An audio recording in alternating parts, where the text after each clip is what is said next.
In ancient ruins, Shinhi, our main character, was walking up the stairs. A monster appeared in front of him, blocking his path. The monster opened its mouth and growled at Hyul. High in the sky, huge magic circles appeared one after another. Hyul began to read the spell. Hyul dropped to one knee, pouring his power into the magic circle beneath his feet. Hyul's cloak fluttered behind him from the power of the magic he was about to cast. Hyul continued to chant the spell, and a large snowflake of ice appeared on his palm.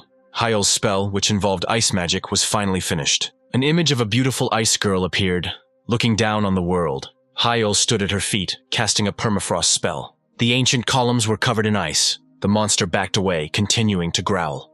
The image of the ice girl released its breath towards the monster. Ice magic flowed from Hyul, who stood in the magic circle, freezing the monster. The magic circle under Hyul's feet began to gradually disappear. Sunbeams filtered through the broken ceiling of the ruins, illuminating Hyul among the small snowflakes, the remnants of magic. Hyul looked in front of him at the frozen monster. Hyul was born into a house of magicians in Korea, and even among skilled magicians he was considered a genius. Hyul's father stood near the large window, asking him if Hyul knew what awaited him. Hyul, the third son of a prestigious house of magicians, was confident in himself as he gave his father an affirmative answer. Hyul confidently told his father that he would achieve results worthy of the name of their esteemed house and lead the house to new heights. Hyul's father turned to the window, saying that Hyul's talent surpassed that of his brothers, and that no one could compare to him. Hyul's father said that he had high hopes for him and ordered him to reach the top in interactive magic and prove himself at the summit of magicians. Hyul promised his father that he would handle this task flawlessly. Hyul looked at his father's back, knowing that he had to surpass even his father to become the greatest mage in the world. 2 years later, at a prestigious educational institution, the Obelisk Academy of Magic, the teacher, holding a tablet in his hands, called on the second-year students to gather because they had a practical test. The teacher turned to the student Baek Sa-hyuk, telling him that there was nothing to worry about and that he should work as usual. But Sa-hyuk was not worried at all. Sa-hyuk pointed to the side, saying that the last seat on the exam would be taken anyway. Sa-hyuk spoke about Hyul, who stood among the students without mincing words and wondering how he even moved from course to course without the basics of magic. Sa-hyuk looked at Hyul with arrogance, calling him a useless blockhead who couldn't use magic. Hyul didn't react to his words. Modern magicians were considered a rare and valuable asset. Sa-hyuk was told to begin the practical test when a system window appeared in front of him, and a little further on were the monsters created for the exam. Sa-hyuk used a fireball spell that came out from the system window towards the monsters. Sa-hyuk shrugged, claiming it was easy when he was given an excellent grade and told he had completed it within the time limit. Next was Hyul, who, unlike the other mages, was unable to master the implanted AI chip that accelerated spells. Hyul continued to cast spells the old-fashioned way, concentrating mana in his heart, forming an 8-step magic circle. But before he could finish casting his magic, the monsters he had created approached him and knocked him down. Sa-hyuk smirked as he looked at him, asking if Hyul really thought it was magic. Hyul couldn't hide the anger on his face. Hyul constantly heard that he was just an outdated magician who couldn't handle interactive magic, and advice to give up magic. Hyul was kneeling in front of the floor, broken by the explosion where the monsters were. The other students openly laughed, seeing the result of his efforts, and the teacher gave him a failing grade because of the elapsed time. Hyul clenched his fists, thinking that he had failed once again. But even this couldn't upset him completely, because Hyul was able to improve the speed of transformation a little, which made him happy. His father gave up all hope for Hyul when he was declared a loser, and even sent him a pill that would destroy the magic circle in his heart. But Hyul was not going to give up on his dream. He chose the path of traditional magic, which can only be learned from ancient books. Hyul stood in his room, littered with books, indignant that no one had thought to translate them into electronic form. Hyul's gaze was drawn to the book lying on the table. He wasn't sure if he had bought it. Hyul took the ancient book in his hands, examining the castle. Hyul opened the book, turning the pages, and noticed that it looked valuable, despite being a little worn. Hyul tried to decipher the handwritten text in the book. Hyul read the name Rybel Weitner with disbelief and a smile. He had not heard this name for a long time. Rybel Weitner was the first greatest magician, the first emperor of the Magic Empire, and the founder of magic. Hyul often came across his name in the memoirs he read as a child. Hyul was brought out of his thoughts by a book that began to glow in his hands. Hyul covered his eyes with his hands from the bright light coming from the pages. Hyul dropped the book, continuing to cover his eyes. But the book did not fall completely to the floor, continuing to illuminate his room with light. Hyul was shocked by what was happening, continuing to look at the light from the book through his hands. A voice came from the book, saying that only someone who possessed an identical nature could hear it. The voice introduced itself. Rybel Weitner said that he was bequeathing this book to Hyul, as he met the requirements. Hyul looked with wide eyes at the image of the great magician that appeared from the talking book. Hyul didn't yet realize that the fact that he had been a reject at the academy from the very beginning of his training turned out to be his greatest advantage. In the past, students stood on the academy grounds, and the professor said that those who failed the test would be sent to additional classes. Hyul remembered how he was the only one who failed the exam that time, and everyone was talking about him.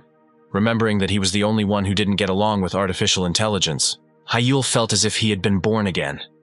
The opportunity that the talking book had opened up for him had dazzled his eyes and given him hope.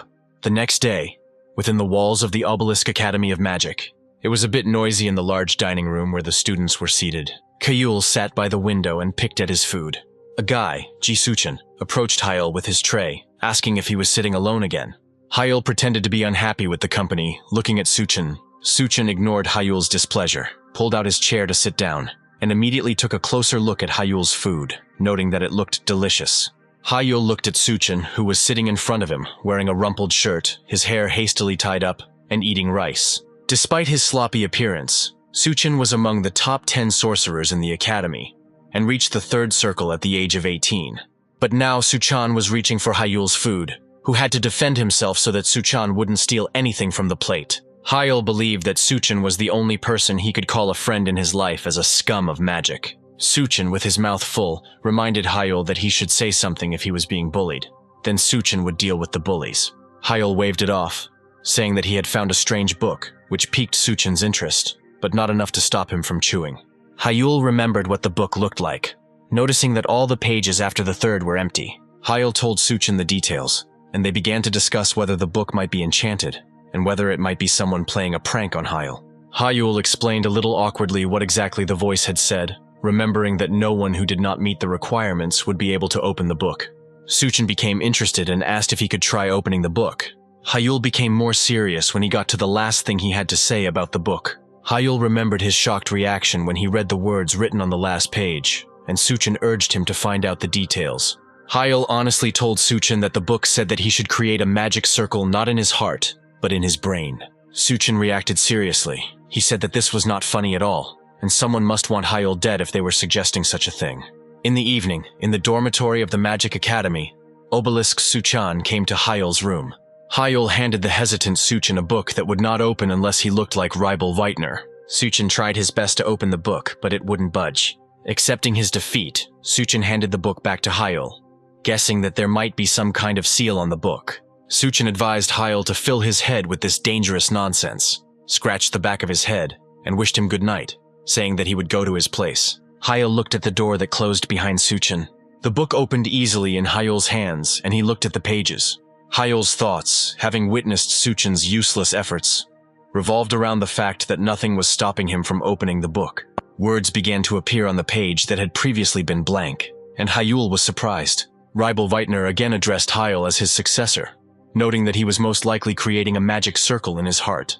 Rybel didn't seem surprised by this fact, noting that this was a natural way for ordinary people. Hyul read the words that appeared with interest, wondering if Rybel was really saying that this method was wrong. The book soared out of Hyul's hands again, surprising him with its suddenness. The voice from the book told Hyul that if he accepts his will and wants to become his disciple, Hyul must destroy the magic circle in his heart. The voice penetrated Hyul's consciousness, saying that the next step after destruction would be the creation of a new circle in Hyul's head. The book closed and fell to the floor, saying goodbye that only after this should Hyul open the book again. Hyul muttered under his breath, looking at the book, which was too serious to be a simple joke, insisting on what Hyul had to do. Hyul knew all his life that mana is destructive to the brain. If it ends up in the brain, the psyche can break down, or the brain can die altogether. Hyul clutched his head, thinking that the book's instructions were like a demand to commit suicide. Hyul continued to grumble that no one would sign up for something like that as he went to bed. The book remained lying on the floor. The next day, Hyul came to the professor in the educational building of the Magic Academy. Hyul handed him the book, asking him to take a look at it once. The professor studied the cover, examining the ancient manuscript. The professor looked at the book from different angles with a critical eye, realizing that the book emanated an aura of antiquity. The professor asked if Hyul wanted the book to be tested, but Hyul asked to at least try to open it. To explain his request, Hyul said that he wanted to know whether the book was sealed with magic or not, citing strange rumors. The professor pointed out to Hyul his academic performance, saying that it was better not to think about rumors, but agreed to check the book. The professor was busy checking the book, trying to catch traces of some kind of spell. He handed the book back to Hyul, saying that there was no magic in it, and telling him to stop being interested in fables and get down to studying. Hyul walked down the corridor, dissatisfied that the professor had not caught anything and he had not been able to get any information. Hyul looked at the book in his hands with a dreamy look, realizing that there was a chance that this was all real and not someone's prank. The book in his hands, which was open only for him, could be real. That same evening, Hyul sat in his room, looking at the book in front of him, lying on the floor. Hyul picked up the bag of pills from the table and looked at it. These pills were sent to Hyulu by his father. They were specially made to destroy the mana circle. Hyul remembered the stern image of his father, who told him to forget about practice and become at least an outstanding theorist in magic. Hyul had no intention of giving up magic, which was why he hadn't even thought about taking the pills until now. Hyul was nervous. The hand holding the pills was shaking from fear that nothing would work. Hyul told himself that he was already on the sidelines of life and he had nothing to lose, and he threw them in his mouth, forcing himself to swallow, deciding that if he was going to die, he was going to die. Hyul felt pain as if he was dying when he swallowed the pills. Hyul fell to the floor, feeling like the circle in his heart that the mana was tied to was being destroyed. The pain of the destruction of the magic circle in the heart meant the end for anyone as a magician. Hyul gathered his last strength. Realizing that there was no way back, he directed mana into his brain to create a new magic circle. Hyul will break the taboo by believing the book so that the past Hyul will die, being reborn as a new magician. Hyul no longer felt the old pain so clearly. It was covered by a stronger one from the fact that mana gushed into the convolutions of the brain. Hyul thought that this was death, but at that moment he heard someone whisper in his ear, calling him his successor. Voices created with mana. Mana spirits swirled around him and whispered, letting him know that they were one with mana. Hyul heard voices, singing and laughter in his mind. All these sounds together made him feel as if he had been blessed. Hyul woke up only in the morning. He was lying on the floor. Not far from him lay a closed book. Hyul sat up, looking at his hands with disbelief. He couldn't believe that he was still alive after experiencing such pain. The book opened by itself and caught Hyul's attention. Hyul picked it up, surprised to see symbols on pages that had previously been blank. Hyul even began to hear the voice more clearly, and Rybel Weitner congratulated him on being able to take the first step. Rybel Weitner told Hyul the title of the book he was holding, calling it Adred. Rybel Weitner continued to speak with Hyul, saying that from now on the writing of his legend through the Book of Adred would begin. Hyul looked at the book, listening carefully to the voice of Rybel Weitner, who was saying that he was bequeathing all his magic to him. Rybel Weitner was almost physical, talking solicitously to Hyul about what he should call Hyul other than successor from the future. Hyul couldn't hold back his emotions. Tears started flowing from his eyes when he heard Rybel Weitner call him his student. A few days later, in the educational building of the Obelisk Magic Academy, the students sat at their desks and listened to the teacher's lecture. Hyul was reading Adred at the time, amazed at how exciting the study of magic could be. Adred contained a lot of hidden knowledge, and Hyul found it fascinating. It was only through Adred that Hyul learned that mana had a will of its own. This is what helped explain why mana is destructive to the brain, because it is like a clash of two consciousnesses. But Hyul, like Rybel Weitner, was different. His brain was not subject to the will of mana, and therefore he could not receive damage. Hyul rubbed the back of his head where the AI chip should have been, finally understanding why it hadn't taken root. Hyul was distracted from studying the book by the professor's voice, who called the students to attract their attention. The professor reminded about the upcoming midterm testing, saying that a new rule will be added. The students listened attentively to the professor's words, and Hyul also looked up from his study of Adred.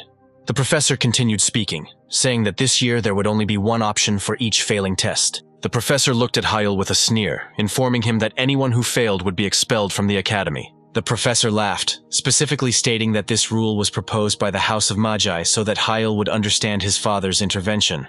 The students began to smirk, saying that finally the magic-deficient Hyul would be weeded out. The professor, who was also not delighted, picked up on these conversations, hinting at Hyul, who was already on the verge of expulsion. Hyul didn't listen to them, thinking about how his father had tried his best to get him out of the academy so as not to endure the shame of the family.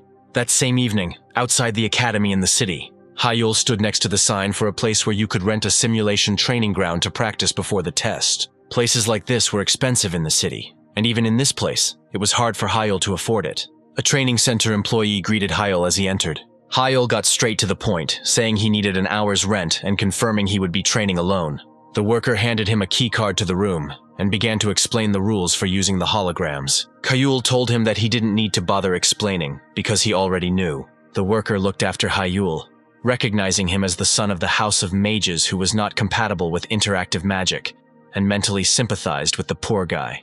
A voice came from the simulation room, announcing that the simulation was beginning. Hyul stretched his wrists and listened to the simulation's mission, which required him to crush the wolves. Holograms of a pack of 10 wolves appeared around Hyul. The wolves bared their teeth at Hyul, ready to attack at any moment. Hyul knew that these were low-ranking monsters, but their number made the task more difficult.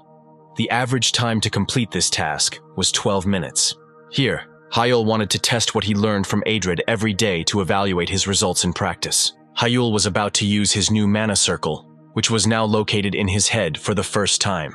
Hyul raised his hand to the ceiling using the infinity circle, and mana swirled around his body. The wolves rushed to attack as soon as they sensed a threat. Hyul repelled their attack in an instant by using a water spell. Hyul looked at the water he summoned with magic in awe, thinking it was incredible. He was surprised that he had such power. While the rest use interactive magic, using magic circles on the heart, Hyul uses a magic circle in his brain, causing mana to circulate throughout his entire body, causing all the dormant power within him to be released. Hyul opened his eyes, seeing how powerful the fire spell he had cast was. The voice of Rybel Weitner told a shocked Hyul that he shouldn't be surprised by such things, because there was still a long way to go. Rybel Weitner seemed to be stroking Hyul's head, saying that the Circle of Infinity was only the base of his magic. Rybel Weitner told Hyul that he could perform spells the way he imagined them in his mind. According to Rybel Weitner, this was only the first circle of his magic, called the Call of the Heart, and Hyul was filled with anticipation of the future. After some time, the worker saw Hyul off, politely saying goodbye to him. The worker sighed wearily, complaining that he wanted to go home now that he was alone, and went to clean up the training room after Hyul. The worker decided to entertain himself by watching the failed genius that everyone considered Hyul train. The worker stared in surprise at the results he displayed on the screen. Hyul's result was comparable to the level of the international competition record, taking only 6 minutes and 37 seconds. The worker didn't believe it and kicked the screen, thinking it was malfunctioning again. At this time, Hyul was walking back with Adrid in his arms and humming contentedly to himself. The first circle that Hyul was able to weave, the Circle of Infinity, proved to be a serious challenge for him. Hyul studied what was written in Irid, realizing that it was different from all the basics he knew before. In Irid, it was said that Hyul could bend the mana that was in his arms, legs, heart, and brain to his will. It was difficult for Hyul to understand what this meant based only on the vague description. The thought eluded him as soon as he felt he could understand. In the standard teaching of magic, it is said that for magicians, there is a certain wall, a limit of enlightenment, which you encounter when the limit is reached. This fact was considered relevant for all eras, and Hyul decided to concentrate on pumping through the whole body, concentrating in the lotus position. That was what was said in Irede, but Hyul felt a little unsure, as if it didn't seem enough. 10 hours passed unnoticed while Hyul was pumping mana, and he did not feel tired. Hyul went to school still feeling a little sleep-deprived afterward. Suchin was walking towards him, waving happily at Hyul. Suchin noticed Hyul's sleepy appearance and patted him on the back, asking if he was okay, causing Hyul to yelp. Hyul's thoughts were occupied with the fact that he had to keep the mana circulating every day in order to adapt to the circle. Hyul remembered how, at the age of 12, he created the second circle of mana, and everyone began to call him a genius, and his father placed great hopes on him. Now Hyul had only one circle in his mind, and he was trying to figure out how to move forward. Hyul thought that in order to progress he needed to overcome the wall of enlightenment. He remembered his father when he still believed in Hyul. The words his father had said then came back to Hyul's mind. His father told Hyul that the ideal was more like shackles, and Hyul clearly remembered that moment. The realization hit Hyul that the ideal was an illusion, a lie created by human arrogance. When Hyul returned to his room, he sat in the lotus position again, beginning to concentrate mana in his body. Now he could feel it clearly. The mana in Hyul's hands and fingers was tangible. All the mana that was in Hyul moved according to his wishes. Hyul found the key in imperfection and freedom of expression, allowing him to cast spells without formulas. The interactive magic that the others used shortened the casting time, but created a monotonous pattern. But Ribal Whitener's method, as described in Ired, was as unbridled as thought itself. Hyul felt that he could freely change the form of magic at will, and a bird made of fire magic appeared above his hand. Hyul was delighted. His magic, the magic of Ribal Whitener, did not obey algorithms and formulas, did not need them. Hyul stopped, feeling how just the first circle had mercilessly drained his stamina, but he was still in awe of such magic. Hyul felt that, thanks to Ered, he would reach incredible heights when he crossed the wall of enlightenment. Sometime later, when Hyul was sitting in class, the professor came into the office, calling him because he had a guest. Hyul was distracted from his studies, not understanding who could have come to him. The professor and Hyul were walking down the corridor, and the professor told Hyul that by guest he meant his father. The professor led Hyul into the reception room, where Hyul's father stood looking out the window at the view. The professor attracted the attention of Hyul's father by saying that Hyul had arrived. Father Hyul turned over his shoulder to look at the people who entered. Hyul greeted his father, telling him that they had not seen each other for a long time. Father Hyul gestured for the professor to leave them, and the professor said goodbye to him as he left the reception room. Hyul and his father sat on the sofas opposite each other, and his father noticed that Hyul still had not given up on attending classes. Father looked sternly at Hyul, concluding that he had not taken the pill he had sent him. Hyul confirmed his words. Hyul confidently told his father that he had recently achieved something in magic. His father shook his head wearily, saying that Hyul continued to chase empty dreams. Hyul ignored his father's reaction, confidently declaring that he was going to become the greatest magician of the generation. Hyul's statement made his father look at him. Hyul, without flinching, met his father's gaze, confident in his words. Hyul's father sighed again, wearily reminding him that Hyul had already lost a year. Hyul's father became very serious, saying that it was time for Hyul to finally accept reality. Hyul listened as his father said that no matter how much effort he put in, and how hard he worked, even if he achieved something in the future, Hyul's father told his son that he would not become a real magician until his body was compatible with interactive magic. Father again insisted that Hyul take up theory and stop burying his extraordinary talent. Hyul interrupted him, reminding him of what he had already said at their last meeting. Hyul declared that he would never give up magic, putting his hand on his heart. Hyul rose from the sofa, saying that he was not interested in ordinary life, especially in the shadow of his father. Hyul felt confident as a student of Ribal Whitener, saying that he wanted to lead the House of Magic. His father responded after a short silence, saying that it was not something that could be achieved by wishing alone. Hyul chuckled, saying that he would prove it to his father in action. His father did not believe in him, asking how he could prove it if he was barely able to move from one course to another. Hyul told his father that he would be in the top 10 rankings at the next test. Hyul's confidence was so strong that he assured his father that if he failed, he would leave the academy and take up theory. Hyul set a condition that if he succeeded, his father would recognize him as a magician and would provide appropriate support. Hyul's father rubbed his forehead wearily, noticing that Hyul's so-called successes had completely gone to his head. Father Hyul rose from his seat, threw on his coat, and walked towards the exit. As he said goodbye, he turned to Hyul, saying that he hoped that all of Hyul's statements were not just empty talk. Hyul looked after him with a serious face. A few days later in the academic building, the professor attracted the students' attention by saying that the final version of the testing format had been adopted. The students began to discuss among themselves what might await them, and Hyul looked attentively towards the professor, waiting for information. The professor continued by informing the students that they would be fighting one-on-one with each other. Hyul listened carefully to the information that the tests would last 3 days. Sayuk and the others looked at Hyul with grins as the professor said that after the 16th round, observers from the magic tower would appear.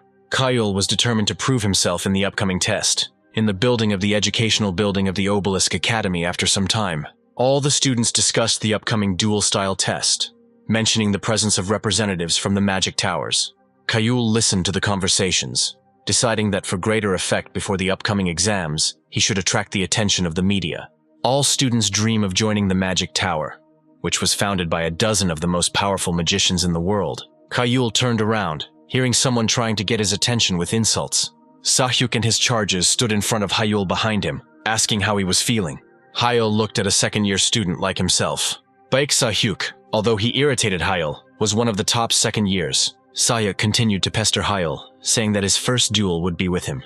Sahyuk was confident of his victory and smugly asked Hyul if he could taste defeat. Sahyuk leaned close to Hyul, saying that he was going to take revenge on him for what happened 5 years ago. Hyul knew what he was talking about. 5 years ago, they both took part in the finals of the competition for young talents. Hyul still remembered how Sahyuk lost to him dryly and burst into tears right there in the arena. Then they started calling him a loser. But now that Hyul was incompatible with interactive magic, Sahyuk felt like a king. He deliberately reminded about the expulsion for failure. Hyul remained silent as he listened to Sahyuk pester him as usual, saying that he could knock him out during the duel so that he would feel less ashamed. While Sahyuk was bragging, Hyul realized that he couldn't miss such a moment when his first opponent in the exam stood in front of him.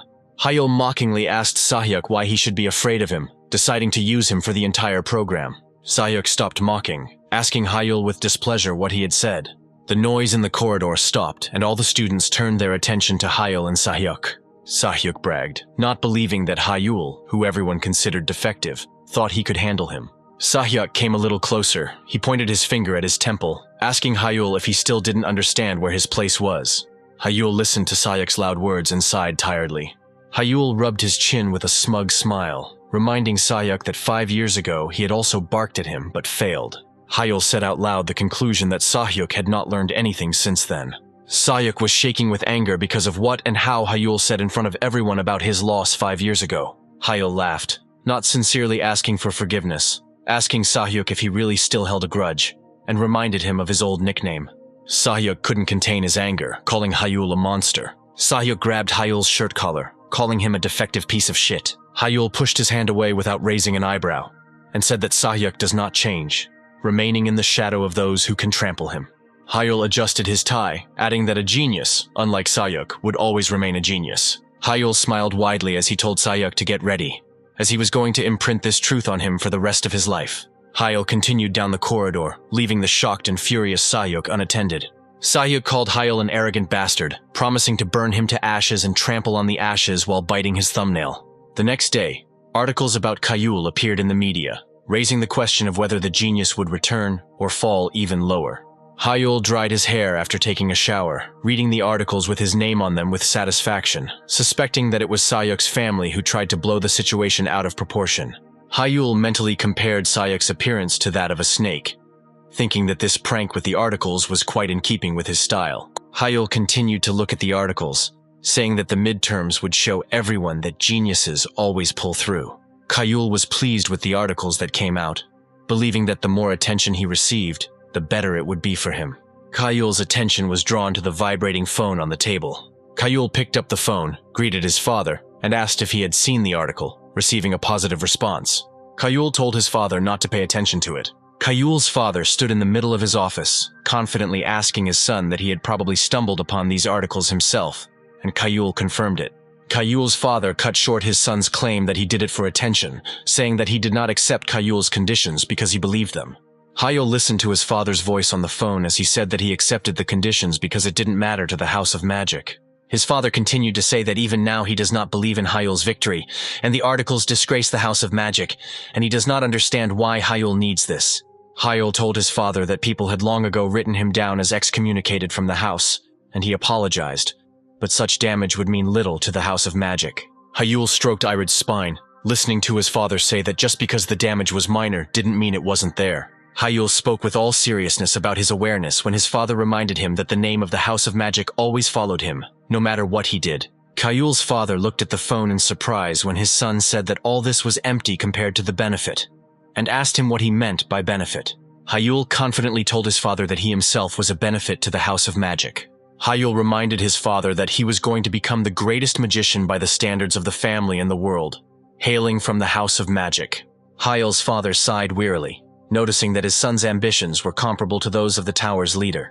Hyul thanked his father after hearing from him that whatever would be, would be. Hyul's father warned his son that if he continued to defame the name of the House of Magic, he should prepare for the consequences. Hyul put the phone on the table, ending his conversation with his father. Hyul clutched the towel he was holding and told himself that the bets were off. Midterm exam day at the Academy Arena. Hyul stretched his wrist as the exam observers in the stands prepared to watch the first stage. Sahyuk, Hyul's first opponent, mockingly questioned his attitude towards the article, asking if he liked popularity. Sahyuk told Hyul that he couldn't even cast spells properly, but he continued to disgrace himself, covering his laughter with his hand. Hyul smiled at him, saying that only Sayuk would be disgraced here, surprising his opponent. Hyul mockingly thanked Sayuk in all the norms, slightly bowing his head for the fact that he fell into his trap. Hyul smiled and told Sayuk that it was the least he could do for him since Sayuk didn't like him, meaning that he would quickly beat him up. Sayuk, hearing Hyul tell him not to cry later, became furious and amused, deciding that Hyul had really gone crazy. Hyul raised one finger, indicating the first circle. A finger was tilted towards Sayuk as Hyul stated that he would only need first circle spells to defeat him. The Obelisk Academy's indoor arena was filled with spectators watching the progress of the midterm testing. Among the spectators were professors and students like Hyul. Sayuk clicked his tongue in displeasure after hearing Hyul's confident statement. Sayuk's bad habit of biting his nail when he was angry resurfaced, asking how Hyul, with his skills, dared to open his mouth.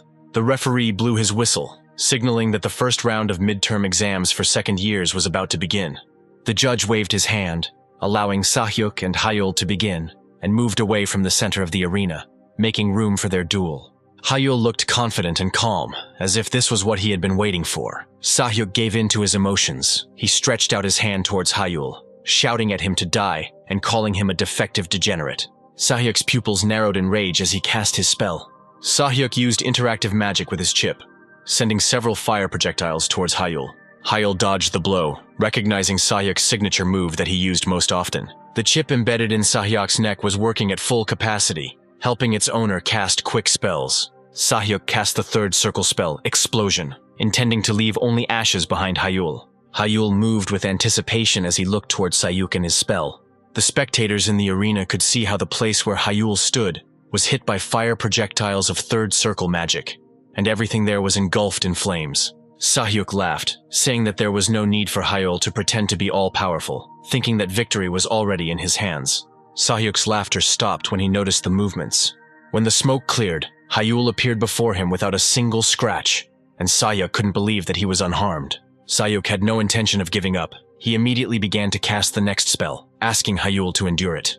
Sayuk put a lot of effort into the next third circle fire spell. Hyul cast a water spell, collecting the liquid in his palm, and was completely calm as the fireballs flew towards him.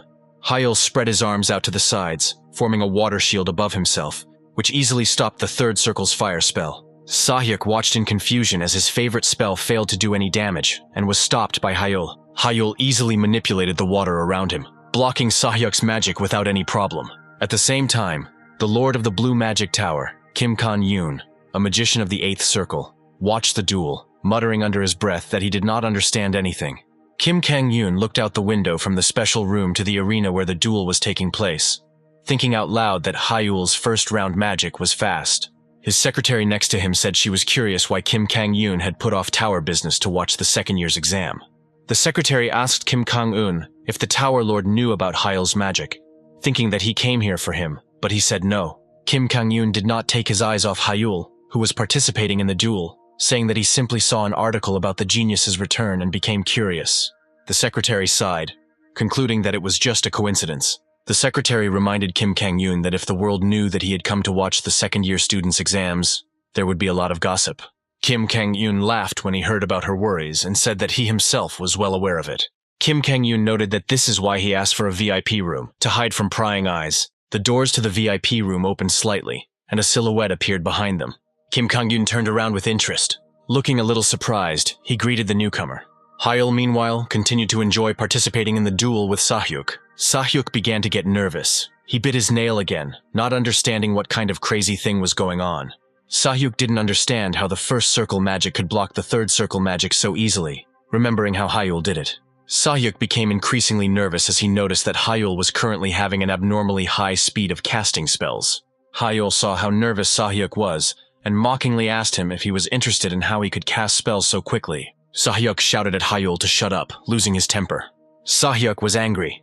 He told Hyul to die silently, not intending to endure the humiliation of losing to Hyul a second time. Sayuk once again cast the third circle of fire spells. This time, his spell was not blocked. Fireballs fell on the place where Hyul stood, and an explosion occurred. Sayuk looked a little crazy, confident that he had succeeded this time. He said that the charms of the first circle were no match for him, but Sayuk's words were cut off mid-sentence. Hyul stood in the middle of the explosion without a single scratch, invitingly waving his hand at Sayuk. Sahyuk only had time to exclaim in confusion when Hyul created a wind spell, directing the wind spear at Sahyuk. Sahyuk barely managed to dodge the wind spear that threatened to pierce him. Sahyuk looked at Hyul with confusion, not even noticing when he managed to create a wind spear. Sahyuk looked at Hyul, who was dusting off his academy uniform after the explosion, and didn't understand why his attack didn't even scratch Hyul. Sahyuk became increasingly nervous and angry, and asked Hyul if he really intended to win with just first circle magic. Hyul created a new wind spear, saying that this is what he would do. The wind spear flew according to Hyul's will. Sahyuk barely managed to put up a defense using interactive magic. Sahyuk looked at the wind spear that had crashed against his defense in a crazed manner. Sahyuk had not yet lost confidence that his third circle interactive magic would be stronger than Hyul's first circle magic. Sahyuk shouted at Hyul, saying that he had only become bolder because he had learned to cast a little faster, not noticing how the sun was hiding the attack. Sahyuk's insults towards Hyul came to an end when another wind spear slammed into the arena from the sky, cutting through the uniform on Sahyuk's shoulder. Sahyuk started to scold Hyul while looking at his shoulder. Sahyuk didn't understand when the wind spear had moved behind his shoulder, looking at Hyul, who was running his finger through the air. Sahyuk couldn't help but ask what the hell Hyul was doing here. Hyul's actions attracted the attention of not only the enemy, but also those in the VIP room, Kim Kang-yoon and his secretary. Hyul smiled smugly, clearly knowing that his opponent didn't understand what was happening. His hand was raised, wind magic gathering around him. Hyul condescendingly asked if he should show it to Sahyuk again, so that he could understand. A bird created by wind magic fluttered above Hyul's hand. Hyul pointed his finger at Sahyuk, setting the flight path for the wind bird, and it rushed in the indicated direction. Sahyuk looked at Hyul's spell in shock, not believing that it was a wind spear, and his head couldn't comprehend the trajectory of the spell's movement. Hyul chuckled, agreeing that it was usually impossible to do that. Hyul created more birds, saying that it was within his power, and warned Sahyuk to try to block them well. 4 wind birds rushed towards Sahyuk. Sahyuk clicked his tongue and tried to summon the barrier as quickly as possible. A barrier appeared in the path of the wind birds, protecting Sahyuk from the 3 that crashed into the barrier in front of him. Sahyuk had time to rejoice, thinking that this was just a first circle spell, and all he had to do was be able to block it. At that moment, the 4th wind bird crashed into Sahyuk's back, knocking the air out of his lungs. Sahyuk didn't expect this. He was trying to figure out if one of the wind birds could have changed its trajectory. Hyul interrupted his thoughts, saying that it was wrong of Sahyuk to be distracted in the middle of a fight. Hyul spread his arms. New wind birds appeared around him. He told Sahyuk that he was just getting started. Hyul directed the wind birds towards Sahyuk without a specific trajectory. Sahyuk jumped back, cursing at Hyul and deciding that he could save himself by increasing the distance and moving out of the reach of his wind birds. Sahyuk believed that the range of these spells was limited, and hoped to buy himself some time. Sahyuk was confident that if he kept his distance, Hyul's unpredictable attacks would not reach him. Hyul, as if he could read his thoughts from his movements, praised Sahyuk for his good conclusion. Hyul decided to change tactics. He brought his hands together, placing his palms together. The Hyula windbirds changed their movements and began to gather together. Sahyuk looked up at the sky in shock, not understanding how this was possible. The windbirds united into one large windbird and flew straight towards Sahyuk. Kim Kang-yoon, the tower's lord, watched Hyul's actions with interest along with the other VIP room visitors. Kim Kang-yoon called Hyul's magic amazing, not understanding how he was able to combine spells and change the trajectory in an instant. Kim Kang-yoon's gaze fell on the man who had joined them to watch the duel as he asked what kind of magic this was. Kim Kang-yoon asked Hyul's father, Mr. Shin In-hyuk, thinking that he should definitely know the answer. Shin In-hyuk was the head of a highly respected family of magicians, and an 8th circle magician. Kim Kang-yoon could not help but know him. Shin In-hyuk didn't respond to Kim Kang-yoon, and the Tower Lord's secretary spoke up, saying that Hyul's magic ignored all the rules. She meant the original spell code that underlies all enchantments, what creates the enchantment and places limitations on it. If the target for the spell is further away than the spell's code specifies, the spell will not reach the target and the trajectory cannot be changed. Everyone is used to the fact that spells only work if everything matches the source code. Battles between magicians are more of a battle of wits. Modern magicians use carefully studied spells, and victory depends on anticipation and quick reaction. But Hyul, his magical style, which he inherited from Veitner, was different. The magic style that Hyul used ignored all principles of the original spell code. The great wind bird Hyula crashed into Sahyuk's barrier, causing it to crack. Sahyuk found himself on the broken floor of the arena, lamenting that he was losing to some first-round magic. Hyul approached him, not surprised that Sahyuk underestimated the magic of the first circle. He told him that his third circle did not matter here. Hyul sat down next to Sahyuk, a small amount of water appearing on his hand as he reminded him that it was possible to kill with a simple pen. Sahyuk stared at the water that had collected on Hyul's hand in confusion and asked what it was. Hyul smiled at him, replying that it was still first circle magic, water magic. Hyul directed the water towards Sahyuk, gradually cutting off his breathing, saying that killing didn't require incredible magic. The water enveloped Sahyuk's head, preventing him from breathing, and he scratched his throat. Hyul rose to his feet, brushing off his academy uniform, and began to talk about its safety zone properties that kept him from getting hurt. Hyul turned his gaze to Sahyuk, who was suffocating without access to air, noticing that the magical barrier on his uniform was useless to him. Sahyuk rolled on the ground, his limbs twisting, Hyul calling him as useless as the uniform that couldn't protect him. The arena watches what is happening with bated breath. Hyul looked at the audience. Hyul turned towards the instructor, asking if the result was obvious to him. The instructor, hearing Hyul's words that he could continue, quickly blew his whistle, signaling the end of the duel.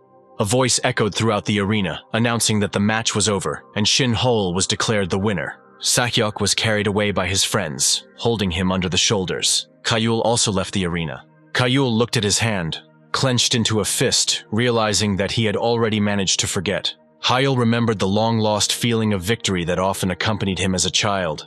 When everyone considered him a genius, Hyul felt great, feeling that he had been rehabilitated as a magician. Kim Kang-yoon walked with his secretary down the corridor of the academy arena after finishing watching the duel that he was interested in. Kim Kang-yoon clearly remembered the duel he had just witnessed, believing that Hyul was a supernova explosion. Kim Kang-yoon felt genuine interest, intrigued by what he saw. Kim Kang-yoon's eyes gleamed with a little obsession as he said he wanted to know more about Hyul. Meanwhile, Suchin came running to Hyul. He was completely delighted with Hyul's victory, asking him what kind of training he had been doing. Suchin was at Hyul's side in an instant, putting his arm around his shoulders and bombarding him with questions with unbridled delight. Suchin continued to discuss magic with wild delight and animated gestures, showing with his hands some moments of the duel. Hyul asked if Suchin really wanted to know more about his magic, and Suchin agreed, leaning towards him so that no one else could hear. Hyul leaned closer, starting to whisper in Suchin's ear about the magic he had been using from afar. Hyul interrupted with a sly smile, saying that it was a secret, breaking Suchin, because he wanted to keep aired and the secrets in it only for himself. Hyul took out his phone, attracting Suchin's attention. Hyul asked if Suchin had seen the interview he had been given after the match, saying that it contained an explanation of his magic. During the interview, Hyul stood in front of reporters who were curious as to how he instantly activated his charms. Hyul looked into the camera, listening to questions about how he changed the trajectory and shape in one use of the spell. As soon as Hyul was about to answer the question, someone approached the group of journalists and interrupted him, saying that he would answer for Hyul. Hyul was surprised when he looked in the direction from which he heard the voice. Kim Kang-yoon approached them with his secretary. He told Hyul that he watched the match he recently participated in. Kim Kang-yoon walked up to Hyul, put his arm around his shoulders, and began telling the reporters that Hyul had used the fourth circle memorization magic. Kim Kang-gi extended his hand, on which a small flame appeared, to demonstrate what he meant. The reporters looked at Kim Kang-yoon and Hyul in surprise. Kim Kang-yoon continued to explain Hyul's magic for him, saying that this spell can activate the spells that the magician knows the structure of. Kim Kang-yoon responded to a reporter's question about why such magic is not used everywhere by saying that the magic should be weaker by 3 circles. Kim Kang-yoon turned to Hyul, asking if he was right in his explanation, and Hyul confirmed everything. Hyul was mentally glad that Kim Kang-yoon came with his own explanation, and he didn't have to talk about Waitner's style. The reporter stepped forward a little, asking if it was true that Hyul was a 4th circle since he could use memorization magic. Kim Kang-yoon placed both his hands on Hyul's shoulders, confirming this information, and Hyul decided to just smile politely. The flashes of the cameras blinded their eyes, capturing Hyul with the Lord of the Blue Magic Tower. Everyone was sure that the tower's ruler could not make a mistake, and considered it exclusive, comparing his height with Kim Kang-yoon himself. Suchin, who was watching the interview, looked at Hyul in surprise, asking about the 4th round, but quickly declined the questions. Suchin returned to the interview, where a question was asked about bypassing the source code. Kim Kang-yoon thought about how to answer this question, and Hyul watched with interest to see what he could come up with.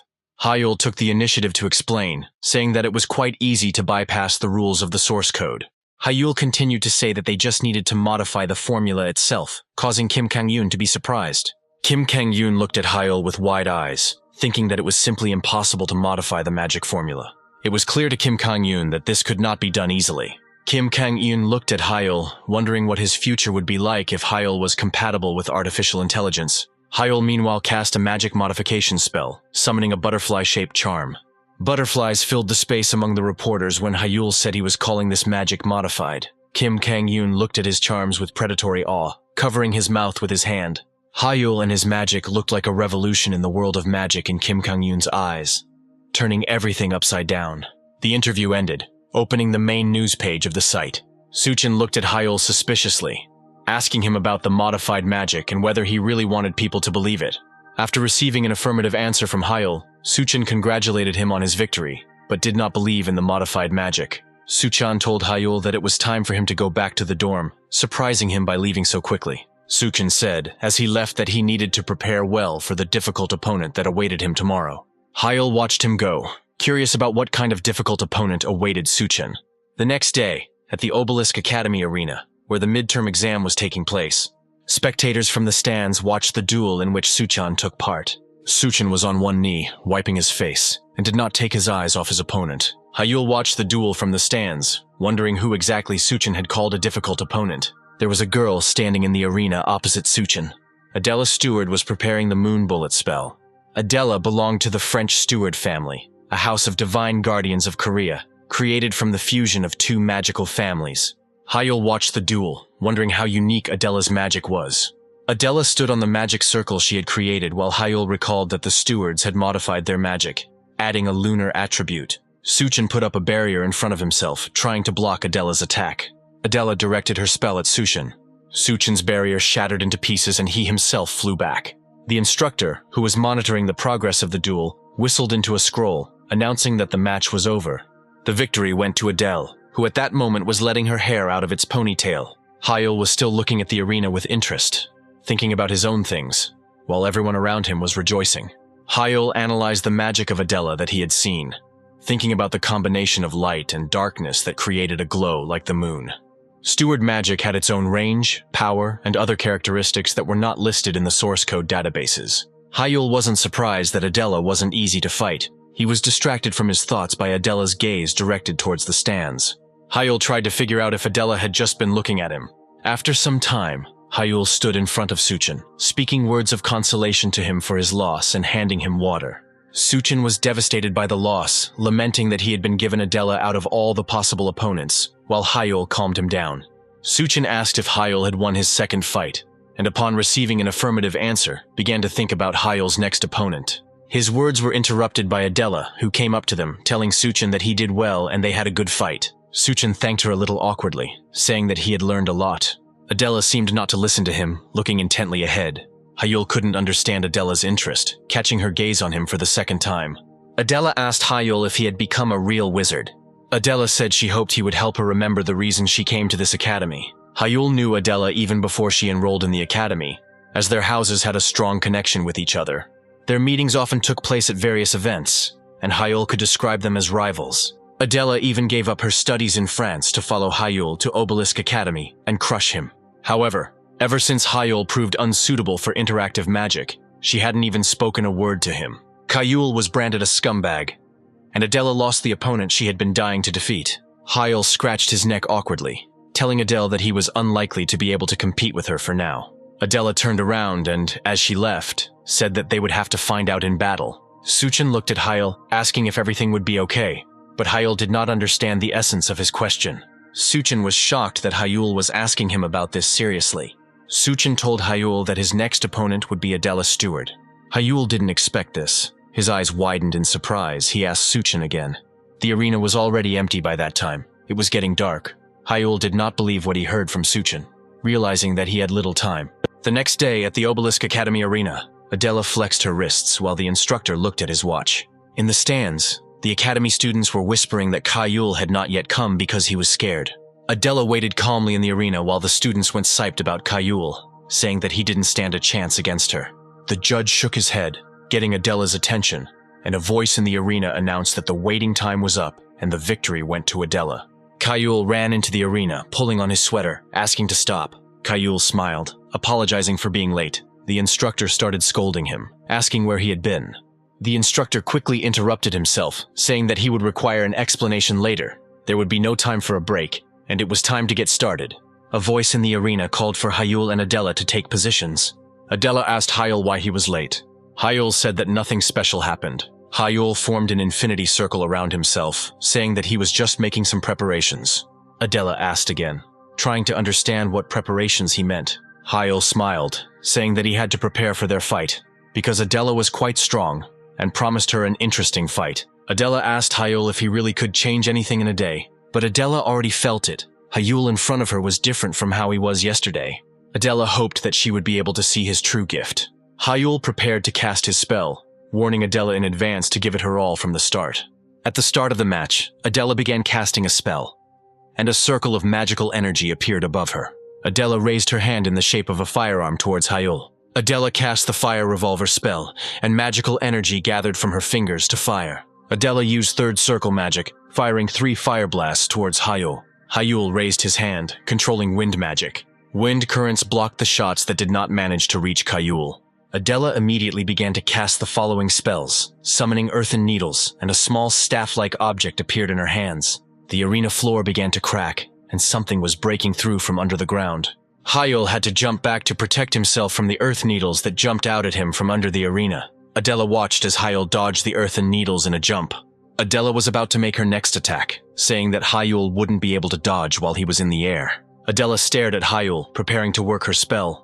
A large magic circle appeared behind Adela as she began to prepare an airstrike against Hyul. Hyul noticed Adela preparing an attack against him while he was in the air current. Hyul knew that most people couldn't avoid it even if they knew about it.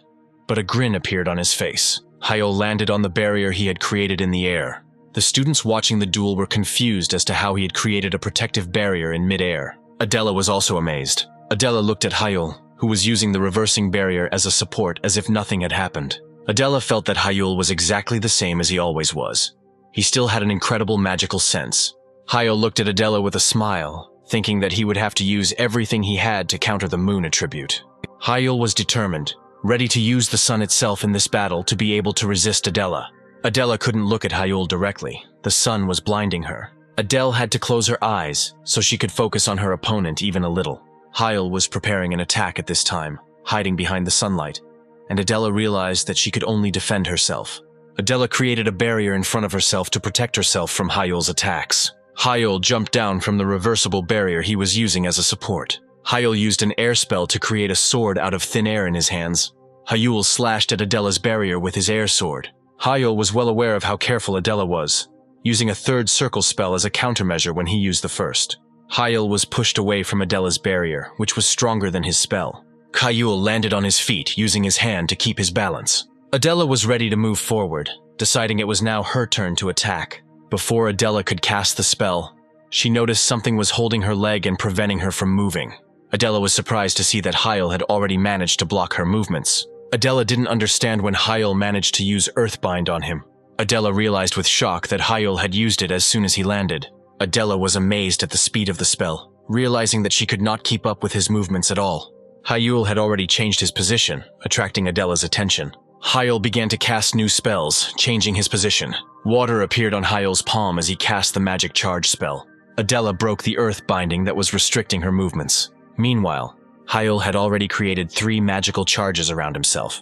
Hyul directed magical charges towards Adela, which now resembled the images of dolphins. Adela managed to put up a barrier in front of herself. Hyul's magical blasts crashed into her barrier, unable to penetrate the third circle spell. Adela chuckled, deciding that this would be a lot easier than she thought. Adela recalled a moment from the interview where Kim Kang-yoon explained that Hyul uses the magic of memorizing the 4th circle.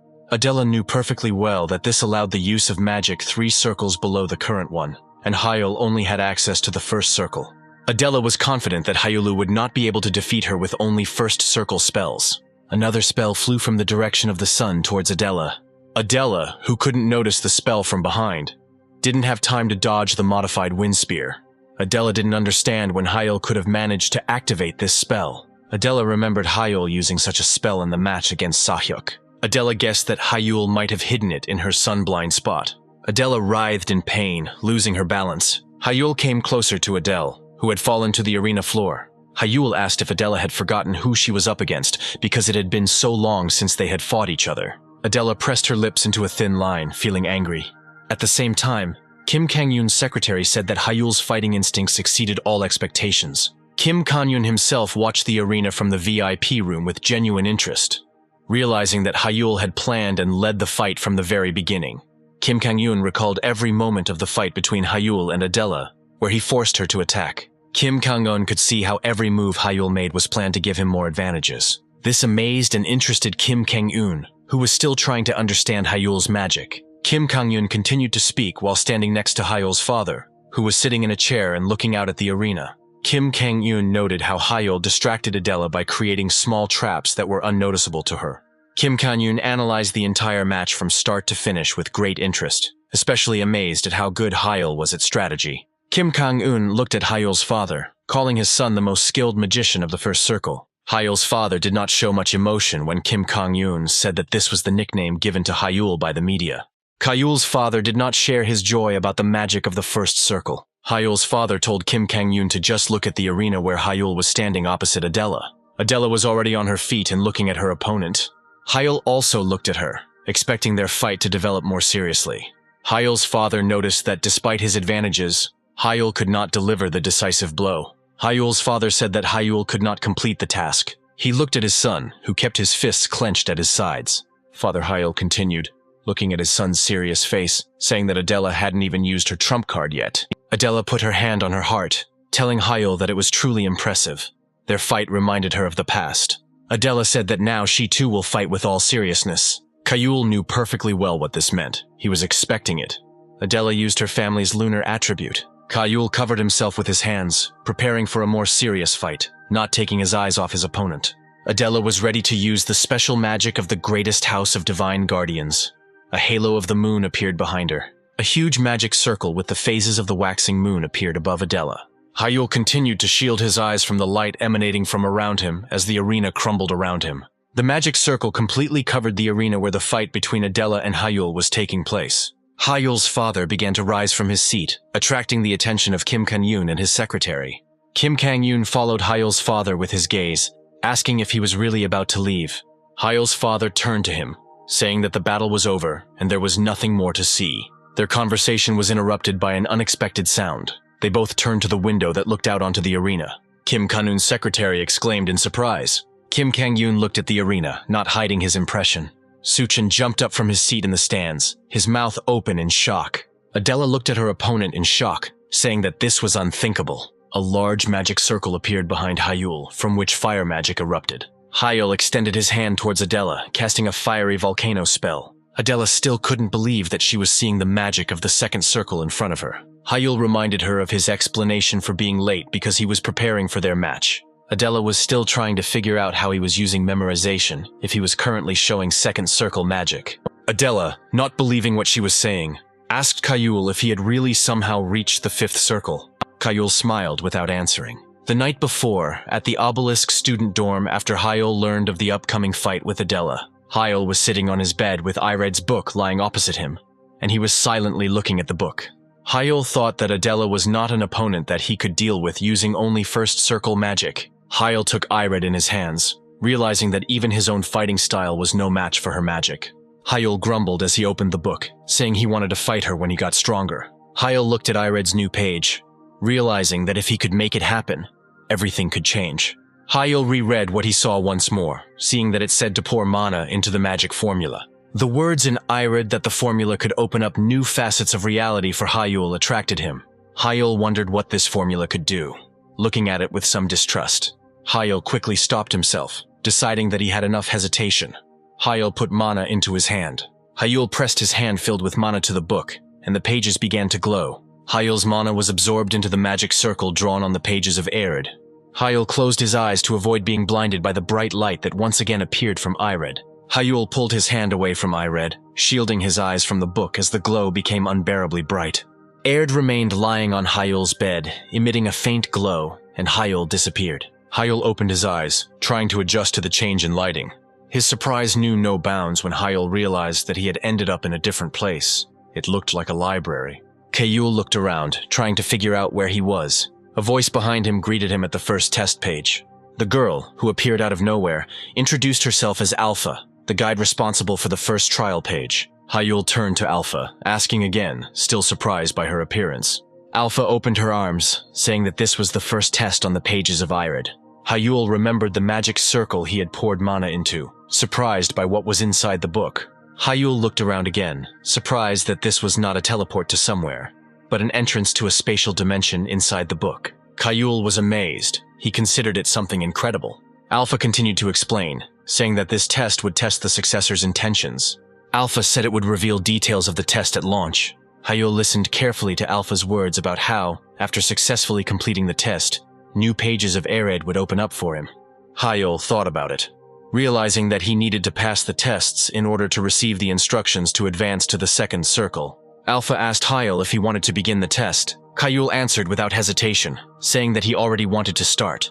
Alpha bowed, accepting his consent. Alpha began to slowly disappear, hovering above Hayul, saying that his test was beginning. Alpha completely dissolved after the words that the test was beginning.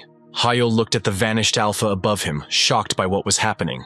Hayul was amazed that Alpha was a magical entity that looked so much like a human. Veitner's voice caught Hayul's attention, and he said that he would now explain the details of the test to him. Hayul immediately recognized the voice of his teacher, which he had already heard from Ered. A gem appeared in front of Hayul, and a voice explained that it was called an elemental. Hayul listened to the voice explaining that the gem contained an indefinite amount of mixed elements of nature. Hearing the task of setting the final order of the mana in the stone, Hayul looked at the gem in front of him. Hayul knew that one had to be very careful when interacting with the mana of wild elemental stones, as it was a very delicate material. Hayul looked closely at the chaos of their elements of nature, realizing that there were only 4 types within them. Hayul tried to figure out how to organize the mana, comparing it to a mixture of different loose ingredients that needed to be separated. Hayul knew that only a skilled master of the mind technique could handle it, and he took the task very seriously. But more than the excitement of a difficult task, Hayul felt intrigued as to whether he could handle it when he began working with the gem. Hayul channeled mana into his eyes, using a mind technique to be able to see all the particles inside the gem. The chaos of the 4 elements inside the gem appeared before Hayul in all its glory. Hayul began to use the mind technique, carefully separating each type into its own sections so that they would not mix with each other. Infinity rings moved around Hayul as he concentrated on working on the task with the gem. Hayul strained all his strength, channeling it into concentration to cope with the mind technique. Hayul opened his eyes, looking at the gem, where each facet had particles of its own type. He grunted, putting in effort. Hayul was thrown away from the gem and crashed back into a bookshelf. Hayul realized that any extra fluctuation in mana could cause a shockwave, and he would have to act even more carefully. Hayul took off the book that fell on his head, thinking that he was trying to divide the mana. But there was so much mixed up inside that it was difficult to do. But Hayul refused to give up. He had a great idea, and he was going to continue no matter how long it took. Hayul completely forgot about time as he continued his attempts to organize the mana flows within the gem. The slightest mental slip-up would cause a shockwave, throw Hayul back, and force him to start all over again. After many attempts, Hayul finally succeeded, and he looked at the divided mana inside the elemental stone with delight. Veitner's voice congratulated Hayul on passing the test, and Hayul felt warmth as he addressed him as his successor. Veitner's voice informed Hayul that the second circle, the circle of resonance and new recordings in Ered, would now open to him. Hayul opened his eyes in his room. He was lying on his bed. The sun's rays were shining through the window. It took him a few moments to realize that he had returned from passing Eird's test.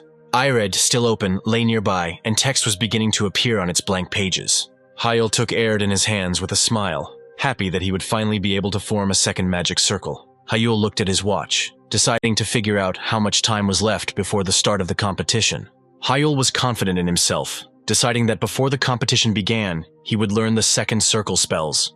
In the present day, at the Obelisk Academy Arena, a match is taking place between Adela and Hayul. Adela used a halo spell based on the lunar attribute of the Steward family magic. The arena beneath Hayul broke apart due to Adela's magic circle hanging over it. Adela waved her hand, directing magic to the place where Hayul was. Adela watched as her magic broke the arena where Hayul stood. Suchin watched their fight, worried about Hayul, for whom this should have been the limit. Adela fixed her hair, saying that this could be considered the end of the match. Adele was curious about how Hayul had progressed in such a short period of time. But the genius she had been chasing all this time was no longer there, because Adela believed that she had won the long-awaited victory. Adela was about to leave the arena when a noise made her stop. Adela turned around at the noise, not understanding what the sound was. Hyul activated the second circle, the circle of resonance. A large magic circle appeared behind Hyul's back, and in each hand was an element. He cast a spell of darkness blindness. Hyul completed the merging of the two circles of infinity. Huge hands appeared from the magic circle behind Hyul. Hyul controlled them as if they were his own. They repeated his movements. Hyul called them to become his hands and feet. Hyul's father and Kim Kang-yoon were amazed by what they saw from the window of the VIP room at the arena. Suchin and the other students opened their mouths in shock.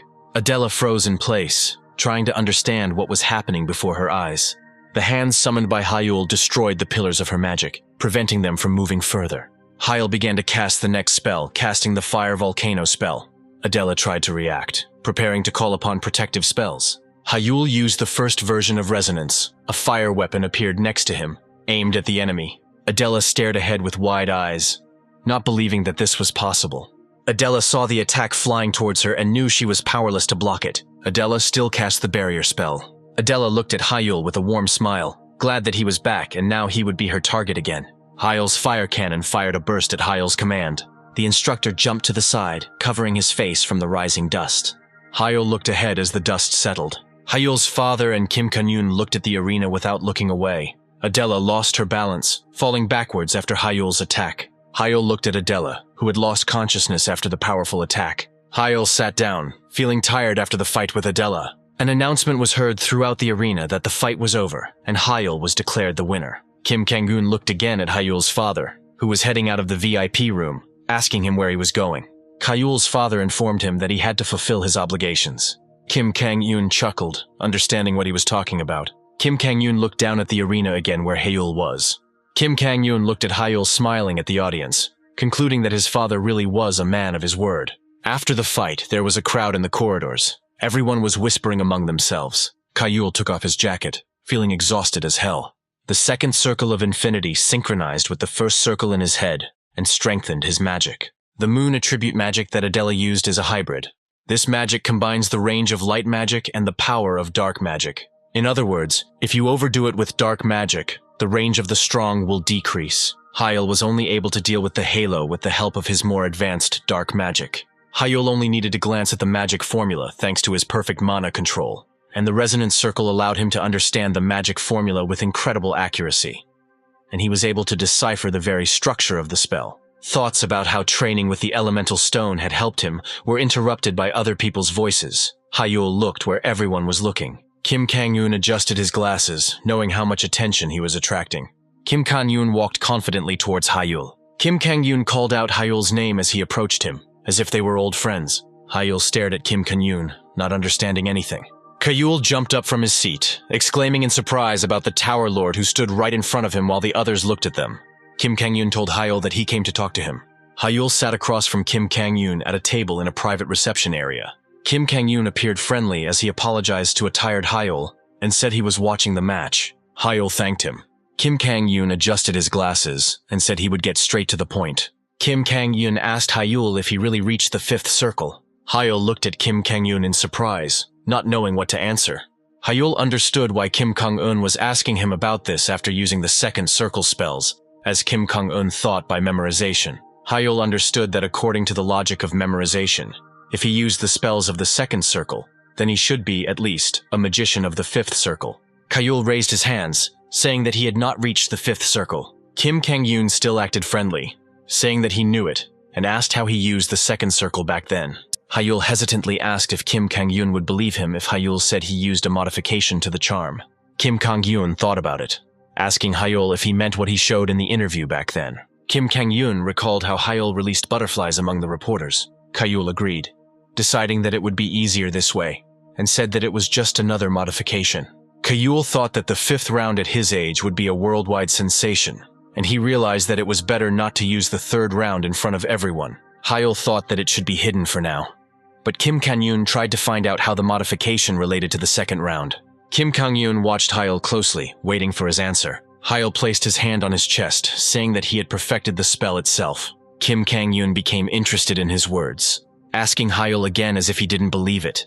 Kim Kang-yoon stood up from his seat, laughing and thinking out loud that it was possible while Hyul was nervous. Kim Kang-yoon stood right next to Hyul, lamenting that this was simply amazing. Kim Kang-yoon reached out to Hyul, his eyes turning red. Hyul turned to Kim Kang-yoon with gratitude, who praised him for overcoming the shortcomings of those charms. Hyul froze when he saw Kim Kang-yoon's red eyes. Kim Kang-yoon looked at Hyul carefully, holding his hand on his shoulder. Kim Kang-yoon looked like he wanted to get into Hyul's head. Hyul froze in place, amazed by the sensations. The moments that Kim Kang-yoon looked at Hyul seemed endless. Kim Kang-eun smiled at Hyul after finishing and removed his hand from his shoulder. Hyul listened to Kim Kang-eun's words, who said that Hyul really didn't have the mana formation characteristic of the fifth circle inside him. Kim Kang-eun smiled and told Hyul that it seemed that Hyul was not lying to him and that he really had not reached the fifth round. Kim Kang-eun straightened his tie with a smile and said that he would go and explain everything to the reporters. Kim Kang-eun pointed to his eyes, saying that they would serve as proof. Hyul stood up from his seat, still shocked from the inspection, and thanked Kim Kang-eun, wishing him a safe journey. Hyul continued to bow in farewell until the door closed behind the Tower Lord. Hyul exhaled, still a little nervous about the situation. Hyul ran his hand through his hair, thinking that he couldn't have predicted that he would use his red eyes to confirm his words. Red eyes were the characteristic of the Blue Tower Lord Kim Kang-eun. They say that thanks to them, he is able to discern the essence of mana itself, and these are the best magic detectors in the world. Hyul wondered if he had really passed their test, and the Tower Lord said nothing about it. Hyul remembered about Ered, which contained the magical style of Veitner, the greatest secret, and he was not going to share it with the world. The next match on the territory of the Obelisk Academy arena also ended with a victory for Hyul. Hyul looked at his unconscious opponent and clenched his fist, determined to move on. In the hallway immediately after the match, Adela ran at Hyulum, trying to stop him. Hyul turned around, surprised to see Adela. Adela, covered in bandages, approached Hyul, who was surprised that she had regained consciousness and was already on her feet. Hyul asked what she wanted, and Adela suggested discussing the battle they had just had in detail, a little nervously. Adela tugged at her hair with a dull look, saying that it could be done not now if Hyul was tired before the final. Hyul interrupted her, saying that they could do it right now and pointed towards the waiting room. Adela's eyes lit up when Hyul said he could use some analysis too. Hyul went forward while Adela thought that analyzing their match would allow her to learn a lot. Adela was burning with the idea that she too wanted to become like Hyul, who felt her determined gaze even behind his back. At the same time, in a skyscraper on which was the coat of arms of the House of Magic, in the sunlit penthouse, a television was on, showing an interview with Hyul. The girl from the House of Magic was shocked by what she saw, because she thought that he was finished with a long time ago. This place was a subsidiary office of the Magic Tower. Shinsia, the eldest daughter of the magician's house, looked at the big TV screen where Hyul was shown, cursing. Sia was sure that the battle was already decided, she muttered under her breath, getting her brother's attention. Sia turned to her older brother, Shin Jihan, asking if Hyul would get away with this. Jihan looked at her, asking what she wanted him to do. Sia couldn't control her emotions as she asked Jihan what would happen if Hyul returned to the house, reminding him of the atmosphere that was there a year ago. Sia gestured vigorously, saying that she couldn't stand this kind of treatment any longer. But Jihan stopped her, telling her not to worry.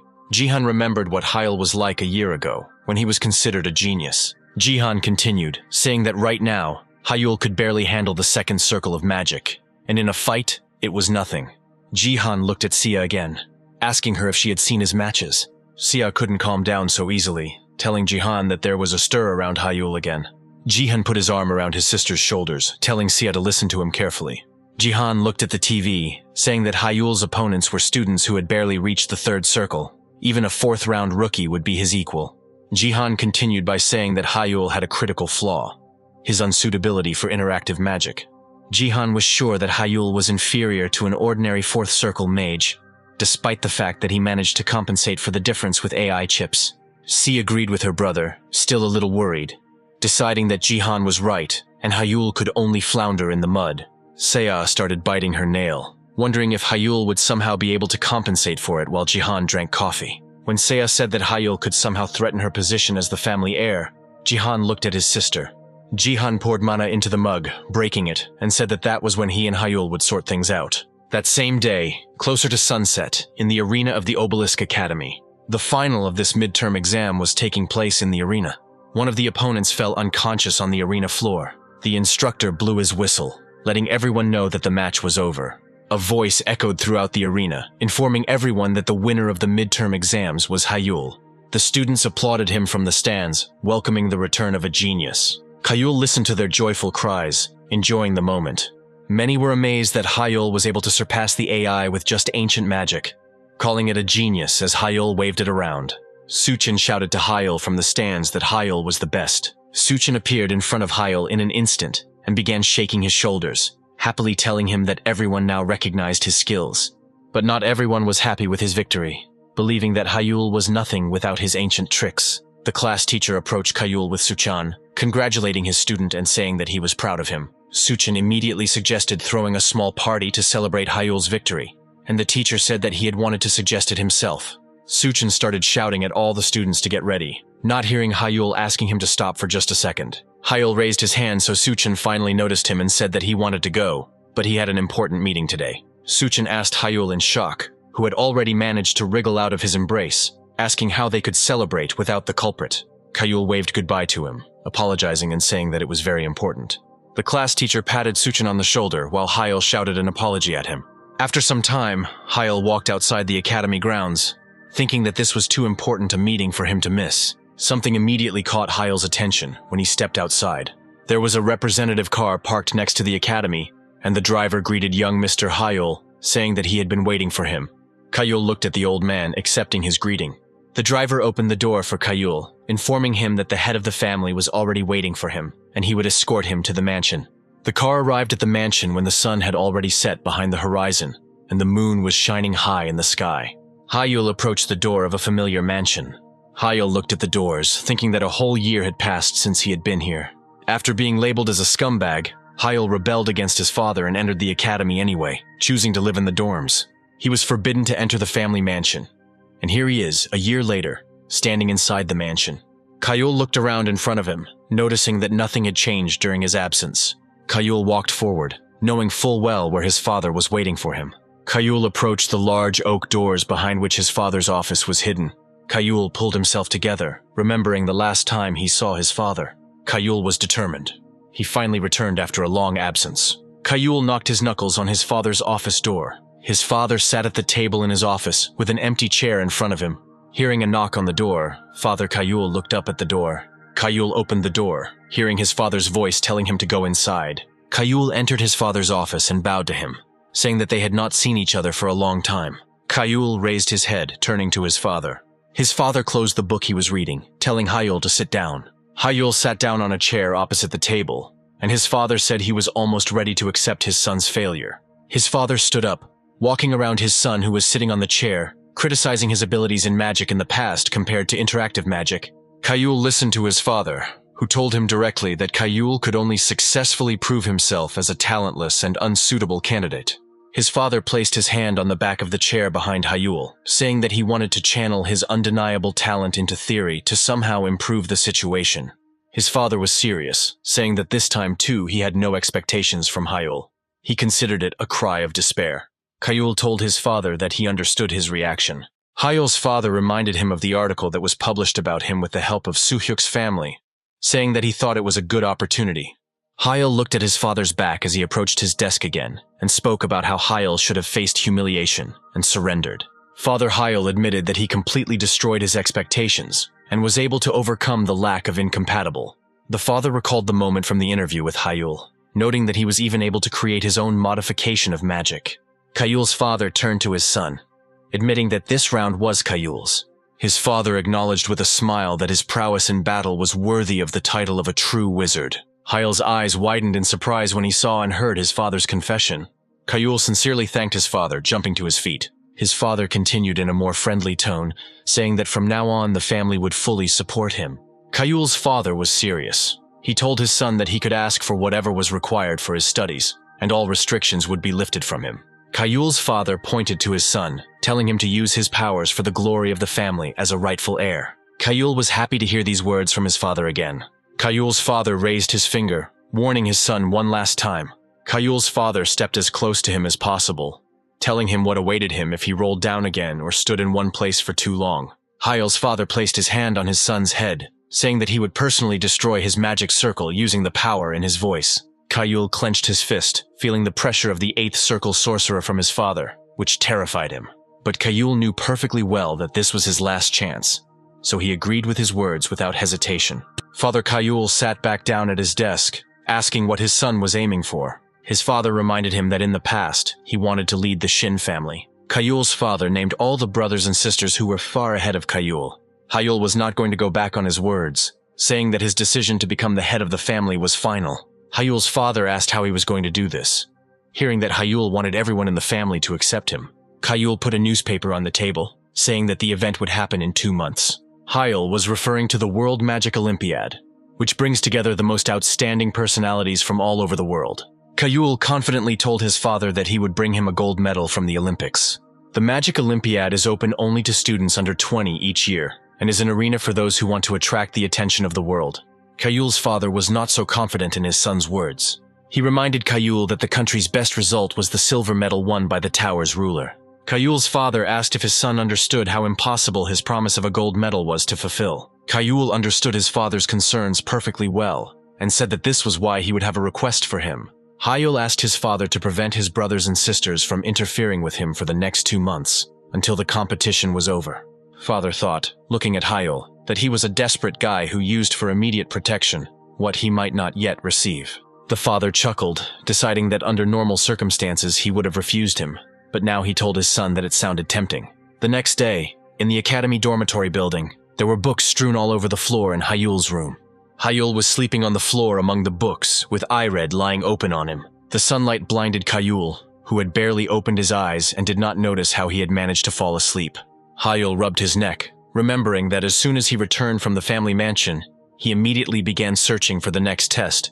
Kayul, who had barely fulfilled the conditions for the 2nd round, was already impatient to move on to the 3rd, for which he needed a test. But Ired didn't give him a single clue in the records. Kayul's only hope was in resonance. Kayul understood that he could upgrade him to the level of a master of the 2nd magic circle. Kayul was ready to pour in mana, making it flow according to the principles of resonance, in order to reach the 2nd test. Kayul checked the records and erred, believing that the development of the resonance circle was connected to how he developed the circle of the call of the heart. Kayul couldn't understand anything from the notes. He tried intuitively, creating a connection of circles between his palms. The circle's connection resonated weakly with Ired due to the mana infusion. But nothing happened. Kayul buried his face in the book again, trying to figure out what he had done wrong. Kayul sighed, deciding that a short walk might help him clear his thoughts. After some time in the city on the river embankment, Kayul walked along the embankment, feeling his thinking become clearer from the fresh air. Kayul took a deep breath with his eyes closed and smiled, deciding that after his walk and breakfast, he would try to immerse himself in his studies. Kayul opened his eyes to hear someone shouting at him to watch out. Kayul turned around, not understanding what these warnings were about, and saw something flying at his face. The next moment, a package flew into Kayul's face. Kayul sat down, rubbing his face in pain, and the culprit of the incident approached him, asking if he was okay. Kayul looked up and was surprised to see a familiar face. Adela looked with concern at Kayul, who received her package. After some time, they were walking along the embankment together, and Kayul asked her how the package had even flown towards him. Adela told how she was spinning around with the bag in happiness, anticipating how she would drink banana milk, and according to her, the package simply flew out of her hands, flying towards Kayul. Kayul accepted her awkward explanation, and Adela apologized again, bowing to him. Kayul tried to calm her down by saying that he had gotten banana milk for free, and asked Adela if that was the only kind she drank. Adela opened the bag filled with a bunch of milk cartons without hesitation, saying that it was the best invention of mankind. Adela and Kayul were drinking banana milk while walking, and the girl asked if Kayul had really gone home the other day. Kayul answered honestly that yesterday he was officially given back all his rights as a family member. Adela was happy for him, asking if he still dreamed of taking the place of the head of the family. Kayul was surprised by her question, asking if he had said that before. Adela remembered the moment from her childhood when she heard those words from Kayul. With a smile, Adela said that Kayul often mentioned this. Kayul looked thoughtfully at the sky, replying that this was no longer his dream. Adela was surprised by his answer, asking if Kayul had really accepted reality. Adela said thoughtfully that the House of Magicians had many worthy candidates, and it was not easy to become the head, but Kayul did not understand why she said this. Kayul looked at her, confidently saying that his dream was not only to get the House of Magicians. Hyul's eyes gleamed with confidence as he added that he was going to become the head of the Magic Tower. Adela listened in shock to his words that Hyul wanted to stand at the top of the entire world of magic. And this was his new goal. Adela said thoughtfully that it sounded like some kind of unattainable goal. Adela smiled at Hyul, saying that for someone who had come as far as Hyul, this was clearly not an easy goal. That same evening, in the family mansion of the House of Magicians, Sia bit her nails nervously. Seiya suddenly stood up from her seat, turning to Jihan, who was standing next to her. She asked why he wasn't worried at all. Jihan stood with his arms crossed over his chest, saying that their father must have had his reasons. Jihan thought, putting his hand to his chin, not believing that his father had set such conditions during their meeting. Some time ago they came to their father's office, who called them. Their father said that he knew Jihan and Seiya well, so he would have to give them a direct order not to touch Hyul for the next few months. Sia's mouth dropped open in surprise as she stood behind Jihan, who frowned slightly. Seiya began to ask her father in a raised voice why he was doing this, but Jihan stopped her questions with a wave of his hand. Jihan remained calm, asking his father if he was saying this for any special reason. Their father kept his eyes on them, saying that he was sure that they already knew that Hyul had been reinstated in his rights in the House of Magicians. Their father continued to say that Hyul's value was not great because he had not participated in the family business for a whole year. The older brother and sister listened to their father's words about how Hyul would need time to adapt again.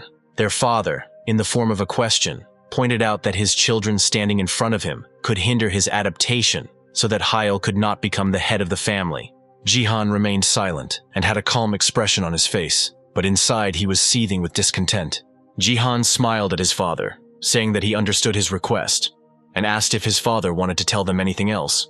Their father rose from his seat and turned to the window, saying that he was not going to tell them anything more, and sent them off to rest.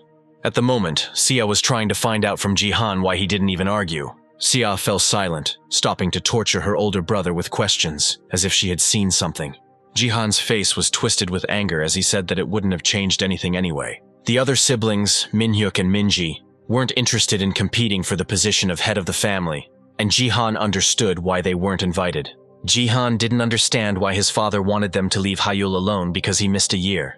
Jihan understood perfectly well that his father had ordered Hyul to somehow make up for lost time, but such protection was only available to the younger ones without a chip.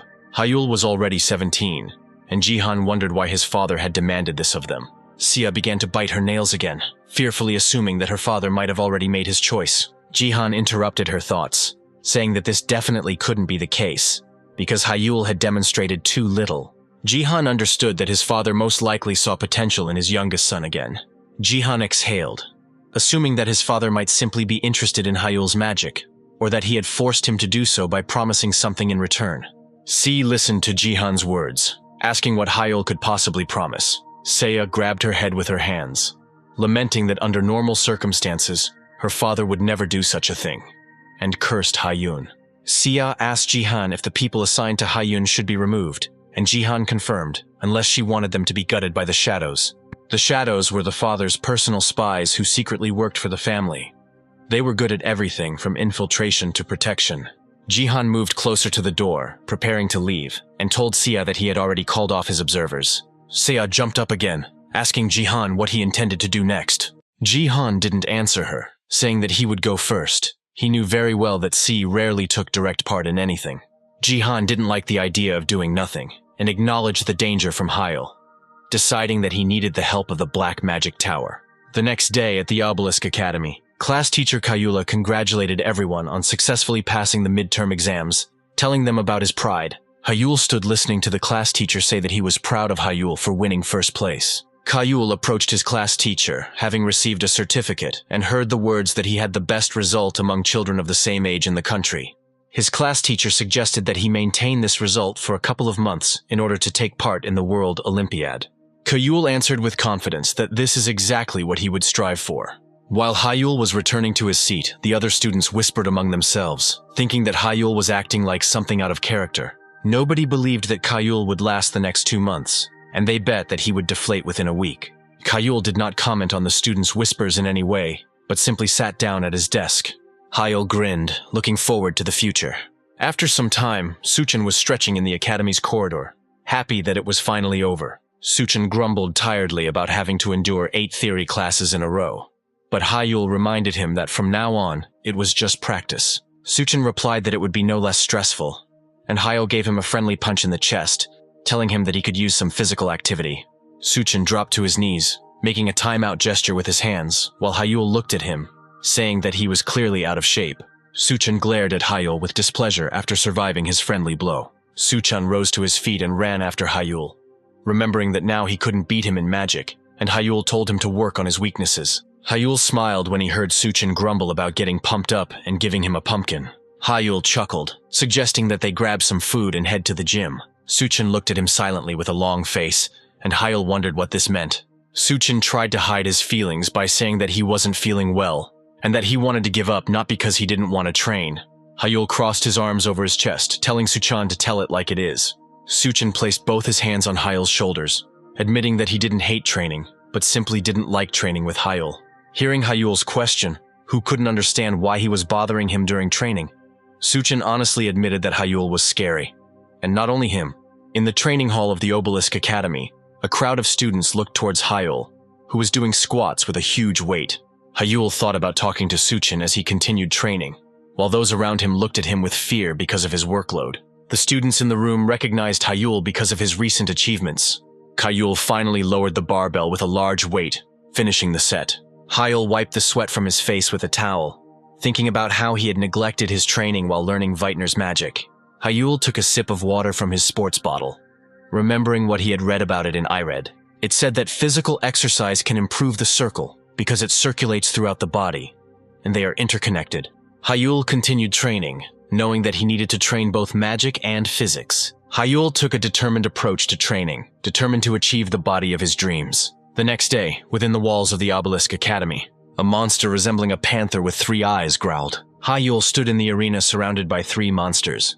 Monsters with huge claws rushed to attack Hyul. Hyul jumped to the side to avoid their attack. Hyul watched the monsters' movements carefully as he activated his circle. Hyul attacked the monsters with windy spears. One of the monsters disappeared after being attacked by Hyul, but the other 2 continued to attack. Hyul ducked, avoiding the attack, and the monsters collided heads. Hyul activated the Flame Volcano spell, and a fiery charge gathered in his palm.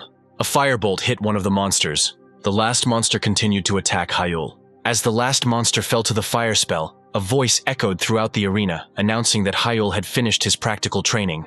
The class teacher looked at his tablet to announce the result. Hyul smiled and thanked his homeroom teacher when he heard that he had received the highest score. After some time, Hyul sat on a bench while other students were preparing to take the exam and looked at his hand. Hyul felt that thanks to the circles of infinity, his physical indicators increased almost 1.5 times.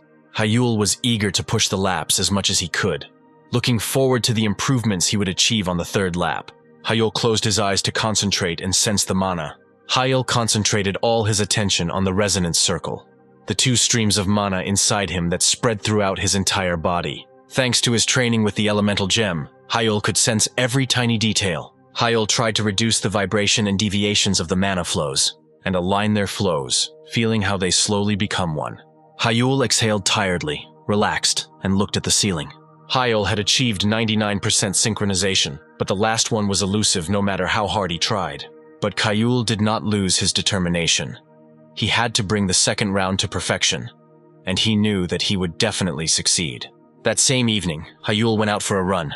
Hyul ran through the streets, listening to music on his headphones. Something around the corner of the building caught Hyul's eye, and he slowed down a little. A dark silhouette around the corner of the building began to move. A fist was aimed at Hyul's face. Hyul barely managed to lean back to prevent the unknown man in the hooded suit from hitting him in the face with his fist. Hyul, dumbfounded, asked the stranger, who was hiding his face, who he was. Hyul's eyes widened in surprise when he recognized the man hiding behind the disguise. Baek Sayuk stood in front of him, his hood pulled over his head and half of his face covered with a black mask. Sayuk swung at Hyul again, but he was able to dodge it. Sayuk told Hyul that he looks like a rat because of the way he dodges punches. Hyul squatted down to pick up the earphone that had fallen out and asked Sayuk why he hadn't gone home for the weekend. Hyul chuckled, deliberately irritating Sayuk by asking if it was because he couldn't go now. Hyul stood up, mocking the fact that Sayuk was now on probation, while Sayuk was shaking with anger. Hyul didn't calm down even though Sayuk told him to shut up, continuing to talk about Sayuk's father, who he used to hide behind. Hyul remembered how he defeated Sahyuk during the first match, calling him poor since he had nowhere to go now. Sahyuk exploded in anger, calling Hyul a piece of trash. Sahyuk began to cast fire spells. Hyul himself did not expect that Sahyuk will start to cast spells on the street because of a couple of harsh words directed at him. Sahyuk rushed at Hyul, shouting at him that he was a bastard. Hyul pushed away his hand, which contained concentrated fire spells, preventing him from being hit. Sahyuk cursed, realizing that he was caught. Hyul tripped Sahyuk at the same moment, knocking him to the ground. Sahyuk shouted at Hyul to get off him, but Hyul didn't say anything, thinking that even this prank of Sahyuk's was a good opportunity for him. After some time, several cars appeared in the same alley and people gathered. Sahyuk tried to break free from the grip of the people trying to calm him down, shouting that he had to teach Hyul some manners. Hyul was explaining the situation with Sahyuk to some man. Hyul pointed to a camera hanging in the alley that was supposed to record the events. Hyul continued to say that he couldn't believe Sahyuk's behavior, but the man simply said that it would be announced at the academy tomorrow. The man advised Hyul to return to his dorm room while they tried to calm Sahyuk down and get him into the car. Hyul listened to the words, thinking that Sayoku should continue to act in the same spirit. The next day at the Obelisk Academy, in the hall, students were crowded around the information board, whispering about how Sahyuk had been caught using magic on the street. There was a penalty report posted on the bulletin board, which stated that Sahyuk had been given a 10-point penalty. Hyul passed by, overhearing the students discussing the leniency of Sahyuk's punishment, saying that he usually got suspended from classes. Hyul wasn't surprised that Sahyuk got off so easily due to the special treatment at the academy. The Beck family was influential and had donated significant sums to the academy in their time. Hyul simply moved on, thinking that Sahyuk would still have to listen to a lot of moralizing for the rest of his life. At the same time, Sahyuk was talking on the phone, listening to insults. Sahyuk apologized to his father over the phone while his father reminded him that he had asked his son to sit quietly until graduation. Sahyuk's father stood in his office, looking out the window, asking Sahyuk if his request was really that hard. Sahyuk's father warned Sahyuk that if the family did not receive the title, he would be held responsible for it, and Sahyuk repeated once again that he was sorry. The call ended and Sahyuk looked at the screen where instead of his father's name, a money bag was written. Sahyuk cursed while looking at the screen. Sahyuk threw the phone to the side and it flew off the column. Sahyuk ground his teeth as he said Hyul's name. Sahyuk was filled with anger and malice as he remembered his sworn enemy. Sahyuk screamed that Hyul was an unbearable scumbag and started stomping on his phone. The phone shattered under Sahyuk's foot while he was shouting curses at Hyul. Sahyuk flinched as he heard the instructor's voice behind him, saying that Sahyuk's heart was full of envy. Sahyuk turned around, recognizing Instructor Smith, and asked if he wasn't allowed to react like that. Instructor Smith told Sahyuk that he could choose between love and hate.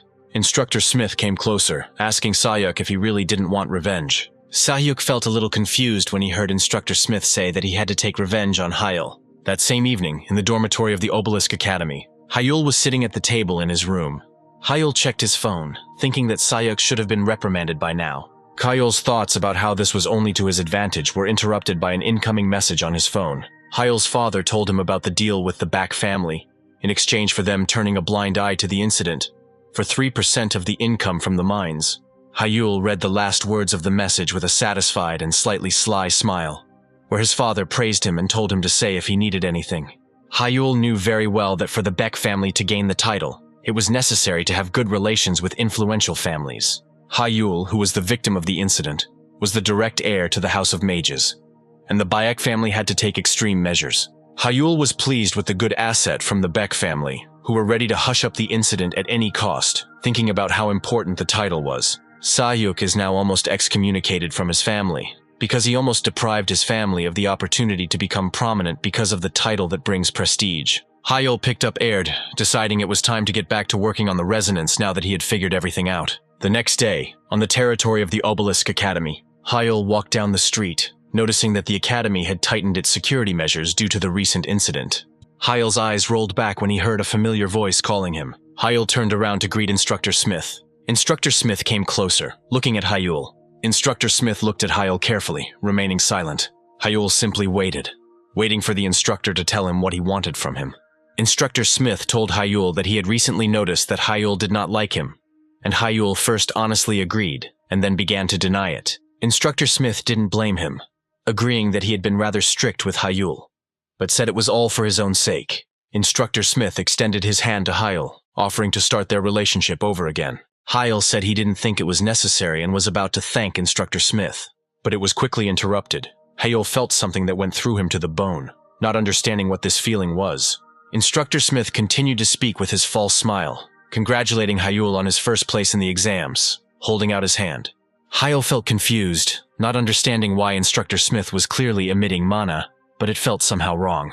Hyul looked at Instructor Smith, who was surrounded by dark energy. It seemed dark and ominous to him. Hyul couldn't believe that Instructor Smith was a representative of the Black Magic Tower. It was the first time that Hyul felt such energy in real life. It was a huge shock for him. Hyul knew about the Black Magic Tower like everyone else. This tower was unofficial, different from the recognized dozen. The Black Magic Tower was led by a mage who called himself the King of Death, and his followers were criminals with impure thoughts. Hyul still couldn't believe that the instructor in front of him was connected to the Black Magic Tower. Hyul's thoughts wandered away when he thought that he might not be the only one within the academy's walls. He was worried about how long it had been like this. Hyul forced himself to stop, realizing that something completely different was important now. He was still standing opposite the instructor's outstretched hand. Hyul directed mana into his eyes, deciding that he should first understand the structure of the instructor's spell to understand the situation. In a matter of moments, Hyul figured out the structure of the instructor's spell that he wanted to cast on Hyul. Hyul recognized the formula he could see. It was mind control magic. Hyul thought, remembering that his brain was not susceptible to the influence of the will of mana. It dawned on Hyul that Instructor Smith's mind control simply wouldn't work on him. Hyul sighed mentally, deciding that he had escaped without incident. They were still standing in the same place among the other students of the academy. Hyul felt relieved knowing that the instructor had not yet realized anything. Hyul decided he'd better pretend the mind control had worked and closed his eyes for a moment. Hyul opened his eyes, making his gaze unfocused, deciding that this way he could find out what the Black Tower wanted. Instructor Smith thought his spell had begun to work, and he stopped extending his hand to Hyul. Instructor Smith rubbed his face with his hand, saying he never thought he'd have to apologize to a defective character. Instructor Smith leaned closer to Hyul, telling him to listen carefully. Instructor Smith placed something in Hyul's hands, ordering him to carry it with him at all times. No questions asked. Hyul pretended to accept the order, wondering if this was all the Black Tower wanted from him. Instructor Smith turned to him again, wanting information about his mind control magic. Hyul pretended that his consciousness was resisting, bending over and clutching his head, believing that he could not tell it in any way. Instructor Smith took his game for the fact that the subconscious mind is trying with all its might to protect the secrets of his unique magic. Hyul thought he was a fool when Instructor Smith countermanded his order. Hyul was only able to perform like that in front of Instructor Smith because he knew about mind control magic. It was a spell that was aimed directly at the enemy's brain, which was able to control it, and it was the signature of the Black Tower. Hyul knew that such a spell could even destroy a person's brain if the mage was of a high level, so it was on the list of prohibited ones. Hyul simply demonstrated how a person can resist to a certain extent when an important topic is raised. Although Instructor Smith clicked his tongue in displeasure, Hyul realized that his magic was not their ultimate goal since he gave up so easily. Instructor Smith began to lament, confirming Hyul's thoughts that he could not fail the mission because of his desires. Instructor Smith snapped his finger, canceling the spell, saying that he would extract everything from Hyul after the main mission was over. Hyul pretended to be disoriented after the spell was lifted, and Instructor Smith feigned concern for his student. Instructor Smith told Hyul that he had become absorbed in his thoughts during the conversation and sent him off to rest, saying that he would not detain him any longer. Hyul agreed, confused, as Instructor Smith walked back towards the academy. Hyul watched as Instructor Smith mingled with the crowd. Hyul looked at him until he disappeared from sight. Hyul glanced at the time on the large clock located on the academy building. Hyul walked on, ignoring the carefree students who were deciding how to spend their break. Hyul wandered into the quiet inner courtyard of the academy.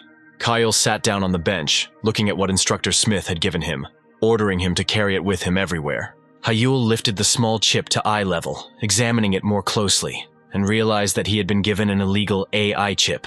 Hyul immediately realized that Instructor Smith had given it to him in order to frame him, making him appear to be the user of an illegal AI. Hyul presented newspaper headlines and reports that smeared his reputation. Hyul wondered who the customers might be, deciding that there was no need for Instructor Smith to go that far. Hyul thought out loud, rubbing his chin. He understood that someone could have ordered this from the Black Magic Tower. Hyul thought about Sahyuk, but quickly dismissed the thought. realizing that for someone who was bound by all possible restrictions, this was hardly possible. Hyul came to the conclusion that there was a high probability that one of his brothers and sisters could be the customer in order to remove him from the race for the position of leader. Hyul began to think about suspects, believing that his sister Minji had never been particularly active in the power struggle and had no motive. The next suspect was brother Minhyuk, but Hyul believed that he wasn't low enough to plan such a thing. For Hyul, there were only 2 suspects left, Sia and Jinyuk, and he believed that they might even be in cahoots. Hyul wondered if he could just pin down Instructor Smith to find out, but Hyul quickly pushed these thoughts away, realizing that the Black Tower would not ignore the leak of information, and the instructor might not know everything. Hyul chose a different path, deciding that it would only attract the attention of the Black Tower, and the instructor could become a scapegoat.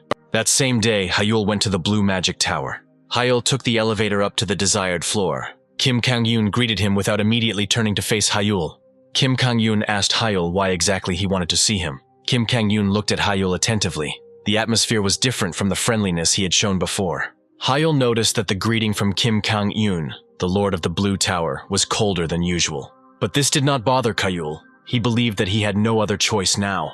Kim Kang-yoon covered his face with his hand, trying to send Hyul away, saying that he was busy now. Annoyance could be felt from him. Hyul looked at the irritated Lord of the Blue Tower, thinking that he had no choice. Hyul approached Kim Kang-yoon, asking if he had interrupted his research, and Kim Kang-yoon honestly said that he was researching a certain mana stone. Kim Kang-yoon was still deep in thought, and Hyul looked at his desk, curious about what kind of mana stone he was referring to. Hyul saw on the table of the Lord of the Blue Tower an elemental stone, which was connected with the test of the first stanitsa of Ered. Hyul smiled, considering this a good opportunity, and looked at Kim Kang-yoon. Kim Kang-yoon invited him to sit down anyway, telling Hyul to get straight to the point so they could get everything sorted out quickly. Kim Kang-yoon still looked irritated as he asked what was so important about Hyul that he asked for an immediate face-to-face meeting. Hyul noticed that Kim Kang-yoon was extremely annoyed, and knew that no matter what Hyul told him now, he would not cooperate. Hyul decided that they needed to come to some kind of agreement, and said that he wanted to share his knowledge before getting down to business. Hyul brought up the stone that Kim Kang-yoon was researching, telling him that it was an elemental stone. Kim Kang-yoon was shocked when he heard Hyul's words. Kim Kang-eun stared at Hyul, asking what he and why he knew about the stones whose name had not even been revealed yet. Kim Kang-ni gave off a warning aura, and Hyul raised his hands, saying that he had absolutely not spied on the Blue Tower. Hyul reached into his briefcase to answer Kim Kang-yoon's question about how he knew about these mana stones. Hyul handed Kim Kang-yoon the stone he had tuned during the challenge, saying that he had the exact same one. Kim Kang-yoon even got up from the sofa in surprise when he saw Hyul's elemental stone. Hyul didn't let him finish, saying that he was right, and that he had a perfectly tuned elemental stone in his hands. Kim Kang-yoon's mouth widened in surprise, asking Hyul if he had really set it up himself. Hyul answered his question affirmatively, saying that he was the one who was able to tune the elemental stone. Kim Kang-yoon still didn't fully believe Hyul's words, thinking that he must be joking. Kim Kang-yoon knew that many famous masters had tried to tune the elemental stone, but they had failed. Kim Kang-yoon thought that even he, who was called the world's expert in magic stones, could not organize the flow of mana. And that was why Kim Kang-yoon didn't believe that Hyul, who was sitting in front of him, a simple student, could handle it. Kim Kang-yoon was still trying to understand while looking at the elemental stone in Hyul's hands, and asked Hyul if he was just lucky. Hyul did not dispute his words, agreeing with his version about luck, and added that he brought it here so that Kim Kang-yoon could help with the material. Kim Kang-yoon asked Hyul if he wanted to explain how exactly he had tuned the elemental stone. Hyul replied that he himself did not know how it happened, saying that it just happened, and now he can only talk about this. Kim Kang-yoon didn't believe his words for a second, asking Hyul how lucky he was to have found it and set it up completely by accident. Hyul could only laugh awkwardly, but Kim Kang-yoon quickly gave in, saying that any magician has the right to his secrets. Kim Kang-yoon waved his hand, saying that he would not interrogate him anymore, and Hyul thanked him for his understanding. Hyul let him look at the stone closer, and Kim Kang-yoon examined it while wearing gloves so as not to harm it. Kim Kang-yoon returned the stone to Hyul, asking why he brought it to the Blue Tower. Hyul said he brought it to create an artifact. Kim Kang-yoon began to take off his gloves, asking what kind of artifact Hyul wanted. Kim Kang-yoon suggested artifacts, naming clothes, dyeing, and even weapons, so Hyul could clarify his choice. Hyul only said that anything would be good enough for him as long as it could increase the effectiveness of elemental magic. Kim Kan-yoon said he understood Hyul, but clarified that stones of such high quality require other high-quality materials for the artifact. Kim Kang-yoon asked Hyul in all seriousness if he was prepared for the fact that it might cost him a lot, but Hyul looked at him blankly. Kim Kang-yoon laughed, remembering that the person sitting in front of him was a direct descendant of the House of Magicians, and said that he would send a bill to Hyul's father. Hyul stopped him, saying that there was no need for that, and added, putting his finger to his lips, that his family members should not know about the artifact. Kim Kang-yoon laughed, telling Hyul that he was a sly one, and drawing an approximate amount in the air, asked how Hyul was going to pay. Kim Kang-yoon removed the written amount, asking if Hyul could really pay it out of his own pocket, and then Hyul moved on to his idea. Kim Kang-yoon became interested and asked the smiling Hyul if he knew of another payment method. Hyul made an offer, saying that he could set it up for the Blue Y Tower's all elemental stones, and Kim Kan-yoon may be present. Kim Kan-yoon didn't expect such a proposal, and asked Hyul again if he was really ready to reveal his tuning method to him. Kim Kang-yoon said that it was very tempting, agreeing with laughter, and said that the tower would then also be indebted to Hyul. Hyul, hearing Kim Kang-yoon's words, asked if he could ask him for one more favor. Kim Kang-yoon asked what exactly Hyul wanted and if it was related to the agenda. Hyul placed the chip he had received from Instructor Smith on the table in front of Kim Kan-yoon. Kim Kang-yoon picked up the chip, looked at it carefully, he knew exactly what it was, and asked Hyul where he got it. Hyul clenched his fists as he explained that there was a mage from the Black Magic Tower in the academy, and it was he who gave him the chip. Hyul did not say who it was, but said that he suspected that a criminal group was operating in the academy. Hyul asked Kim Kang-yoon for help so they could get rid of them. At night, when the moon was already high in the sky, Hyul stood near the academy next to the car. Hyul thanked Secretary Kim Kang-yoon for giving him a ride and wished her a safe journey. Kim Kang-yoon's secretary bid farewell to Hyul, telling him to see her again without much emotion. Hyul watched as the secretary's car drove away down the road. The corridors of the hostel were quiet and deserted. Hyul fell onto his bed in his room, feeling the fatigue accumulated during the day. Hyul felt lucky that Kim Kan-yoon was researching the elemental stone. Hyul put his hands behind his head, happy that thanks to this he would receive an artifact that even his father would not know about. Hyul remembered Sayuk, who had caused him trouble, and whose family shares he had originally intended to use for payment. But now Hyul managed to save them, and he was very pleased with it. Fatigue gradually overcame him, and he closed his eyes, hoping that everything would work out. Hyul remembered the conversation he had with Kim Kan-yoon today, who said he couldn't believe it. Kim Kan-yoon couldn't understand how the Black Tower mages were able to settle in the academy, which was famous for its security. Kim Kang-yoon twirled the only piece of evidence that Hyul could provide between his fingers. Kim Kang-yoon smiled when he heard Hyul's question, asking if his request was too burdensome.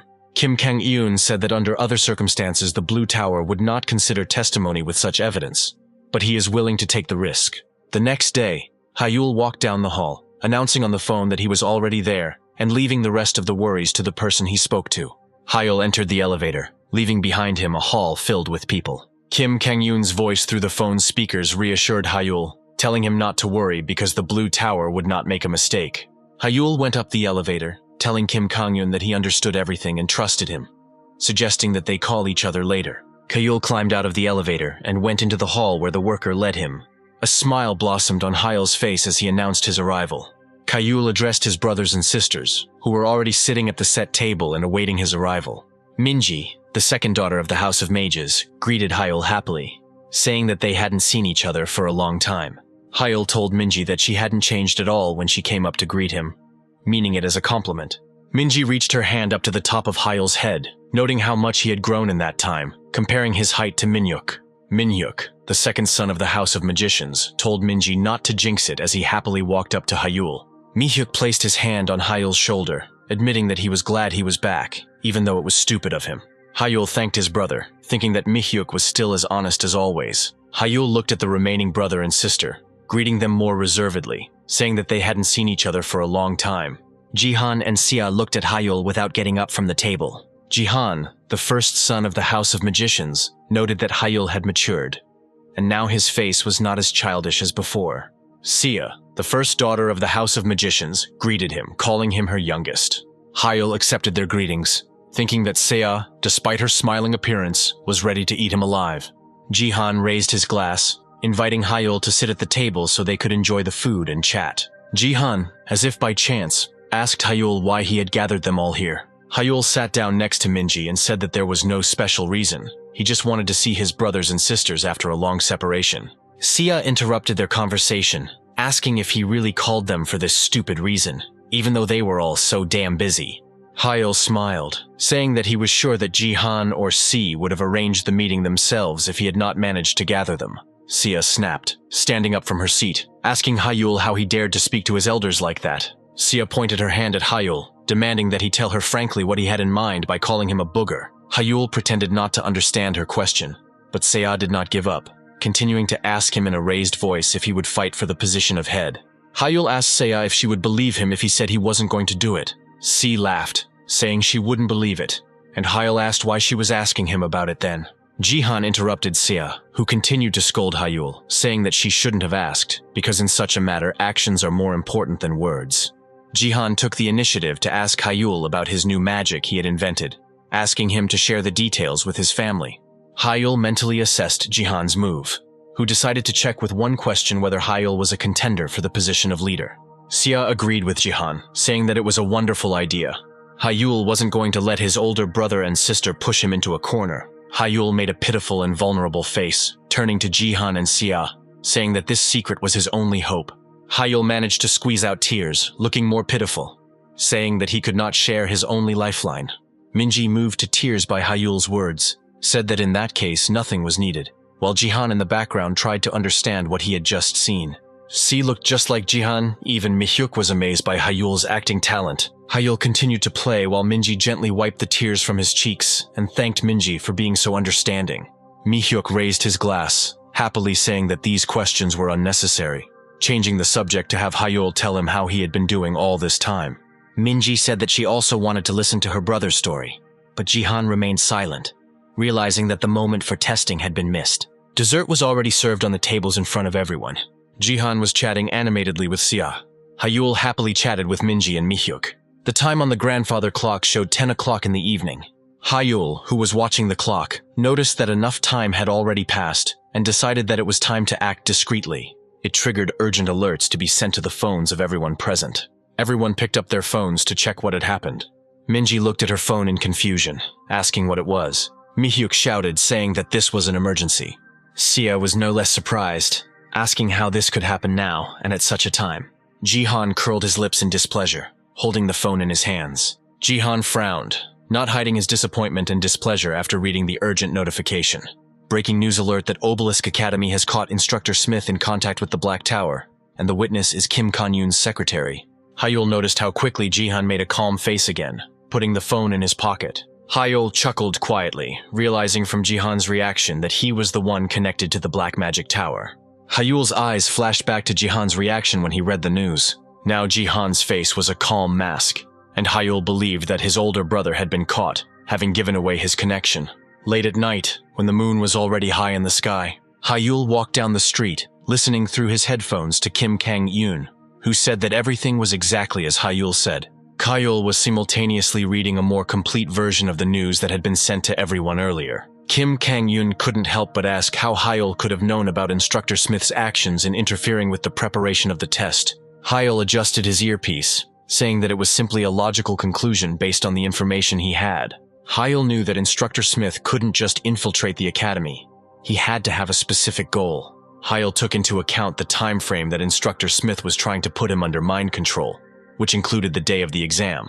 It was this Friday that the survival test was scheduled to take place, and it could be sabotaged. Instructor Smith knew full well that the easiest way to do this was to damage the equipment. The instructor had to sneak in right after the check because it is checked the day before the exams. And that's exactly what Kim Kang-yoon's secretary Jang Soo caught him doing today, based on information provided by Hyul. Hyul had asked the people from the Blue Magic Tower to monitor the equipment room in advance, and Hyul himself went to meet with his brothers and sisters at the same time when the representative was supposed to be caught. The result of Hyul's plan was satisfactory. Instructor Smith was captured. Hyul was able to find out that it was Jihan who maintained contact with the Black Magic Tower. Hyul was pleased with himself, because he was able to find out all the necessary information, making sure that no one would know about his interference.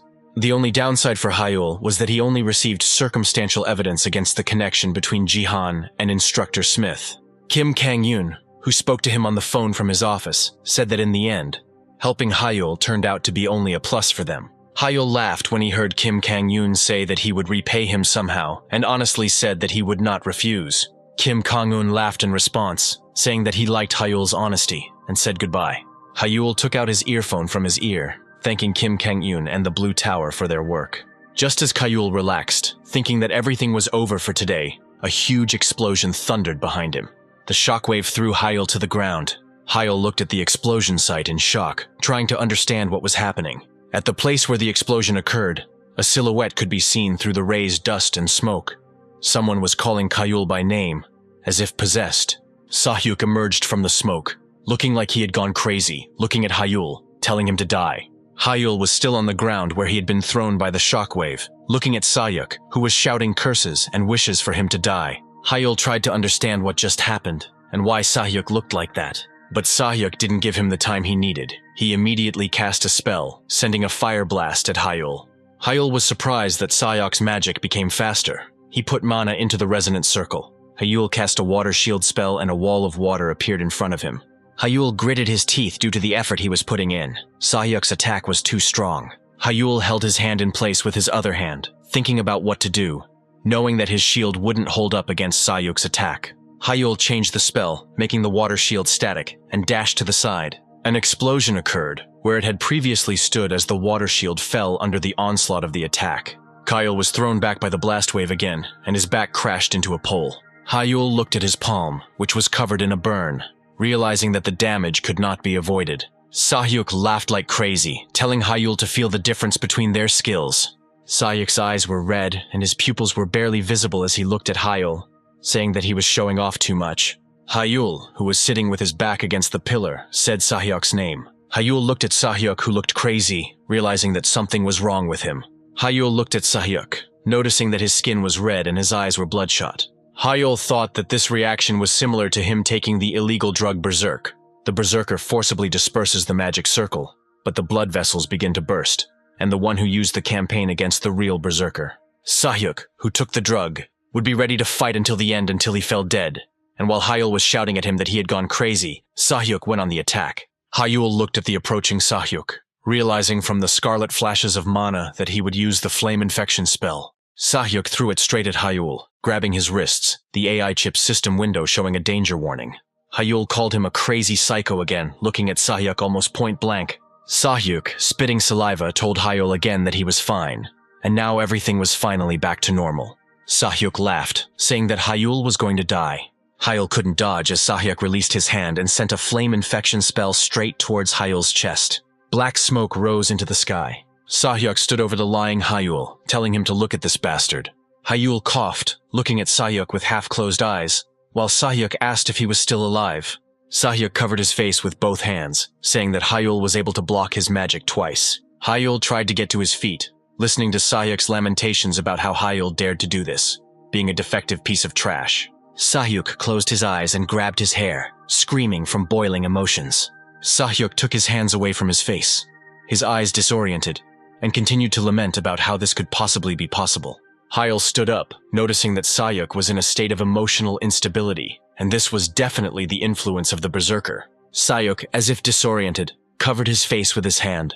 Hyul watched him, feeling that something still didn't add up. He remembered the power of Sahyuk's magic that broke through his water shield. Hyul didn't take his eyes off Sahyuk, thinking that a Berserker couldn't increase his magical power that much. Hyul slowly began to use air magic, deciding to check it for sure, and Sahyuk turned his attention to him, asking why he was staring at him. Hyul used air spear magic, creating several spears in the shape of birds. Sahyuk looked at the birds flying towards him with a bit of thoughtfulness. Sahyuk activated his spell, shouting at Hyul, asking what kind of magic he was using. Hyul, meanwhile, noticed that Sahyuk was a good boy for dodging the spears. Sahyuk turned his gaze to Hyul, who was already at his feet, saying that he needed to be more careful. While Sahyuk looked at Hyul in shock while spitting saliva, Hyul had to act before he could react. Hyul cast a close-range airstrike spell at Sahyuk. Sahyuk's face twisted under the light of the airstrike. He had nowhere to dodge. Hyul was sure that he had hit the target, and he did. But then, right in front of Hyul's face, Sahyuk activated fire attribute magic, surprising Hyul with the distance between them. Hyul quickly realized that this was a fire pellet spell. Sahyuk, with a crazy smile, shouted at Hyul to die. Hyul rushed back out of range to dodge. He knew full well that the fire pellet's power was high at close range. Sahyuk looked like he was being hit by the backlash of a spell, and Hyul wondered what could have caused his power to increase. Hyul, who had gotten out of range, and the fireball exploded before reaching him. Hyul exhaled, wiping his chin, and asked Sahyuk if he really hated him so much that he installed an illegal chip. Sahyuk, while creating wind magic, continued laughing, asking what kind of nonsense Hyul was talking about, and he didn't know what kind of U-chip he was talking about. Hyul shook his head, asking if he understood correctly that Sahyuk didn't remember anything. Sahyuk, unaware that he has a EU chip implanted in his neck, tells Hyul that he doesn't need tricks to defeat trash like him. Sahyuk aimed wind spears at Hyul, telling him to stop talking nonsense and just die. Hyul dodged his spells, saying that the EU chip was capable of increasing abilities and adjusting formulas, but it was illegal. Sahyuk yelled at him, saying that he didn't care about this information. Hyul noted that this sounded ironic, since he had only recently studied how changes in the structure of circles were related to their effect on formulas. Hyul continued speaking, saying that thanks to this, he was now very sensitive to changes in magic related to these moments. Sahyuk started casting new spells, yelling at Hyul and calling him crazy for not realizing the U-chip. Hyul, who had been enlightened by the mixture of Berserk and U-chip, was about to use the second circle spell, saying that he would not thank him. Hyul knew that the EU chip allowed him to increase his magic level by 1 ring, but he had dug up a ton of information about it in the last few days. Hyul rubbed his forehead, thinking out loud that the problem was the penalty, and the boost by combining circles to speed up had negative consequences. Hyul, who started the process he just spoke about, began counting the time until he would receive a fine for using this method. Hyul was able to calculate that for a second-round master, the penalty was only 3 minutes. Hyul continued talking about the next 12-hour restrictions, but Sahyuk couldn't understand what he was mumbling. Hyul closed his eyes, saying he would only have 3 minutes, but he considered it a ton of time. Hyul dropped to the ground, placing his hands on the earth and casting the spell of Earth Needles. The needles pierced the ground from Hyul towards Sahyuk at incredible speed. Sahyuk screamed as one of the earthen needles pierced his thigh. Sahyuk screamed when he recognized the third circle magic, and asked Hyul where such a scumbag could get it from. Hyul chuckled, pointing at his head, and asking how to explain this. Sahyuk, having launched a new fire attack with death wishes for Hyul, heard from Hyul that Sahyuk not only had magic, but also cliché curses. Hyul summoned a water shield to block Sahyuk's attack. The fire attack crashed into the water shield that Hyul was holding. Sahyuk laughed, asking why Hyul was retorting again by saying that he screwed up last time. Wishing for Hyul to burn to ashes, the water shield turned into a water tornado, easily blocking Sahyuk's attack. Sahyuk, shocked by what he saw, tried to figure out how this happened. Hyul, who controlled the water tornado, rebuked Sahyuk, telling him to think that the water shield should also be of the third circle. Hyul, with battle marks on his face, confidently told Sahyuk that his magic would no longer be able to even touch Hyul. Sahyuk shook with anger, calling Hyul's name. Sahyuk rushed forward, shouting Hyul's name. Sahyuk laughed as if he was mad, advancing on Hyul. Sahyuk laughed, saying that Hyul could only become stronger by using some other doping. Hyul calmly told Sahyuk that it was over, without reacting to his attacks. Hyul took a step that created ripples like water, telling Sahyuk not to expect mercy, since he had asked for it. Hyul cast a darkness blindness spell, and circles of darkness spread out from his feet, filling the space. Sahyuk looked at the darkness that enveloped him with confusion. Hyul, whose outline was still visible through the darkness, told Sahyuk about his obsession with killing. Before disappearing from Sahyuk's sight completely, Hyul said that none of this might have happened if it weren't for his behavior. Sahyuk, who found himself trapped in the darkness, began to shout at Hyul to stop hiding and come out. Hyul cast the earth-binding and air-binding spells. Sahyuk's body, who didn't suspect anything, was instantly wrapped in chains. Sahyuk's feet were covered with earth, which immobilized him in place. Hyul told Sahyuk that it was already late, and his last mercy for him would be to guide him on the right path. Sahyuk started yelling at Hyul again, saying that he wasn't done with him and blaming him. But Hyul said that it didn't matter who it was. Hyul continued speaking, telling Sahyuk, who couldn't see him, that he would have blamed someone else if it wasn't Hyul. Hyul reached for the chip on Sahyuk's neck, asking if he knew why they were outlawed, other than the negative impact on health. Sahyuk screamed in pain as Hyul touched the chip on his neck, calmly watching his suffering. Hyul said that he had only sent one short pulse into Sahyuk's overheated chip, asking how it felt. Sahyuk coughed, asking for it to stop with a distorted face. Hyul continued to explain with a smile why Sahyuk was in so much pain, continuing to administer short pulses, causing Sayuk to scream at the top of his lungs. Hyul sincerely thanked Sayuk at the end, saying that the Beck family would pay in full again for his idiotic actions. Sayuk cried in pain as he listened to Hyul's words about his expectations of royalties from the Bayek family's magic stone mines. Hyul leaned towards Sayuk, saying goodbye to him and thanking him, considering him his money tree. Hyul injected a large pulse into Sahyuk's overheated U-chip. Sahyuk's body couldn't withstand such an impact. He opened his eyes and mouth wide from the pain that pierced his entire body for the last time. The darkness cleared, leaving Hyul standing over Sayuk, who lay unconscious on the ground.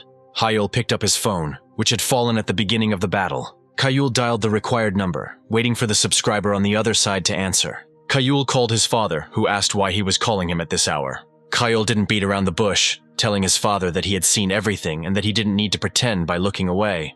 Hyul's gaze was directed towards the bushes where red eyes were visible as he told his father about the absence of students and police. Father Hyul suggested that the students might have simply been hiding, and the fact that he could stop the police didn't mean it was him. Hyul agreed, saying that many people could stop the police, but only his father would watch the outcome of the fight. Hyul added, remembering Sia and Jihyun, that they couldn't watch him, and someone else would have helped or stabbed him in the back. Kayul's father laughed as he listened to his son's reasoning and said that he was right. Kayul heard movement in the bushes where he had recently seen red eyes, and movement began from that direction. A man dressed in dark clothes and a mask that covered his entire face. He knelt down in front of Hyul, and his father said that he had assigned Sakyok to him.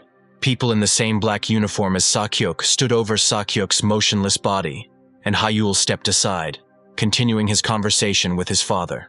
Kayul's father asked his son why he was calling if he already knew about the surveillance. Hyul nonchalantly told his father that he just wanted to show off his third circle. Kayul's father replied that he did not remember any particular achievements on his son's account, and asked whether Kayul had hidden the third circle from the very beginning. Hyul agreed without hesitation with what his father said, even though it was a lie and he was only using the acceleration of the resonance circle. Hyul only added to his father that he still lacked strength. He hinted at the consequences if Jihan and Sia found out about the third circle. Kayul, without a drop of shame, hinted to his father that the pressure from his brother and sister would increase if this was not hidden. Hyul looked at Sakyok, telling his father that he used a soundproof barrier and illusion magic during the fight. Kayul's father noted that these were good measures on his part, and said that he would send a car for Kayul to spend the night at home. Hyul thanked his father, saying that he would see him soon. Father Kayul smiled after the call ended, without saying anything goodbye. Kayul's father burst out laughing, noting that he had absolutely no idea what Kayul could have been doing the entire goal if his self-confidence was so impressive. Hyul put his phone away and turned to Sakyok, calling him uncle, and saying that they hadn't seen each other for a long time. Seokyuk began to remove the mask from his face. Seokyuk, who looked very much like Hyul's father, greeted the young master and asked for forgiveness. Seokyuk stood up from his kneeling position and applied healing magic to Hyul's cheek and neck, saying that the wound was not small. Seokhyuk said that he would provide first aid and leave the rest to the family doctors, and Hyul thanked him warmly. Hyul walked to the car that had arrived on his father's orders and told Seokhyuk to handle the rest. Seokhyuk put his mask back on, saying that this matter was unlikely to go beyond the barrier, with his subordinates from the Shadow Squad behind him. At the same time, in one of the city's skyscrapers, Jihan cursed, loosening the tie around his neck. He had just returned to his home. Jihan entered the living room, lamenting out loud because he couldn't understand how this could have happened. Jihan froze when he saw the stranger, who was hiding his face on his sofa, asking him if he had just finished work. The stranger said he thought he would have to wait all night, but noted the comfort of the sofa. Jihyun asked him if he had come to the Black Tower. The stranger from the Black Tower, whose face was not visible, tugged at the piercing on his lip, saying that he could not believe the failure because of the Blue Tower. Jihan did not appreciate the stranger's cheerful attitude, raising his voice when asking if there was any reason to laugh in this situation. Jihan's face expressed anger and displeasure when he spoke about the Black Tower not fulfilling its promise, and asked if they wanted to destroy him. The stranger from the Black Tower asked for forgiveness in the same cheerful tone, attributing it to his nature, and promised to return the money. The stranger from the Black Tower rose from the sofa, saying that for the sake of the VIP client, all evidence would be eliminated and there would be no information leakage. The stranger from the Black Tower promised Jihan that Instructor Smith, who was caught by the Blue Tower, would not see the dawn. Jihan stated that he didn't care about Smith's life at all. He was more worried about the U-chips they gave to Sahyuk along with the Berserker. The stranger from the Black Tower adjusted his hood with a smile, saying that he didn't need to worry about such things, and Sayuk was incapacitated. Jihan asked again, not understanding what incapacitated meant. The stranger from the Black Tower said that it seemed like Sayuk had attacked Hyul. The stranger from the Black Tower said that Sayuk is now barely different from a walking corpse due to the side effects. Jihan covered his face with his palm, looking at the man through his fingers, and repeated that he didn't care about nonsense. He was interested in Hyul's condition. The stranger from the Black Tower tried on the appearance with his fingers, while casually reporting that Hyul might only be slightly injured, ignoring Jihan's displeasure. Jihan tensed his jaw, clarifying that Hyul could somehow defeat Sayuk, who was berserk and had a EU chip. The stranger from the Black Tower confirmed his words with enthusiasm, saying that this was not all. The stranger from the Black Tower reported his observations of the situation when Sayuk attacked Hyul. He told Jihan that Mr. Sakyok was there, and immediately cast a barrier and illusion and called him prudent. The stranger from the Black Tower said that he was unable to watch the fight to the end because of this, but it was exciting. Jihan realized that the shadows were indeed watching over Hyul.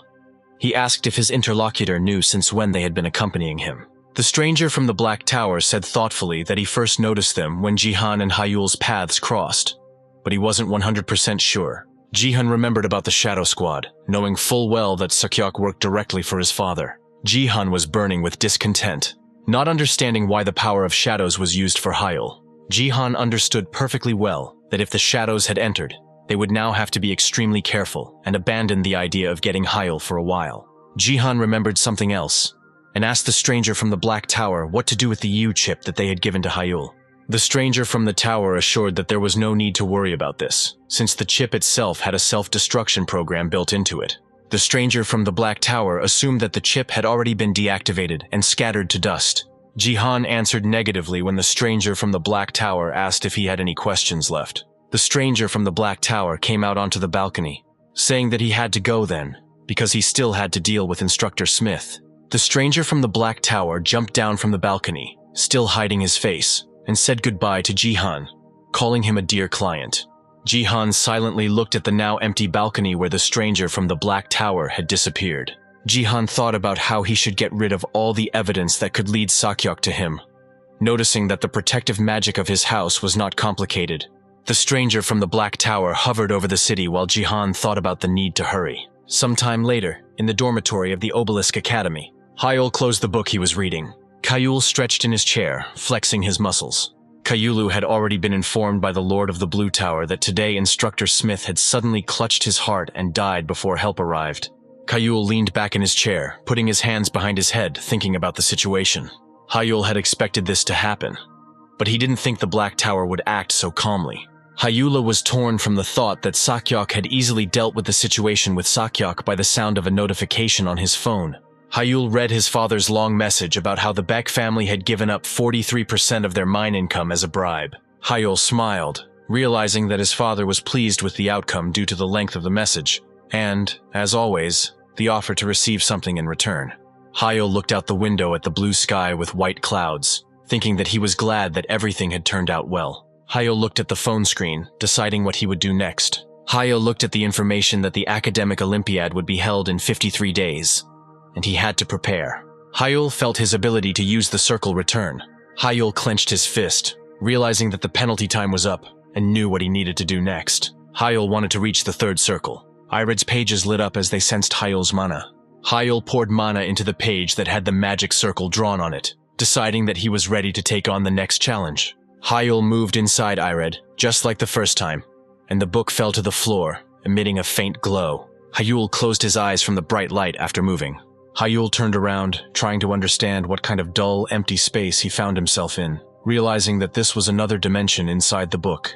A bright light appeared behind Hyul, and he turned around, looking at that place in surprise. A magical creature in the form of a girl greeted him on the second page of the tests. The magical being introduced herself as Beta, and said that she was the conductor of the second page's test. Hyul listened carefully, wondering what the second test would be like and whether it would be like the first. Hyul remembered Alpha, which Beta resembled.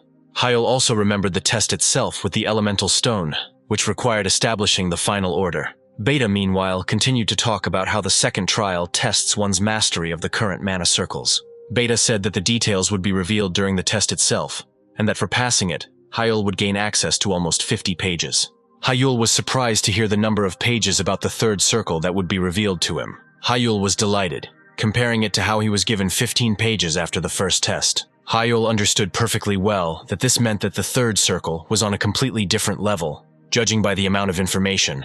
While Hyul waited impatiently for the beginning, Beta informed him that his test was beginning. Hyul looked ahead where Beta had disappeared. Weitner's voice was heard in space, telling Hyul that he would now tell him about the second test.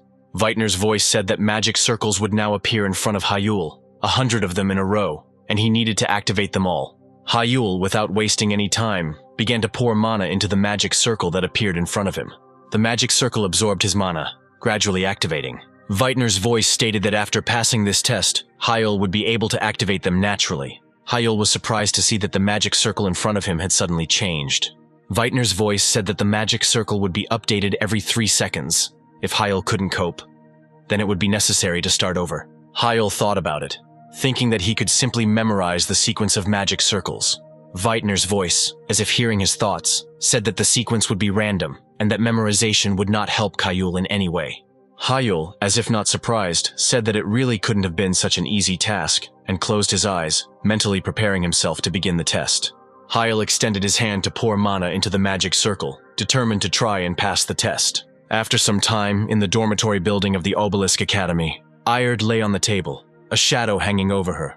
Hyul, completely exhausted, looked at Ired without words. Hyul was feeling dejected, lamenting that he had spent 8 hours on the second test, and his record was only 10 laps. Hyul took Ired in his arms, calming down, and said that he could still gradually get used to it.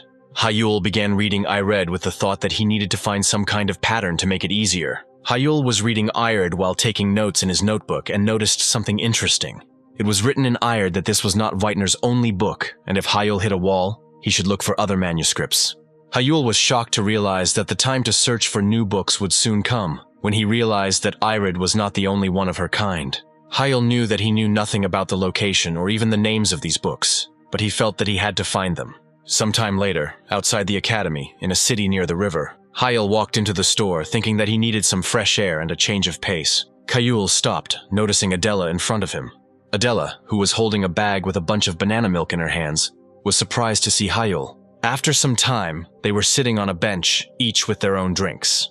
Hyul laughed, saying that they had been running into each other quite a lot lately, and Adela awkwardly agreed. Adela blushed and covered her face, confirming Hyul's words when he noticed that she looked like she hadn't slept all night.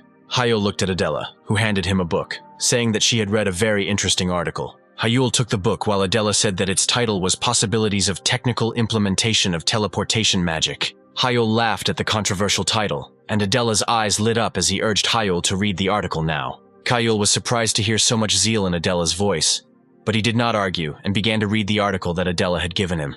Adela enjoyed the taste of banana milk as she sat next to Hyul, who was reading. Adela drank almost all of the banana milk while waiting for Hyul. Hyul handed the article back to her, saying it was interesting except for one thing. Hyul and Adela simultaneously said the main disadvantage of the work, which was the lack of a logical conclusion. Hyul thought, looking at the work again. Hyul reread the line about the conclusions that were based on the analysis of information from Weitner's ancient manuscripts. Hyul almost jumped on the spot when he saw the name of his teacher and author, Arid. Hyul carefully reread some points from the article again, noticing that the structure and content were different. But Hyul clearly felt how a number of theories could be traced that Weitner himself had already put forward, albeit rather superficially. Adela was surprised when Hyul asked with special interest who the author of this article was, but said that it was Go Sung-jun. After some time, Hyul was sitting at his desk in the dorm room again. Hyul thought about Go Sung-jun, about whom nothing was known, not even information about his gender and age. Hyul looked back at the article, which was Go Sung-jun's only work, and wondered if he might have been scared off by the criticism. Hyul calmly noted that this was the maximum information he could learn as a simple student. Hyul picked up his phone, knowing how to solve this problem. Hyul dialed the number with a smile and greeted the head of the Blue Magic Tower, Kim Kang-yoon, thinking that a simple student was not the same as him. In the office of the Blue Magic Tower, a call from Hyul appeared on his phone, and Kim Kang-yoon reached out to answer it. Kim Kang-yoon, covered in books, answered the phone, immediately asking what Hyul needed. He had been researching all night long. Hyul confidently informed him that he had found one thing that would be beneficial to both of them. Kim Kang-eun raised his head, interested in Hyul's words, and waited for details. Hyul continued, asking if Kim Kang-eun could help him find one person. The next day, in the Obelisk Academy's academic building, the gym was filled with students. Hyul used the magic of the Infinity Circle. Suchin prepared for Hyul's attack by using interactive magic to create barriers. Hyul aimed wind spears in the shape of birds at Suchin. Suchin began to scold Hyul, saying that it was cheating when the wind birds changed their trajectory and began to circle above him. Hyul asked where, saying that he was only using the first magic circle. Suchin had to somersault to avoid it, saying it was impossible on a normal first lap. Suchin began to follow the trajectory of the wind spears that were flying towards him in the second attack. Suchin stared at the attack, wondering what he should do to avoid it. Hyul exhaled, pleased with how the training had gone. Suchin sat on one knee, surrounded by the 4 barriers he had managed to create, sweat pouring down his face, and looked at Hyul reproachfully. Hearing Hyul's words that Suchin was able to block everything properly, Suchin said that he almost died because of Hyul's attack. Suchin rose to his feet, decisively suggesting that Hyul now try hand-to-hand combat. Hyul agreed, saying that he didn't mind, asking Suchin if he was really sure that he could defeat him in hand-to-hand combat. Suchin rushed at him, shouting whatever. Suchin's eyes widened as he saw Hyul immediately appear in front of him, his fist aimed at Suchin's chin.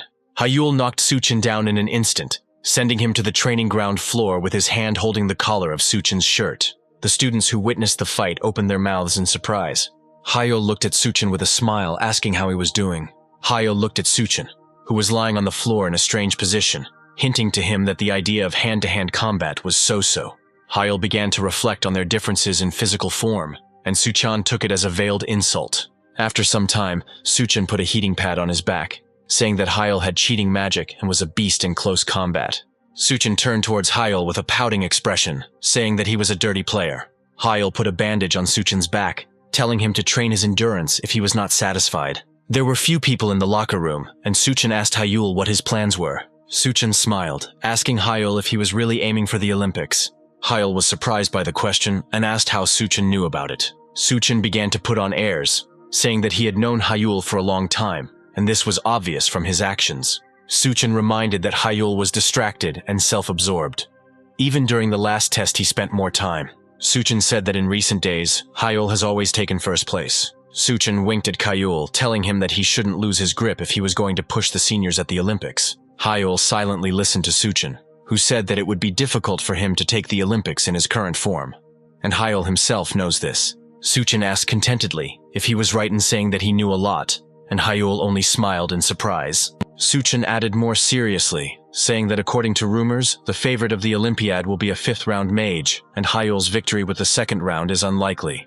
Hyul thought about it, realizing that Suchin was right and that he needed to grow in order to perform well at the Olympics. Hyul remembered Ired, knowing that he could temporarily speed up his 2nd lap to a 3rd, but it wasn't enough. Hyul needed a 3rd or 4th round to fight on equal terms, and to do that, he had to find Go Sang-jun.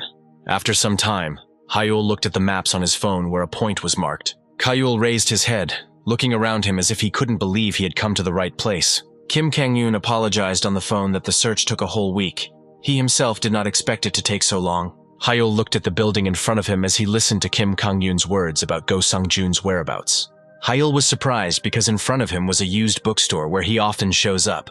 Hyul couldn't believe that Go Sang-jun was in the place right in front of the academy, remembering that the most inconspicuous things are always in plain sight. Hyul remembered the old days when he began to actively study from books after the announcement of his incompatibility with the AI chip. Hyul couldn't understand where he got Aird from, and now he wondered if Aird could have come to him from this little shop. Hyul opened the door to the shop, greeting everyone from the threshold. The shop owner, who was busy with something, heard Hyul's voice. The owner recognized Hyul, saying that they had not seen each other for a long time, and Hyul asked how he had been. The shop owner was glad to see Hyul. He said that everything was as usual with him and told him about the rumors about Hyul's magic that he had heard. Hyul thanked his owner with a smile when he noticed that Hyul now looked healthier. The owner laughed, saying that there was nothing to thank him for. But Hyul noted that it was only thanks to the books in the shop that he had come this far. The store owner thanked Hyul for his words and asked what brought Hyul to the store today. Hyul asked the shop owner with a slight hesitation if he could meet Go Sang-jun, his child. The shop owner was surprised that Hyul knew about him and asked his intentions, and Hyul told about the article and his search through his acquaintances. Hyul lowered his head, apologizing for secretly collecting information, and added that this meeting was indeed important to him. The shop owner rubbed his neck, saying that he remembered some article from his son's work. The shop owner agreed, saying that he would arrange this meeting for Hyul. Hyul bowed, sincerely thanking him for the opportunity. The shop owner warned Hyul that he would hardly be able to get answers to his questions, which surprised him. Hyul didn't understand what this meant and asked the shop owner directly what he meant.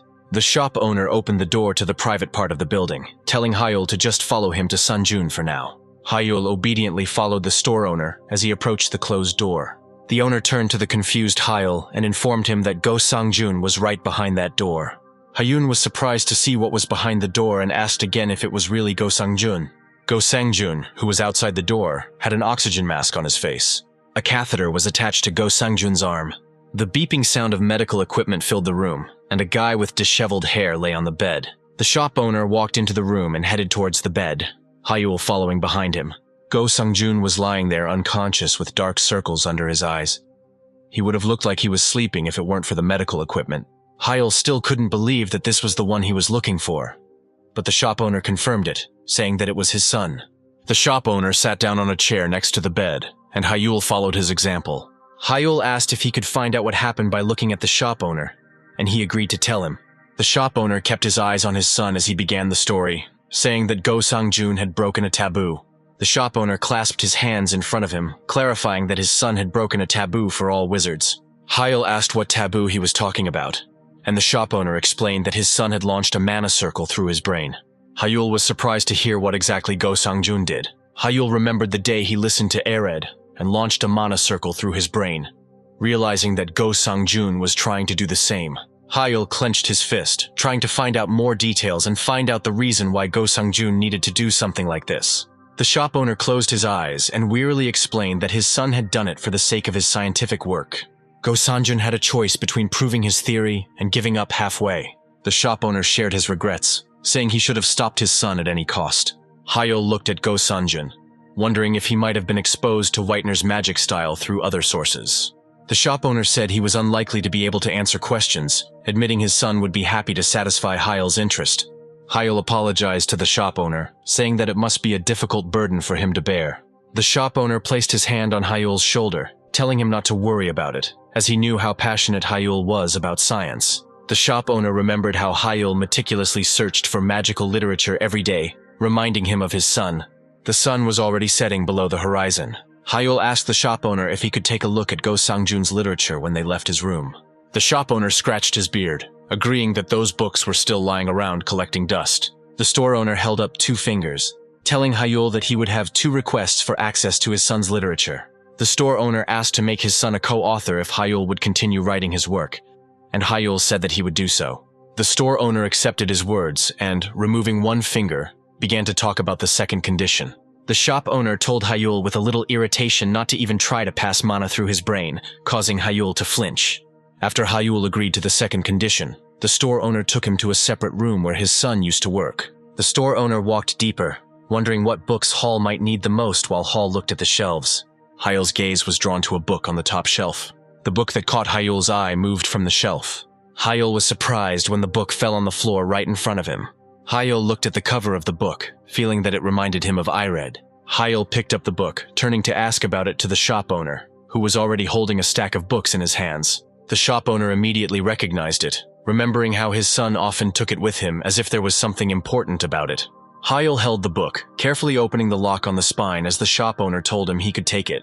Hyul thanked the shop owner and opened the book, revealing the familiar, horrible handwriting he had seen in Arid. Hyul was amazed at his good fortune in finding Whitener's second book. Hyul hugged the book to himself, asking the shop owner again if he could borrow it to read. The store owner told Hyul that he could take whatever he needed from his son's literature. Hyul sincerely thanked the store owner and decided to ask a question. The shop owner paused when Hyul asked if he had ever seen books written in that handwriting before, and said he wasn't sure. The shop owner said that such luxury books were rare in their shop, when Hyul gave a different criterion. Hyul thanked him for his answers, wondering where Go Sangjun could have gotten this book from, and how Aird ended up in his hands. Hyul returned to the Obelisk Academy dormitory late in the evening. Hyul sat on the bed. 2 of Weitner's books lay in front of him. He had searched through Sanjun's entire library, but found nothing else. Hyul picked up both books, admitting that even just finding one was a great success. Hyul was surprised to see the books light up, interacting with each other as he held them in his hands. Hyul tried to understand what was happening, staring at the glow. The book he found today opened up, and Whitener's voice came out of it, saying that he had bequeathed this book to the owner of Ered. Hyul felt himself being pulled back into the book, as frills, bows, stuffed animals, and flowers emerged from the book. Whitener's voice, which Hyul recognized, announced that this book was named Mimir as Hyul was drawn into the book space. Hyul heard Whitener's wish that he enjoy the contents of Mimir with all his heart. Mimir continued to glow faintly. A cute teddy bear appeared on her page as Hyul moved into the book change. Hyul found himself on the floor in a book dimension that resembled a cozy office. Hyul sat up, looking around and trying to figure out where he was. There was movement from the side. Someone in a cute cap was approaching Hyul. A small hand poked Hyul in the back of the neck, getting his attention. Hyul turned around and a small finger poked him in the cheek. The girl that Hyul saw happily said that Hyul was caught and welcomed him to the Mimir book. Hyul looked at the girl and asked who she was. The girl smiled and, pointing to herself, introduced herself by the name Mimir. Mimir opened her arms, pointing to the space around them, and said that she was in charge of measuring the Mimir well. Mimir extended her hand to Hyul, saying that she was glad to meet her successor. Hyul looked around, asking again about the Mimir well, and Mimir explained to him that this was the name of this library. Mimir majestically announced that Whitener had specially prepared this place for his successors. Hyul listened with interest to Mimir's words that this library was intended for those who follow the path of the teacher. Hyul noted that the Mimir well was rather modest for a library in the usual sense of the word. Looking around, Mimir immediately explained, saying that the Mimir well was capable of expanding depending on Hyul's achievements, but for now they were modest. Mimir assumed, based on the current dimensions of the Mimir well, that Hyul had not yet passed the second page test. After Hyul confirmed her words, Mimir thought for a moment and suggested that Hyul address her informally. Hyul was taken aback when he heard her request. Mimir explained to Hyul, who leaned closer to her, that they would be seeing each other often, and formalities would only create discomfort. Hyul smiled, thinking, and agreed with Mimir's proposal. Mimir was delighted and noted that Hyul was not bad, since he found her on the second circle, and Hyul asked what was wrong with that. Mimir extended her hand, showing him 5 fingers, while explaining that Hyul would be able to easily reach the 5th circle right away. Hyul was surprised, asking how this was possible, not hiding his excitement. Mimir extended her hand, flying slightly above the floor. A magical trail stretched from her hand. A book on one of the library shelves submitted to Mimir's will. The book ended up in the hands of Mimir, who smiled as she looked at Hyul. Mimir handed Hyul a book, telling him to read it so that he could understand the meaning of her words. Hyul opened the book, looked at the contents, and asked Mimir if this resonance theory was true in all its details. Mimir happily explained to Hyul that in this place he would be able to find everything that was not included in Ered, like the information he held in his hands. Hyul asked why they couldn't just add it to Ered, and Mimir appreciated his interest. Mimir explained that Ered was already overloaded with a large number of test pages to test the successor. According to Mimir, there are other reasons why Ered contains only the necessary, and because of this, other books exist. Hyul looked at the book in his hands, thinking about what the teacher had described in more detail in the Mimir well. Mimir confirmed his words by comparing the Mimir well with the reference book, while Ered contains only the main conclusions. Hyul looked around again, examining the books, repeating Mimir's words about the relationship between his level and the number of books available. Mimir praised him for understanding, and asked if Hyul would figure out how to reach the 5th circle with this. Hyul agreed without hesitation, realizing that thanks to Mimir it would be easier for him to deal with the second test. After some time on the page of the second test in Ered, Hyul was in a dim, empty space, a dimension inside the book specially created for the second test. Hyul looked tired, thinking about the fact that he had already managed to activate 79 circles. The first time Hyul began the second trial, he was only able to activate 10 circles out of 100, taking 8 hours. After Hyul visited the Mimir well, he increased his score, managing to activate 79 circles at once. Hyul sat down, thinking that it had been too hard before. Hyul was ready to push himself and complete the entire 100 in one night, and if he was unlucky, then do it the next night. Hyul thought about Mimir, realizing that the fact that he had managed to get her before the Olympics was pure luck. Sometime later, in the Shin family mansion, Hyul followed the maid through the corridors. Hyul thought about the reason why his father had called him, thinking that it was most likely due to compensation for the incident with Sahyuk. Hyul remembered how he defeated Sahyuk, who had infused himself with Berserk and used an illegal U-chip. Hyul followed the maid, thinking that his plans to study with Mimir had gone to waste, but talking to his father was also important. When his father allowed him to enter the office, the maid bowed before leaving while Hyul greeted his father. Hyul's father supported his head with his hand, leaning on the table, and told his son to sit down, for he would be brief. When Hyul sat down, his father began to talk about how this time it was not entirely Hyul's fault, and his contribution was estimated at a little more than half. Hyul's father informed his son that he would receive a total of 26% of the shares in the Magic Stone mines. Hyul agreed, and his father said that he deserved to be rewarded accordingly for the benefit he had brought. Hyul's father remembered his promise and asked his son if he had thought about what he wanted. Hyul looked straight at his father, confirming that he had already chosen what he wanted to ask for. Hyul said that he wanted to obtain an ancient relic that was kept deep in the family treasury.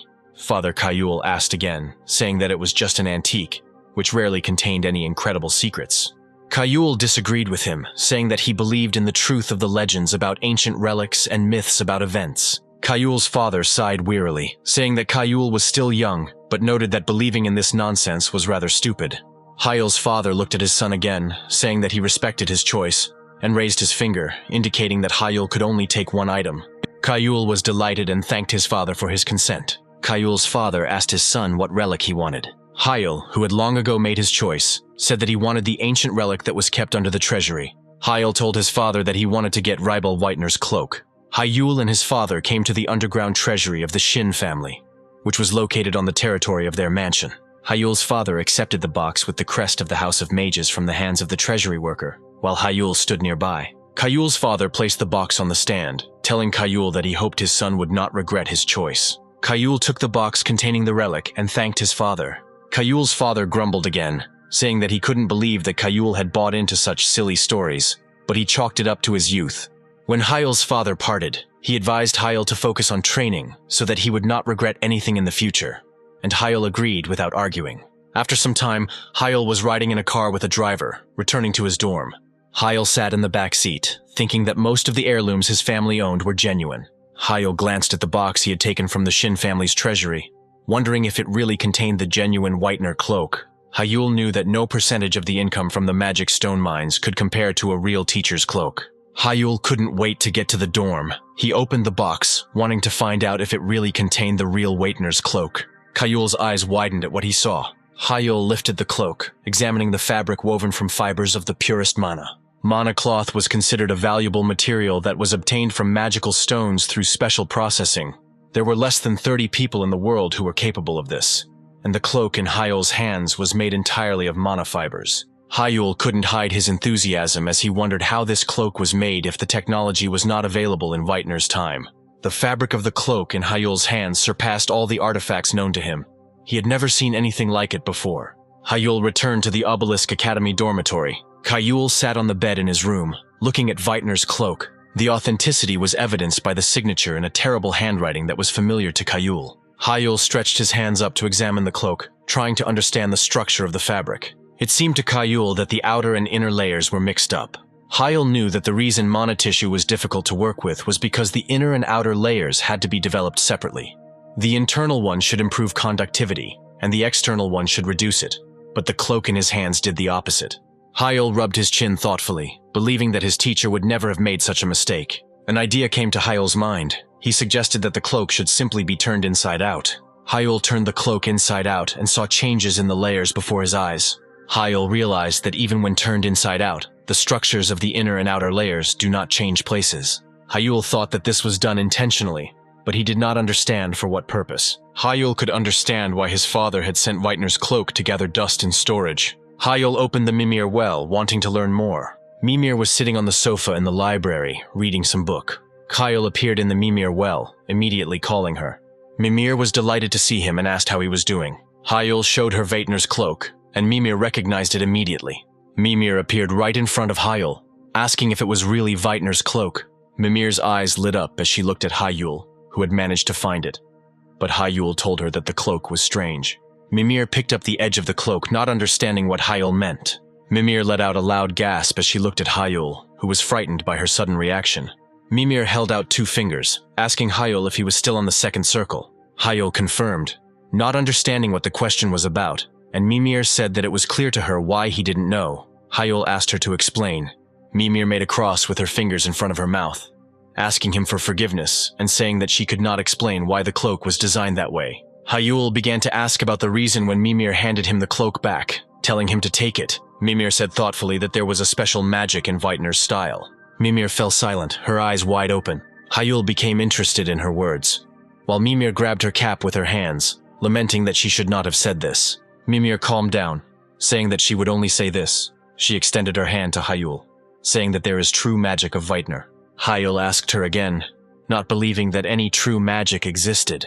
Mimir explained that this magic was different from what Hyul was used to and was considered real. Hyul was surprised that he had been using fake magic until now. Mimir confirmed that Hyul was using fake magic, but said she couldn't share the details with him yet. Hyul thought, scratching his chin, he asked Mimir about the existing limitation. Mimir said that Weitner's cloak is an artifact that helps to create true magic. Hyul realized that Mimir would not tell him anything about him now, and asked what circle he needed to reach to find out more. Mimir could answer this question. Mimir told Hyul that in order to get an explanation, he needed to reach the 5th circle of magic. Hyul looked at Mimir, holding Weitner's cloak in his hands, which he was eager to learn more about. Mimir elaborated, saying that Hyul needed to master the 5th circle to access the 5th page of trials. After some time, Hyul returned to the 2nd page of the test in Ered. He had already activated the 98th circle out of 100. When Hyul activated the 100th circle, small fireworks appeared in the space in front of him. Hyul was happy that he finally made it and passed the 2nd test. Weitner's voice congratulated Hyul on passing, saying that Hyul had worked hard on the tedious challenge. Hyul heard the long-awaited words of Weitner, that now he would teach him how to weave the 3rd circle of magic. Weitner's voice informed Hyul that the 3rd level of Weitner's style was called the Circle of Interaction. Hyul closed Ired, exiting the dimension inside the book. Hyul sat on his bed in Weitner's cloak, thinking about how he had successfully passed the 2nd test. Hyul looked at Ired in his hands, ready to begin creating the 3rd circle of magic. Hyul rose to his feet, taking the Mimir well in his other hand, noting that without the cloak and the Mimir well it would have taken him longer. The night before, Hyul was in the Mimir well. Mimir, who informed him of a condition that would allow him to learn more, promising that from this stage the magic would shine even brighter. Hyul agreed, thoughtfully saying that he had no choice. Hyul thought about the cloak and said that he would have to put it on the back burner until he reached the 5th circle. Mimir stopped his thoughts, saying that such a valuable thing could not be sent to gather dust in storage. Hyul didn't understand how to use it, and Mimir snatched the cloak from his hands, indignant that Hyul didn't understand anything. Mimir pointed to the cloak, saying that it would prevent mana from leaking out, allowing Hyul to achieve a mana surplus. Hyul became interested when he heard Mimir say that an excess of mana made the Circle of Infinity rotate even faster. Mimir concluded by saying that Hyul's brain would be able to get rid of fatigue faster, and this also applies to physical exhaustion. Hyul took the cloak back, saying that he realized that it would help him reduce his sleep time, but Mimir was amazed at his moderate thoughts.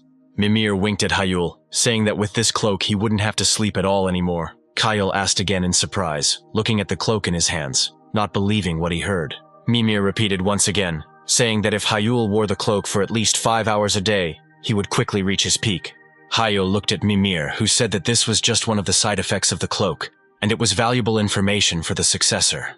Hyul was pleased with what he heard from Mimir, and promised to reach the 5th circle as quickly as he could. Mimir warned Hyul just in case that this cloak only works on the successor, and for others it will be poison. 2 days later, at night, Hyul sat in his room dressed in a cloak. Hyul opened his eyes, interrupting his attempt to create a 3rd circle.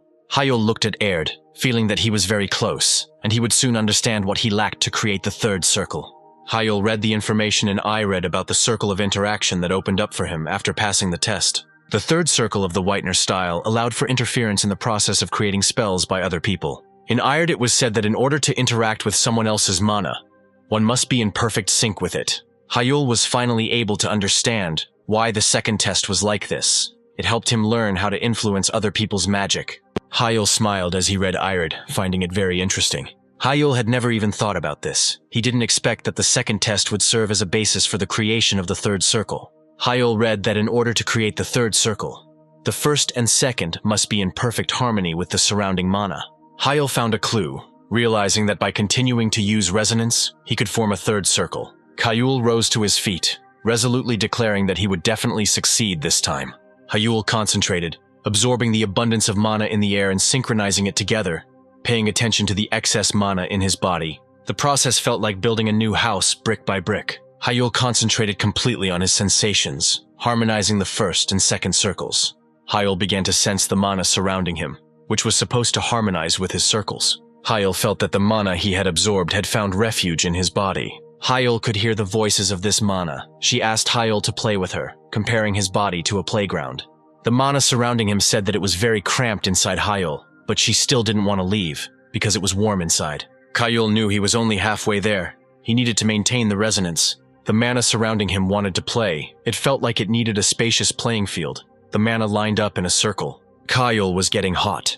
He needed to watch the readings closely to make sure there was no deviation of more than 1%. Hyrule gradually reduced the deviation rate to 0.01%. Hyrule did this using the mana of the circle. He acted quietly and unnoticed. The sun was already high in the sky when Hyrule finished. He sat on his knees with his head bowed, hidden in the cloak of his hood. Hyrule raised his head, throwing off his hood, sweat pouring down his face. Hyrule rose to his feet. Aird and the Mimir well were lying on the floor in front of him. He realized that he had succeeded. Hyrule stretched out his hand in front of him and created the first circle, the call of the heart. It began to spin around Hyrule. Then Hyrule raised his second hand, creating a second circle, a resonance. It joined the first circle, rotating around Hyrule. Hyrule clenched his fist, preparing for the next step. Hyrule raised his hand, creating a third circle, interaction. Now 3 magic circles were spinning around Hyrule. Hyrule was happy that he finally got the third circle, interaction. Hyrule looked at the interweaving of the 3 circles and thought that he had to become stronger as quickly as possible to become a master of the 5th circle. The next day in the forest, Hyrule was lying on a tree branch and sparrows were jumping on him. Hyrule was completely relaxed as he thought about the combat survival test that was being held on the spacious training grounds. Hyrule had a special assessment artifact on his hand, like the other students. The exam lasted 32 hours. The essence of the exam itself was simple. Students were simply required to hold out in a shrinking zone as long as possible. Hyrule looked at the screen of the evaluation artifact, where a congratulation on the awarding of 1,000 points appeared, and decided to move on. The main catch of the exam was that it required you to survive not only the attacks of monsters, but also other students, earning points. The birds that were resting peacefully on Hyrule took off into the sky. A student appeared on the ground, shouting at Hyrule, whom he could find, to die along with the fireball attack. Hyrule dodged, managing to jump up, and the fire attack landed on the spot where he had been sitting before. Hyrule jumped to the ground, landing not far from the student who attacked him. The student shouted at Hyrule that he wouldn't be able to get away, no matter how skillfully he dodged. Hyrule swung his fist, rushing towards the student. The student created a barrier using interactive magic, calling Hyrule a dumbass for wanting to swing his fists. Hyrule did not stop. He resolutely moved towards the enemy. Hyrule used the interaction circle, touching the enemy's barrier. The student saw the barrier crack right in front of his face under the pressure of Hyrule.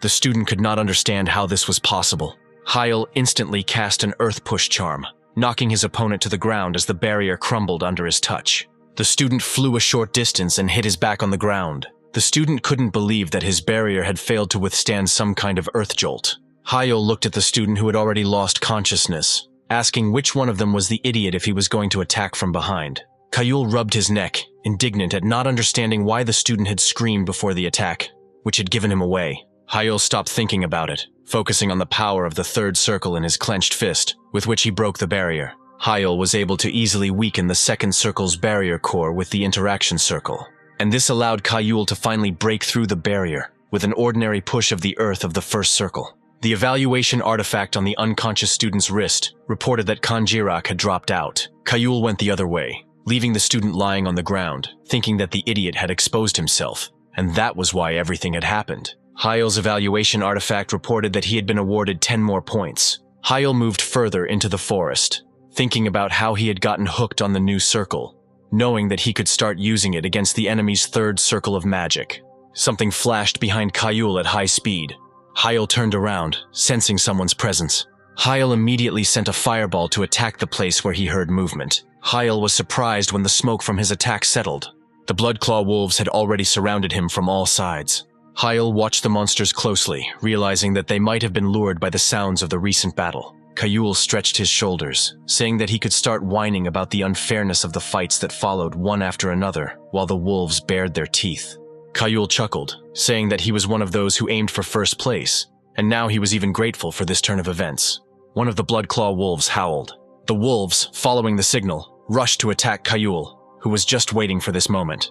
At the same time, Kayul's fight was watched through monitor screens. The instructors sat in a large room in front of a bunch of monitors, calling out the names of some of the students. The instructors continued to look at the monitors, talking about the students who should be recognized based on the results of this test. The instructors discussed the possibility of the named students making it into the top 10, noting that it would be difficult to hold out until the end. The female instructor looked at Hyul's class teacher, saying that now no one doubts Hyul's skills. Hyul's class teacher continued to watch Hyul's battle with the wolves, not paying attention to what was happening around him. The female instructor once again called Hyul's class teacher, Instructor Go Chang-soo. Instructor Guo Chang-soo smiled without taking his eyes off the screen, agreeing with her words. Another instructor echoed the discussion of Hyul's changes, noting that he was now, like no one else, farther from being expelled. In the table with intermediate results, Kayul's name was in first place. He had a big lead over second place Adela. The instructors were amazed at how well Hyul fought the pack of wolves, scoring more points due to his knowledge of their habits. Instructor Go Chang-soo listened with a satisfied face to other people's reasoning that at this rate, Hyul would be able to win the Olympics. Meanwhile, Kayul wiped the sweat from his face, examining the battlefield. Hyul checked the evaluation artifact, thinking that defeating the pack was worth about 60 points. Kayul tried to keep his balance and felt a push from underground. Hyul jumped, feeling the ground move, realizing that this didn't feel like a simple earthquake. Kayul learned the reason for the Earth's movement by looking at what appeared in the place where he stood. A huge carcass appeared under Kayul, comparable in size to an elephant, with emeralds on its shell. The emerald turtle emerged from the ground and waved its tongue right under Hyul. Hyul smiled contentedly, thinking about where such a rare monster could have come from. Hyul landed on the ground next to one of the turtle's huge paws. Hyul looked with interest at the emerald turtle, which he saw in real life for the first time. The turtle opened its mouth, screaming, and Hyul decided to fight. At the same time, in the tower of the Examination Commission experts, where the instructors of the Obelisk Academy were sitting, the instructors watched with interest as events unfolded when Hyul decided to fight the emerald turtle. One of the instructors noted that usually they run away from the rarest monster of the training ground, or cooperate with other students. Another instructor spoke up, saying that even a genius like Hyul couldn't handle the turtle alone. The emerald turtle was a famous 4th class C-rank monster. Due to their incredibly high defense ratings, they were considered the natural enemy of all wizards. The emerald turtle rushed towards Hyul. Hyul dodged the attack, jumping to the side at the last moment. Hyul looked at the turtle, thinking that killing this monster would earn him a huge amount of points. Hyul noticed that the turtle was trying to hit him with its tail while he was in the air. Hyul instantly created a barrier using first circle magic. Hyul used the barrier as a base under his feet to be able to dodge the attack. The turtle's tail easily broke through the barrier, and Hyul simply jumped off it. The instructors watched the battle with interest, discussing what they saw, and saying that not every 6th circle mage could handle this monster. Hyul, meanwhile, used the Flame Volcano charm against the emerald turtle, after it pierced the barrier with its tail. Hyul landed on his feet, trying to see something beyond the fire and smoke. Hyul wondered if this attack would work against the turtle. The turtle emerged from the disappearing smoke without a scratch from the attack, surprising Hyul. Kayul was stunned by what he saw. Hyul rushed from the spot, trying to escape from the turtle, thinking that it was not easy at all, and even with the 5th circle, this monster could not be defeated. The turtle was catching up with Hyul, who was trying to figure out if the monster could be so fast because of the mana in its body. This thought gave Hyul an idea. He thought again about how mana could affect the body. Kayul rushed to the side, deciding to try. Hyul crouched on the ground, channeling mana into his legs to strengthen them. At the last moment, Kayul jumped to the side, and the turtle attacked with its head the place where he was sitting. Hyul lunged away from the turtle again, this time with mana-enhanced legs. Kayul dodged headbutts from the turtle that could have broken a centuries-old tree into splinters. Hyul stopped, thinking that running after the turtle would not bring him closer to victory, and he needed to fight. Hyul created a barrier, protecting himself from the emerald turtle's paw. Hyul felt the force of the blow, realizing that he had underestimated him. Hyul realized that he wouldn't be able to block the attack with such force, and used the 3rd circle of resonance to strengthen the barrier. Kayul clenched his jaw, enduring the face-to-face confrontation. Hyul waited for the moment immediately after the attack, when the turtle would not move for some time, restoring its strength. Hyul immediately began to use a wind spell. The turtle, as Hyul expected, did not move. giving him time to maneuver while he used a wind spell to speed up. Hyul remembered reading in a book as a child that a turtle stops moving to relieve tension from weak ligaments after an attack. Hyul made the most of this opportunity. He jumped into the air, helping himself with wind spells. Hyul created a huge ice spear, pointing it down at the emerald turtle. The instructors watched Hyul's fight with their mouths open in surprise. All the screens that were meant to monitor the students showed Hyul creating an ice spear. Hyul aimed an ice spear at the turtle, activating the interaction circle. The emeralds that covered the turtle's shell flew apart, and blood poured out of the turtle's mouth.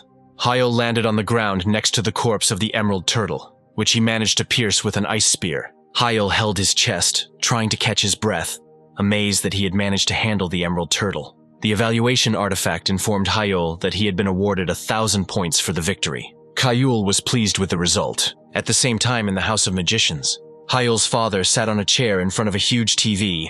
Behind him stood Sakyok, Hyul's uncle and the leader of the Shadows. They watched Hyul's fight. Father Hyul watched what was happening on the screen with a smile. Hyul's father asked Sakyok if it was possible to defeat the turtle in the 3rd round, even though it was vulnerable to the ice attribute. Sakyok did not take his eyes off the screen, saying that he himself did not understand anything and asked for forgiveness. Sakyok reasoned that the monster should still have natural resistance while Hyul was getting the monster's meat. They looked at Hyul, who was carrying pieces of meat, having taken care of food. His father said that he did not raise him to be a weakling. Sakyok asked the chief if he could ask about one thing, and Hyul's father asked what he wanted to know. Sakyok couldn't understand why Hyul was acting so brazenly, pointing out that Jihan and Saya would take it as a challenge when they watched the broadcast. Hyul's father agreed, saying that it would be so, and Sakyok asked again, not understanding the leader's point of view. They looked at Hyul, who was about to cook meat on the fire. Hyul's father spoke about the past when his son dropped out of the race for the position of chief. Hyul's father explained that things were different now, and that Hyul's status within the family was no longer below the plinth. Hyul's father recalled their conversation in the reception room, when Hyul set his conditions, saying that Hyul's progress could now not be denied. Hyul's father told Sakyok about the agreement with Hyul, that he would be protected by his brother and sister until the Olympics. Sakyok listened with his mouth slightly open as Hyul's father explained that his son could afford to stand out. According to Hyul's father, in this way, Hyul will be able to attract public attention and strengthen his position and increase his power. Hyul's father smiled, saying that this was all so that Jihan and Sia would not pose a threat to Hyul once the protection period was over. At the same time, they saw on the screen how Hyul was seasoning the emerald turtle meat on the fire, and his father called him a show-off. At night, when the moon was shining high in the sky, Hyul, wearing Vaitner's cloak, sat on a log opposite the fire where the meat was being cooked, holding a piece of the finished product in his hands. On the first day of the test, fights were prohibited between 11 o'clock in the evening and 1 o'clock in the morning. Hyul looked at the meat in his hands, knowing it was done for the safety of the students, but he didn't like the ease of the test. Hyul knew that in the past, the training of mages in some countries had been quite brutal, and such changes were necessary. Hyul adjusted the hood of his cloak, helping him shake off his fatigue, glad that they were allowed to take the magical devices. Hyul took a piece of meat in his hands, strung on a branch, and took a bite, thinking it was time to have a snack. Hyul quickly finished the piece and smiled contentedly, stroking his full belly. A sound from the bushes attracted Hyul's attention. Suchin and Adela went out to see Hyul, surprised to find him. Suchan and Adela each found a log and sat around the fire. Hyul asked why they were wandering through the forest together. Adela said they bumped into each other before the break and had a minor argument, but Suchin corrected her by saying she had beaten him up badly. Hyul looked at Suchin, guessing that he had crawled towards the aroma of food after the battle ended, and Suchin confirmed his words with a smile. Suchin and Adela looked at the piece of meat languishing on the fire with burning eyes, asking Hyul if he would share it with them. Hyul was surprised that Adela was acting the same way as Suchin and said that the food was his. Suchin looked at Hyul with a sweet face, hinting that there had never been anything yours and mine between them, and Adela repeated after him. Hyul closed his eyes, unable to look at them. Suchin and Adela were delighted to hear Hyul's consent, as he was going to throw out the excess anyway. Suchin and Adela took a piece of meat for themselves, noting the amazing smell and thanking Hyul for the food. Suchin and Adela took their first bite, enjoying the food. Hyul felt like an important chef as he listened to their compliments on his cooking. Adela asked Hyul whose meat it was, suggesting that it might be Honey Bear. The Honey Bear was a bear-like monster that lived in the forest, and its meat became very tender when cooked over a fire. Hyul said it wasn't him, and Adela continued to reason that there were only 2 monsters here whose meat was fit for food. Adela continued speaking, naming only the honey bear and emerald turtle as edible. The rest were either poisonous or tasteless. Adela looked at Hyul and asked in disbelief if he really had finished off the emerald turtle. Suchin continued eating, waiting for an answer. Hyul admitted that this was indeed the case, pointing to the west and saying that he had done this during the day. Suchin, with his mouth full, began asking questions, saying that he had only seen the turtle briefly once, and was curious how Hyul had managed. Hyul reminded him not to talk with his mouth full, but Suchan didn't stop chewing, saying that Hyul was cool. Adela thought about it. After a short silence, Adela said that this was unheard of. Adela continued to say that it was unheard of for a wizard below the 5th circle to be able to defeat the turtle while looking directly at Hyul. Hyul saw her mood and decided to explain. Hyul raised his hand to the sky, casting a fiery volcano spell. A huge column of fire shot up into the sky. It seemed to have no end. Suchin and Adela looked at Hyul's spell in shock, recognizing it as 3rd circle magic. Hyul continued to demonstrate his abilities to them. Adela exclaimed, noticing that Hyul had managed to modify her to the power of the 6th circle. Hyul finished his demonstration and turned to face them, rubbing his wrist. Hyul listened with admiration, thinking that this was simply 3rd circle magic enhanced by the teacher's technique, but he couldn't tell. Suchin remembered his questions, suggesting that Hyul was able to hit the turtle in the head to win, but Hyul said that he simply broke through the shell. Suchin came closer, telling Hyul not to rush, but Hyul only said with a smile that that was how it was. Hyul suggested looking at the recording from the Academy's drones after the end of the test, confident that it had been preserved. Hyul quickly changed his mind, saying that Suchin and Adela would be able to see it sooner. Suchin looked at him, not understanding what Hyul meant, and Adela looked at him with a confident gaze. Hyul explained, saying that tomorrow they would have to fight fair and square. Suchin childishly said that they would beat up Hyulu, and Adela only agreed and wished him luck.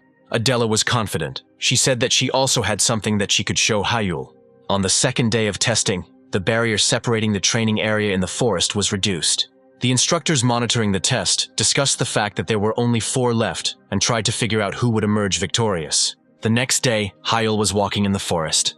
Not far from Hyul, there was movement. Someone directed a magical wind cutter spell at him. Hyul turned around, feeling the fluctuation of mana. Hyul instantly created spears of wind in the shape of birds, directing them towards the direction where he sensed movement.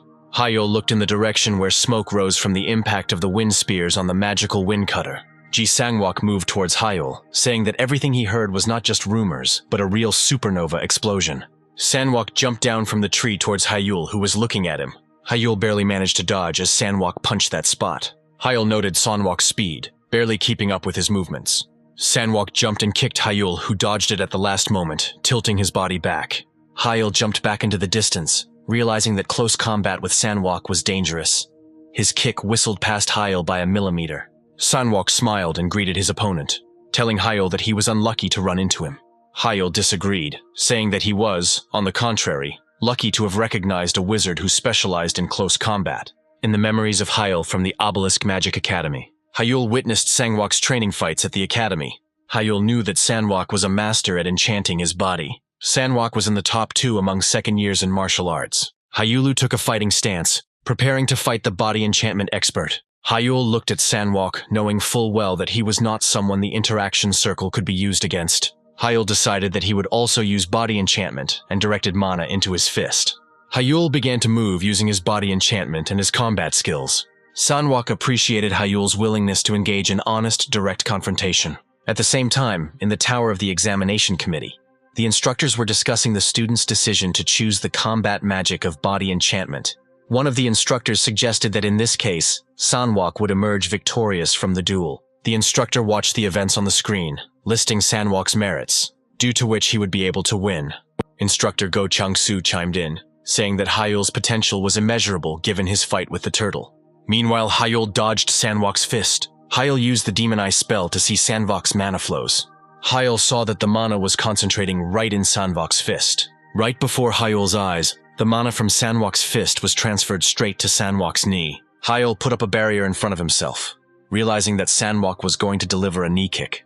Hyul felt how heavy the blow was from Sangwok. Cracks appeared on the barrier, and Hyul decided to press him with it. Hyul finally broke the barrier, sending the fragments towards Sangwok, who didn't expect this.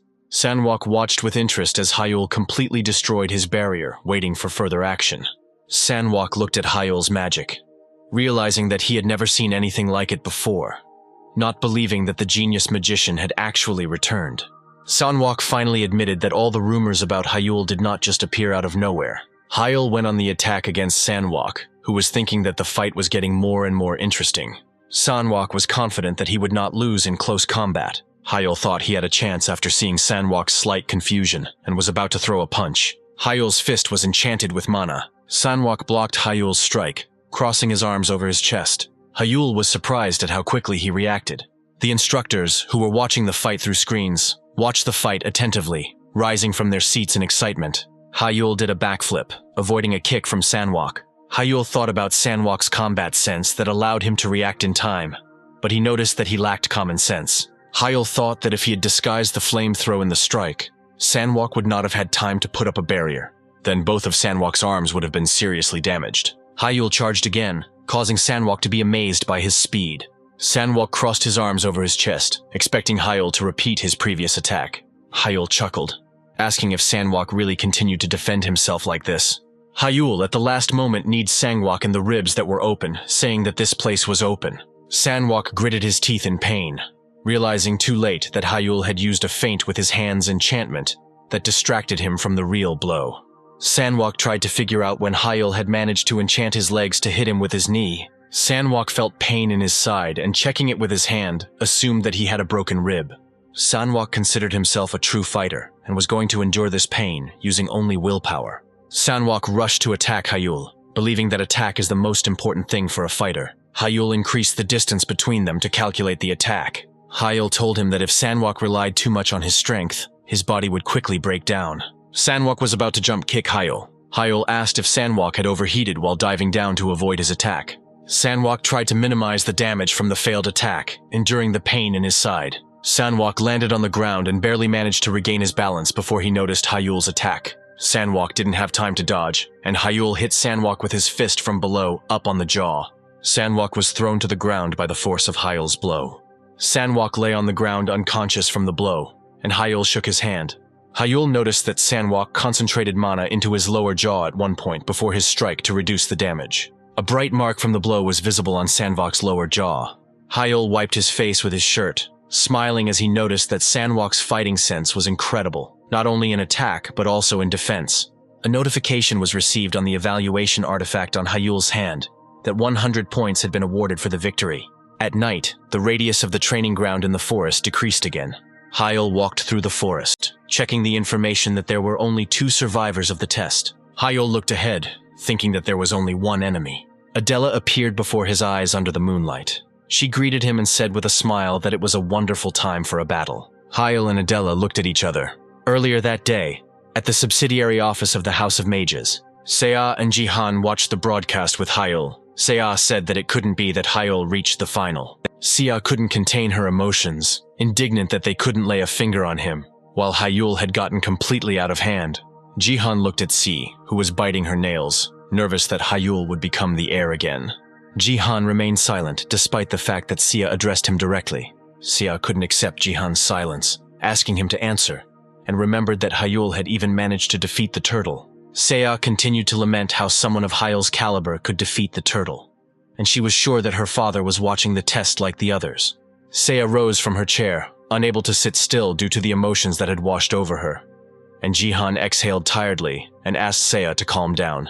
Seiya grabbed her head with her hands, hysterical and saying that she couldn't remain calm in such a situation. Si flinched and fell silent halfway through what she said. Jihan looked at her, not hiding his contempt and anger, and said that he would not repeat it twice. Seiya began to tremble from one look of Jihan. She asked him for forgiveness, saying that she would remain silent, and asked not to punish her. Jihan asked again about the punishment, holding out his hand to her. A smile appeared on Jihan's face, but the emotion was still there as he stroked the trembling Seiya's head, asking what she was talking about. Jihan adjusted her hair while Seiya looked at him, listening to the question of why he would punish her. Jihan leaned closer to Seiya with a scary smile and said that they were brother and sister. Seiya fell to her knees, thanking Jihan as he walked away from her, thinking about the sly Hyul, who was snagging good opportunities. Jihan smiled dangerously, saying that if Hyul continued to behave like this, he would not leave it like that, despite the relationship.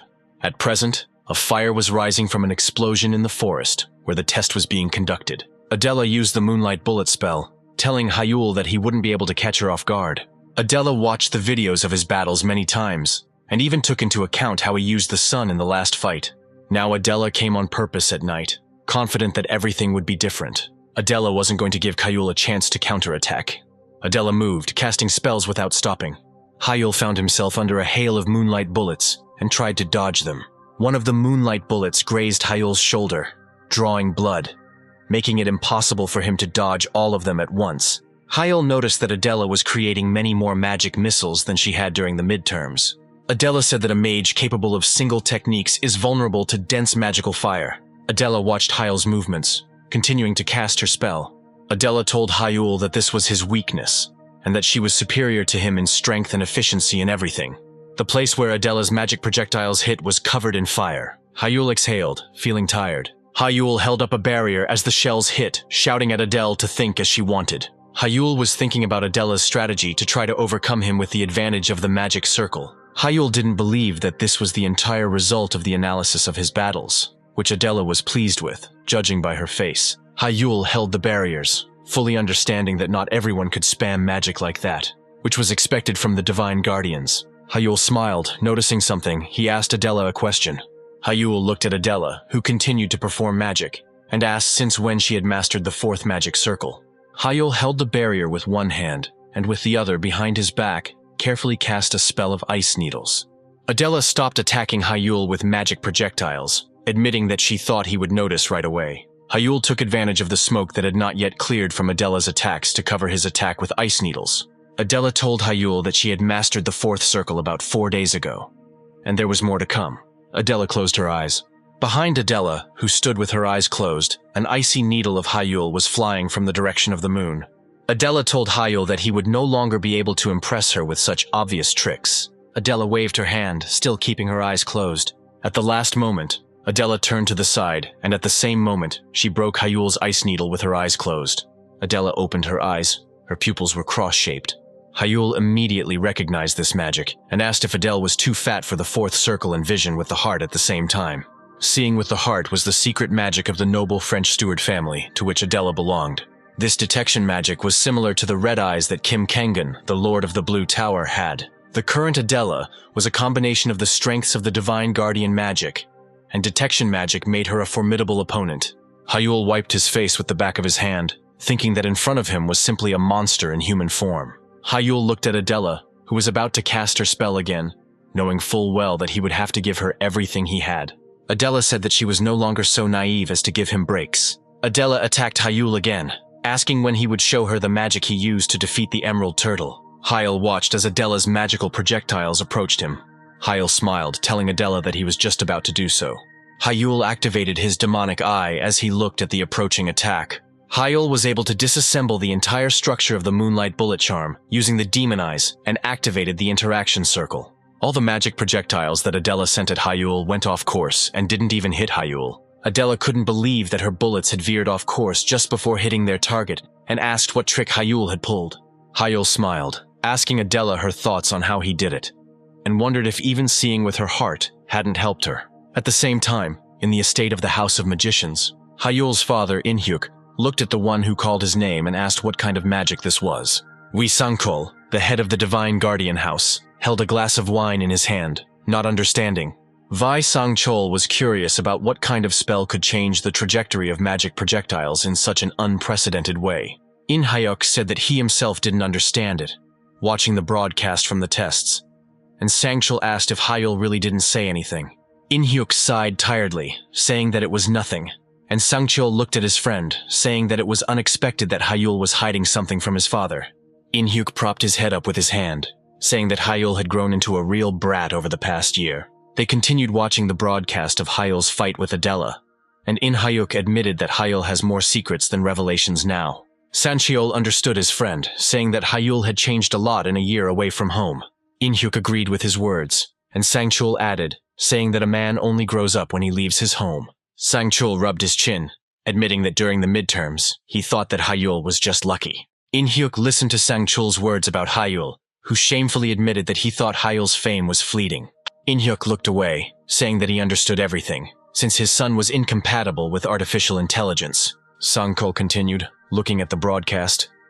He noticed that in the first ball between their children, Hyul won with strategy and technique. After that fight, people began to analyze Hyul, immediately exposing his weaknesses, after which they promised a quick defeat. In-hyuk wasn't surprised when he mentioned Adela's analytical skills, and Sang-chul proudly agreed with his daughter's assessment. Sang-chul continued more seriously, closing his eyes. Sang-chul admitted while watching the fight between Hyul and Adela that he greatly underestimated In-hyuk's son. Sang-chul called In-hyuk's name again, and In-hyuk looked at his friend. Sang-chul admitted that he was even grateful to Hyul. Sang-chul remembered how Adela, his daughter, lost her purpose in life for the first time. Her eyes were expressionless. But now Sang-chul sees changes in her daughter. Adela's eyes shine brighter than ever as she competes with Hyul. Sang-chul smiled and said that he was very happy that Hyul had returned, and even Jin-soo had regained his motivation. In-hyuk looked at the screen, which showed a close-up image of his son during the fight. In-hyuk smiled, agreeing with Sang-chul, saying that it was worth saying thank you for that. The warning system carried the instructor's voice, announcing the end of the exam and forcing them to stop fighting. Hyul touched the appraisal artifact while standing in the smoke that rose from the battle. Hyul covered his mouth with his hand, looking at the area in front of him. Adela stood some distance away from him, the ground around her covered in the marks of battle. Adela wiped sweat from her chin, breathing heavily after the fight. Hyul said with a grin that he would have definitely won if he had more time, and he considered it a pity that the exam was over. Adela chuckled, saying that would never happen, and said she had the advantage. Hyul and Adela looked at each other, maintaining the tension of the battle. Instructor Guo Chang-soo walked up to them, breaking the tension and telling them to return to the tower with him. The next day, at the Obelisk Academy dormitory, Adela argued, saying that she would have won yesterday's fight. Hyul, with his arms crossed over his chest, said that Adele shouldn't even dream about it, because Hyul would have won. Suchin listened silently as Adela and Hyul argued among themselves, proving to each other who would win and why. Suchin told them to go to another room if they were going to discuss this all evening, because he didn't need fights in his room. Adela and Hyul simultaneously yelled at Suchin, telling him to shut up and calling him Mr. 26th Eliminator. Suchin said, crying, that this was his room, and he called them to review the recording of the fight, and not all this. Suchin pointed to the table, saying that he even bought pizza and drinks for them. Adela was happy to see banana milk. Suchin continued to whine, saying that he did everything for them, and they behaved like this. Suchin saw that Hyul and Adela were already sitting on the sofa, telling him that he was blocking their view. Hyul hurried him by saying that they wanted to watch it all over again, and Suchin began to complain about the long recording. When the recording ended 14 hours later, it was already deep into the night. Hyul and Adela were sitting on the sofa, and Suchan was lying on the floor with a pillow under his head. Suchin whined tiredly, calling the guys monsters of analysis. Adela laughed softly, and Hyul asked her why. Adela said she was just having fun while covering Suchin, who was lying on the floor with a blanket. Adela sat back down on the couch next to Hyul and said that she thought they would abandon the idea halfway through, pointing at Suchan. Hyul said that although Suchin acts like a weirdo and constantly whines that he can't handle it, he always tries his best. Hyul looked at Suchin, who was dozing on the floor. Adela smiled as she told Hyul that he had good friends. Hyul propped his head up with his hand, saying that they were even too good for his taste. Adela lowered her gaze, asking for forgiveness. Hyul asked why Adela was suddenly asking for forgiveness. Adela explained that she apologized for pretending they didn't know each other, and keeping her distance for a whole year. Adela realized, looking back, how wrong she had been, and she felt sorry. Hyul asked Adela what there was to apologize for, saying that he himself had rejected all her signals for communication. Hyul told her not to worry because he was the one who chose to distance himself, and added that he tried to do the same with Suchin. Suchan immediately woke up upon hearing his name and indignantly asked Hyul if what he had heard was true and had frightened Adela. Hyul rubbed his wrist, saying that he was no longer the same as he was then, and now had gained new strength. Adela and Suchin listened to Hyul with interest. Hyul added that he also found new friends, and now wants to show them something. Hyul stretched out his hands, beginning to cast a spell with concentration. Adela's mouth dropped open in surprise as she recognized the sight of the charm. Suchin shouted that it was impossible. Hyul extended his hand, showing the two the moonlight bullets. Hyul was pleased with the result of repeating the Steward family's spell that Adela had used. The boys still looked at Hyul's hand in disbelief when he said that this was his magic. Suchin asked if this meant that Hyul's magic was capable of interfering with the enemy's spell formula itself. Hyul confirmed that Suchan's thoughts were correct, and pointing to his eye, said that he was able to see the structures of magical formulas. Adela covered her mouth with her hand, shocked by Hyul's revelation, and asked if it was thanks to his eyes that he was able to unravel her family charm. Hyul confirmed her words, noting that this is usually very difficult, and this is his personal development as a result of long-term analysis. Hyul said that to do this, he would need to see the spell up close several times, and Adela made some guesses about the spell that had affected the turtle. Hyul confirmed her guess, saying that he had studied the shell and then used a charm that reduced its durability. Suchin raised his hands, saying that the monster here was only Hyul, and Adela continued to think, finally understanding how Hyul was able to interfere with her magic. Adela wanted to know more details, to clarify whether her assumptions were correct. Hyul confirmed everything Adela said with a smile, saying that she quickly grasps all the information. Hyul gave Adela a hint, saying that her focus on only bullets during the match made it easier for him to calculate the formula. Adela exhaled, saying that she had no idea that her choice to use bullets would be such a fatal mistake. Adela asked if Hyul's magic had any weaknesses, and Hyul said it was difficult to calculate attribute mana. Hyul noted that he could only interfere with the spells that were right in front of him, and in a real fight, that would be a great luxury. Adela asked if he could turn the magic projectile around and return it back to the enemy, showing with gestures. Hyul noted with regret that there would definitely not be enough time for this in battle. Adela noted that this was sad because it could have been a really cool feature if Hyul could mirror spells. Adela said that Hyul's charms were already too cheating while Suchin tried to stop them in the background. Suchan took Hyul by the shoulders, moving closer to his face, and asked him to finally listen to him. He asked why Hyul was discussing his secrets. Hyul and Adela asked if Suchin really didn't understand, and Suchin asked what they were talking about, not understanding anything at all. Hyul and Adela simultaneously spoke about the Olympics. Suchin was surprised to hear their explanation. Hyul told them that they would be performing with him at the Olympics, and asked them to help him. Suchin was moved, calling Hyul's name with a slight stutter. Suchin quickly came to his senses and raised his hand, finding an objection, and Hyul pointed his finger at him for Suchin to speak. Suchin rubbed his neck, saying that he understood the reason why Adela was chosen, but he felt that he wasn't strong enough. Suchin said that the selection was being conducted among second and third year students, and it would be difficult to get a slot, but Hyul said not to worry. Hyul, with a smile that was frightening to Suchin, declared that he would achieve his participation one way or another. Adela said thoughtfully that there would be many obstacles, but Hyul's circle of interaction was their trump card. If its use is acceptable, then it's a team match where you have to protect your magic stone while destroying enemy cannons, or a match where you need to steal a flag from the enemy base while protecting your own. Teamwork will be effective in any such competition.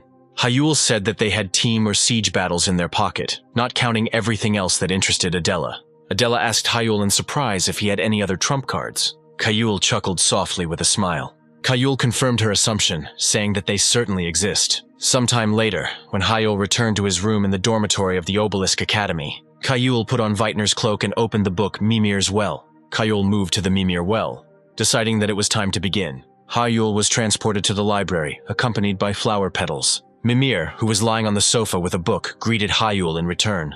Mimir noticed that Hyul came to her later than she expected, and told him not to even tell her that he had failed to win first place. Hyul told Mimir that of course he had won first place, and the points he had earned from defeating the Emerald Turtle had helped with that. Hyul asked Mimir if she remembered how he told her about his plans for a gold medal, and she confirmed this, saying about the Olympics. Hyul said he discussed participation with friends and told them about the interaction circle. Mimir was surprised, remembering how Hyul said that he would tell her only after he had completely mastered it, and said that it happened somehow quickly.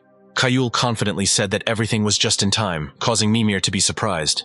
Mimir was surprised that Hyul had managed to master the interaction so perfectly so quickly. Mimir called Hyul amazing, clutching the chicken in her hands in excitement. Hyul accepted her compliment and continued talking about the Olympics. Hyul asked Mimir to find destruction-level books for him. Hyul believed that it was time for him to learn the third magic circle of destruction. After returning from the well, Hyul heard his phone ringing. Hyul answered the call from the Lord of the Blue Tower. Kim Kang-yoon immediately started talking about how he watched the broadcast, saying that Hyul had amazingly defeated the turtle. Kim Kang-yoon continued to point out moments from the broadcast that struck him as his secretary followed him down the hallway. Kim Kang-yoon asked with interest how Hyul was able to break through the shell and what he did with the moonlight bullets. Hyul looked at Kim Kong-yoon on the video call, who made suggestions about how it might work. Hyul smiled apologetically at Kim Kong-yoon and said that he was truly sorry, but he couldn't share his secrets yet. Kim Kong-yoon admitted that he got carried away with his questions and said that Hyul didn't have to answer. Hyul listened to Kim Kong-yoon's words when he said that a magician has the right to his secrets. Kim Kong-yoon told Hyul that his magic is incredibly interesting, and he hopes that he can figure it out on his own. Kim Kang-yoon stopped talking about Hyul's magic. Kim Kang-yoon said that he called him because of the elemental stones that Hyul asked about. Hyul asked if there was good news or bad, prepared for either. Kim Kang-yoon smiled when he heard Hyul's question. Kim Kang-yoon came in and said that the news was good and that everything was ready now. Kim Kang-yoon walked into the lab with the researchers standing around the elemental stone and said it was time to up the ante. Hyul was surprised to hear his words, and just in case asked if the people of the Blue Tower were tired, suggesting that he might think the opposite. Kim Kang-yoon winked at Hyul, pointing to the researchers in the background, who, as he said, could not be torn away from the elemental stones. Hyul looked on with admiration, realizing that they were ready to work until they were sweating. Kim Kang-yoon meanwhile said that Hyul doesn't have to worry, and that he will get his artifact, for which Hyul thanked him. Kim Kang-yoon was about to say goodbye, but Hyul asked him to wait for him for another minute. Hyul said he had one more request. Kim Kang-yoon asked what the request was, guessing it might be for compensation for the incident with Instructor Smith. Hyul said that this is not entirely true, and depends solely on Kim Kang-yoon's personal interpretation. Kim Kang-yoon listened to him with joy, saying that he was already curious about what Hyul had to offer this time. Hyul said he wanted to ask the Blue Tower engineers to join the national team for this year's Olympics. After some time in the well, Mimir asked Hyul in shock that he needed to fight the Fifth Circle Magician. Hyul let out a tired sigh and said that this was the condition of the Lord of the Blue Magic Tower. Hyul closed his eyes, wondering if he had taken this too lightly. Hyul recalled a conversation with Kim Kang-yoon, who asked Hyul about his desire for his person to become an official developer for the Olympics. Kim Kang-yoon told Hyul with a happy smile that he refused. Hyul held the phone in his hand, thinking that as expected, this request was not beneficial to Kim Kang-yoon. Kim Kang-yoon continued with a sly smile, saying that this is how he would have answered in any other case. Kim Kang-yoon made a condition to Hyul, saying that if he defeats the Fifth Circle Mage one-on-one, he will reconsider his decision. Hyul stuttered and agreed, not expecting such a reaction from the ruler of the Blue Magic Tower. Kim Kang-yoon continued by asking if Hyul was aware that there would be 2 Fifth Circle magicians among the foreign participants this year. Kim Kang-yoon said he doesn't necessarily doubt Hyul's skills, but bringing his man in will require a huge investment. Kim Kang-yoon told Hyul that he wouldn't sign up for this just like that. Hyul stood with the phone, realizing that Kim Kang-yoon wanted him to first prove to him that he was capable of winning the gold medal. In the present tense, Mimir asked what Hyul was going to do, saying that it was almost impossible for him to overcome the Fifth Circle now. Hyul also understood this, and said that this is why he asked for a 10-day delay for now. When Mimir asked if Hyul planned to take action and prepare during this time, Hyul said he had a couple of ideas. Mimir noted that it would not be easy for him to do this, and asked if it was really important to go so far for the sake of an engineer. Hyul sat in front of a stack of books and told Mimir that otherwise everything would lose its meaning. Hyul turned to Mimir, explaining that in their country, only the masters of the Blue Tower could gain access to tuning the artifacts for the Olympics. Mimir was surprised, saying that the Blue Tower must really be an incredible place, while Hyul carried the selected stack of books. Hyul said that artifacts made by an ordinary craftsman and a Blue Tower master differ by at least 10%. Hyul added that only people from the Blue Tower know how to tune elemental mana stones. Mimir realized that the difference in artifact settings could affect winning the competition, recognizing that it was not unnecessary. Hyul was collecting more books, saying that they definitely needed to involve them, and Mimir asked when Hyul would go on the next test. Hyul said that he first planned to study all the books that Mimir had prepared for him, holding the stack in his hands. Mimir noted that this was a good mood. Mimir said to say hello from her, and to praise her for her efforts when Hyul starts the third test. Hyul was surprised, asked Mimir if she knew anyone there, but Mimir turned away from him, holding the rabbit, and said that it was a secret. Mimir hugged the stuffed rabbit, saying that if she told him now, it wouldn't be as interesting. At the same time, in the office of the subsidiary of the House of Magicians, Jihan's voice echoed throughout the hall as he greeted everyone present at the celebration of the House of Mages subsidiary company.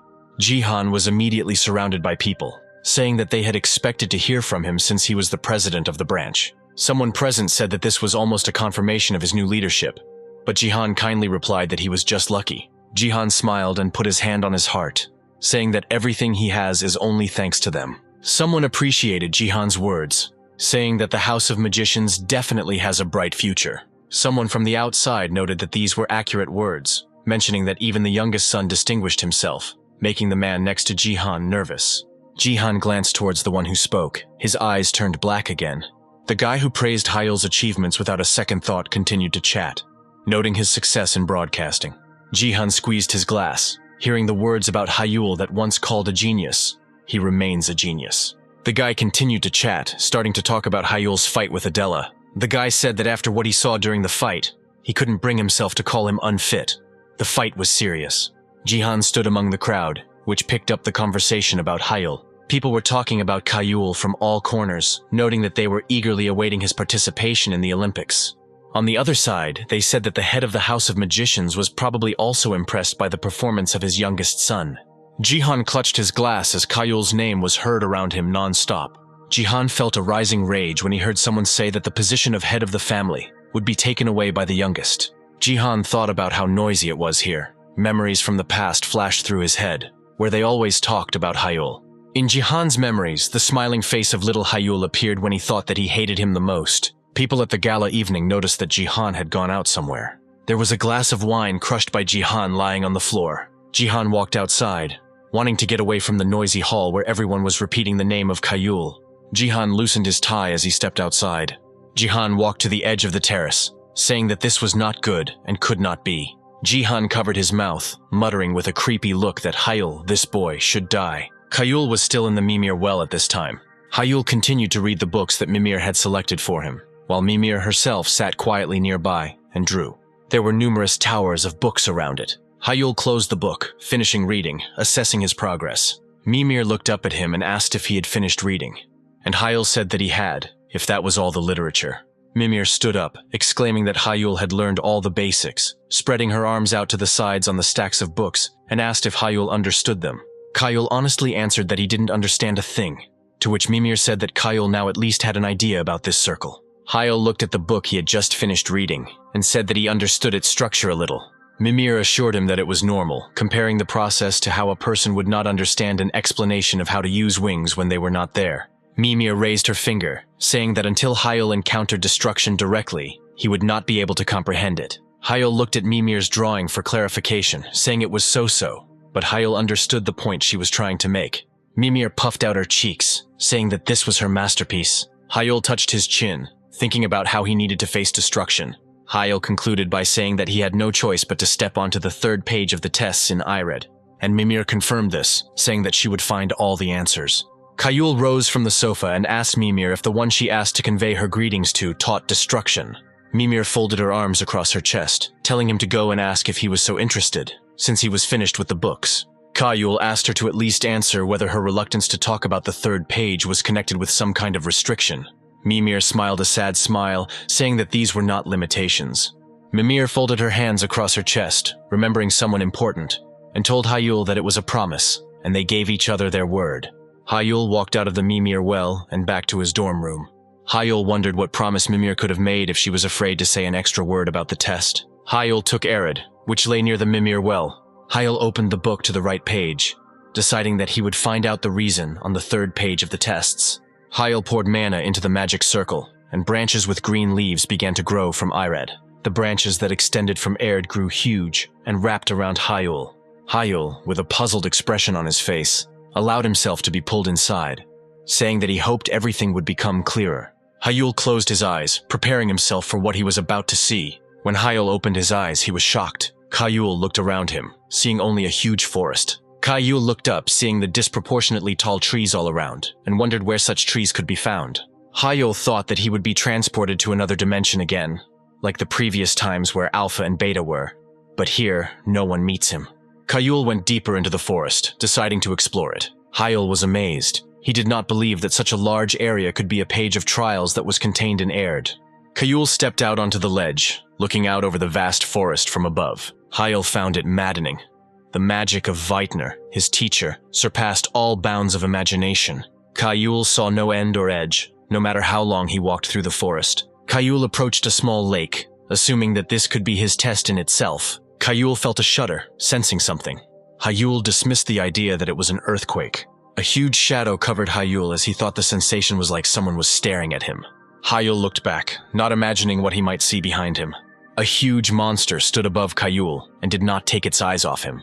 The monster was too close to Hyul. Its size was astonishing. Hyul froze in shock, feeling that he didn't understand anything.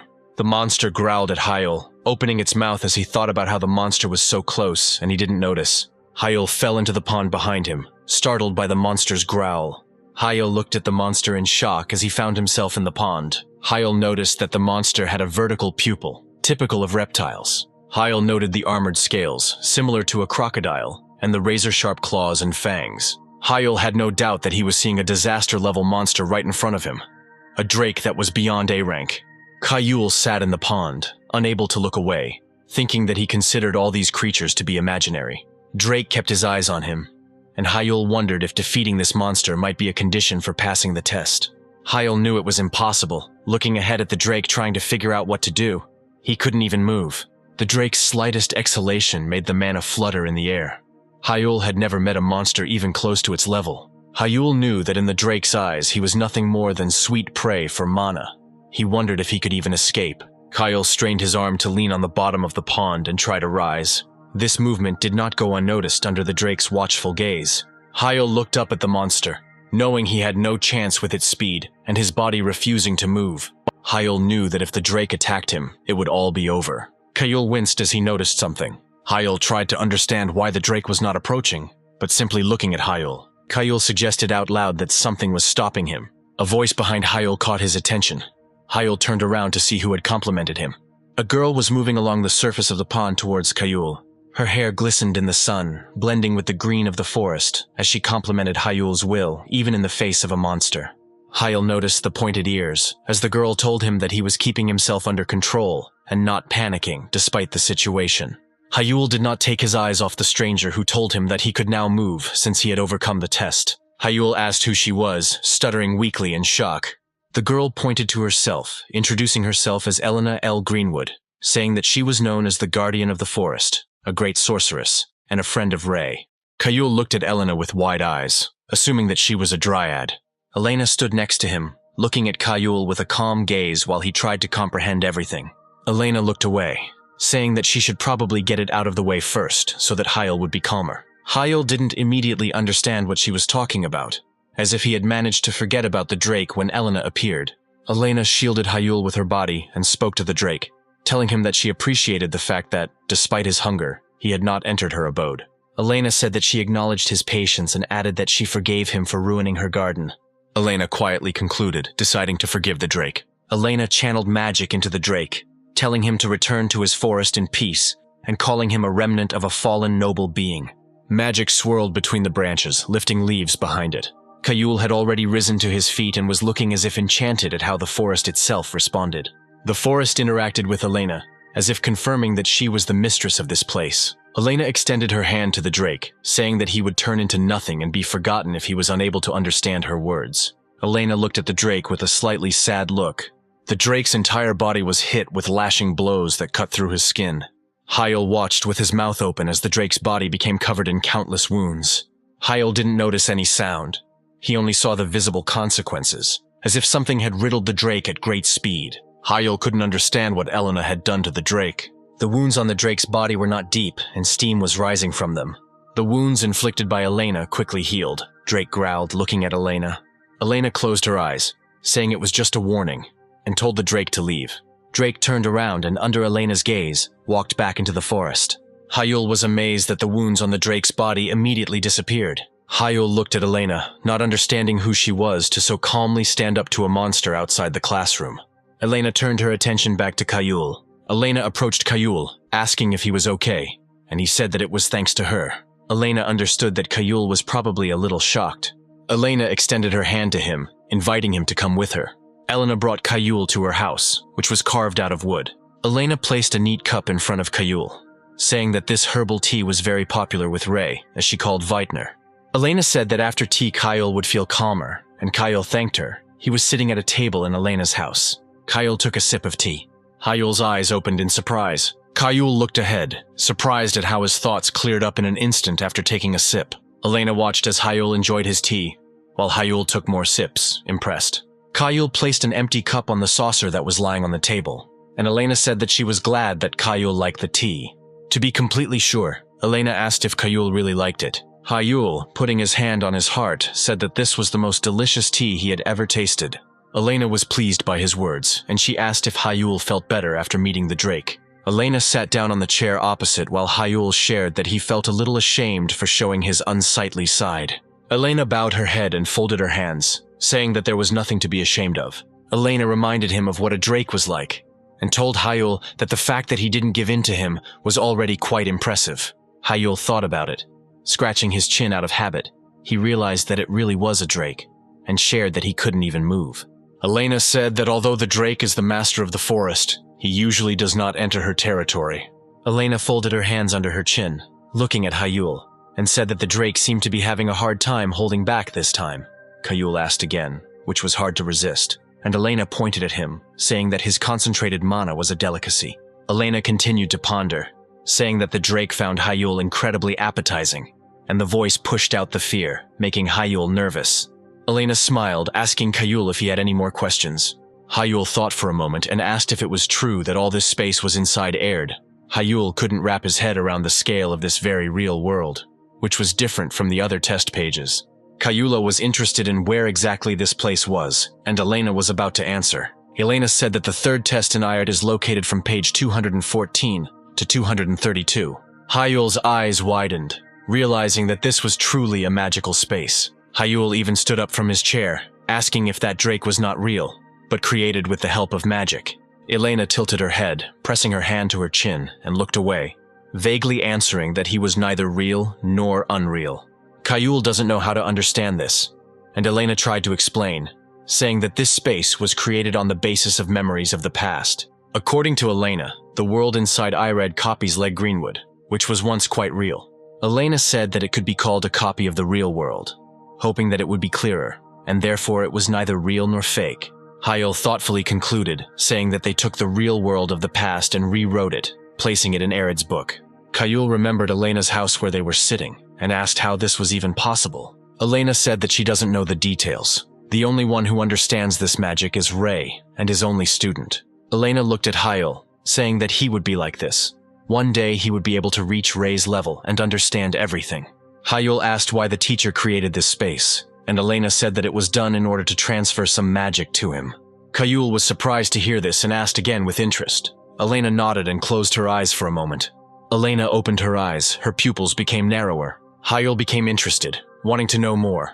Elena said that she must pass on the magic of the third circle, necessary for gaining destruction, the divine eye. Elena showed Hyul what golden eyes looked like, which were able to see through everything, even the nature of magic. Hyul was amazed, and asked if the divine eyes were really the eyes of the style of the eyes of Weidner. Elena confirmed and pointed her finger at her eyes, saying that they were not perfect, she could not fully control them. Elena told Hyul that Ray asked her to awaken this magic in the successor, which is why it exists, even if only as a recording. At the same time, on the city streets, the car with the driver of Hyul's father, Shin In-hyuk, was driving along the road. In-hyuk sat in the back seat, telling the one next to him to start the report. Sakyok, who was sitting in the seat next to him, began to report on the matter that had been assigned to him earlier. Sakyok said that young masters Min-hyuk and Minji showed a little interest in young master Hyul, but the most surprising thing, in Sakyok's opinion, was that the young lady Sia did nothing. Sakyok was sure that she was being severely restricted, the head of the family pointed out, looking at In-hyuk, and he thought about it. In-hyuk agreed, saying that Sia seemed to be lenient towards Hyul, but she was unlikely to leave him alone, and was simply being cautious because of the shadows. In-hyuk asked about his eldest son Jihan. Sakyok said that young master Jihan seemed a little wary, but even at the reception he organized, nothing came of it. In-hyuk was a little surprised when he heard Sakyok's report. In-hyuk wondered if his older children might have learned to separate the private and the public. But she immediately told Sakyok to be vigilant until the protective period expired and to continue watching. Sakyok accepted the order, telling the head of the family that he understood, and cast a silence spell around them.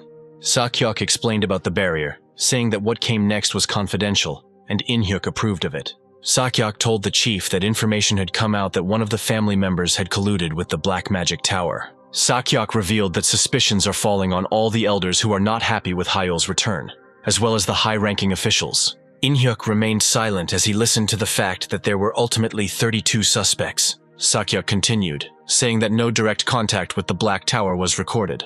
Inhyuk propped his head up with his hand, clarifying that this didn't mean they were clean. Sakyok handed him the tablet, agreeing, and said that among all of them, there were 5 who were the most suspicious. Inhyuk said that the hyenas would immediately notice if the situation escalated by looking at the information about the people on the tablet. Inhyuk told Sakyok that he would deal with these people himself. Meanwhile, Hyul was still in Elena's house, which was carved into the tree using magic. Elena was going to tell what needs to be done next in order to master the Divine Eyes.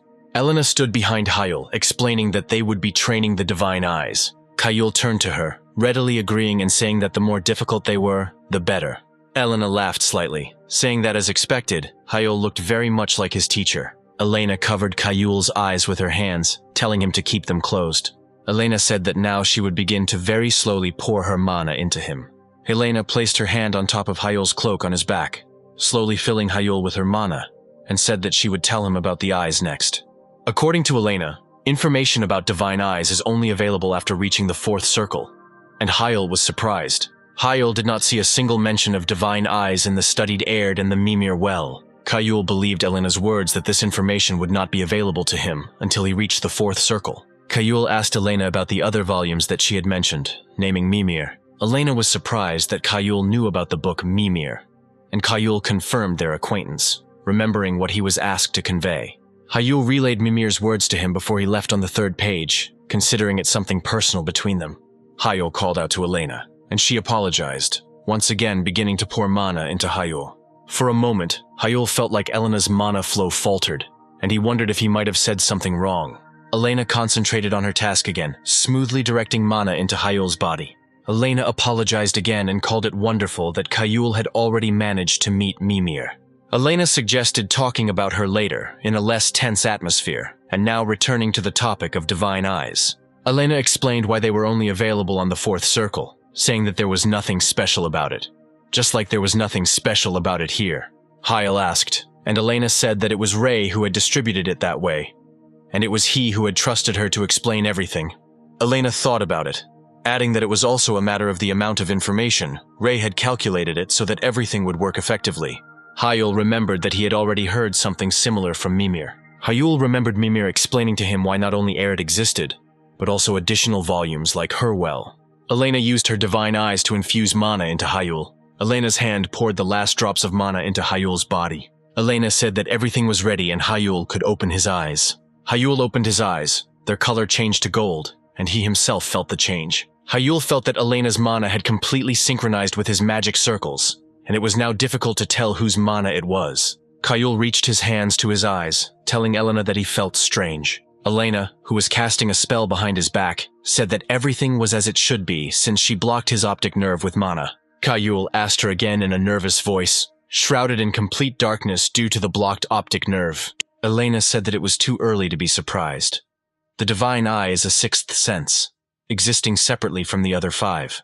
Elena explained that in order to develop it, it is necessary to turn off distractions. Hyul trembled as Elena listed everything she turned off, naming skin sensitivity and smells. Elena said that the tastes were also slowly leaving Hyul's body. Elena named the last sense organ, hearing, turning it off, and Hyul realized that he no longer felt anything at all. Elena stood over Hyul, who was lying on the floor, and told him that they would now go to the world of death.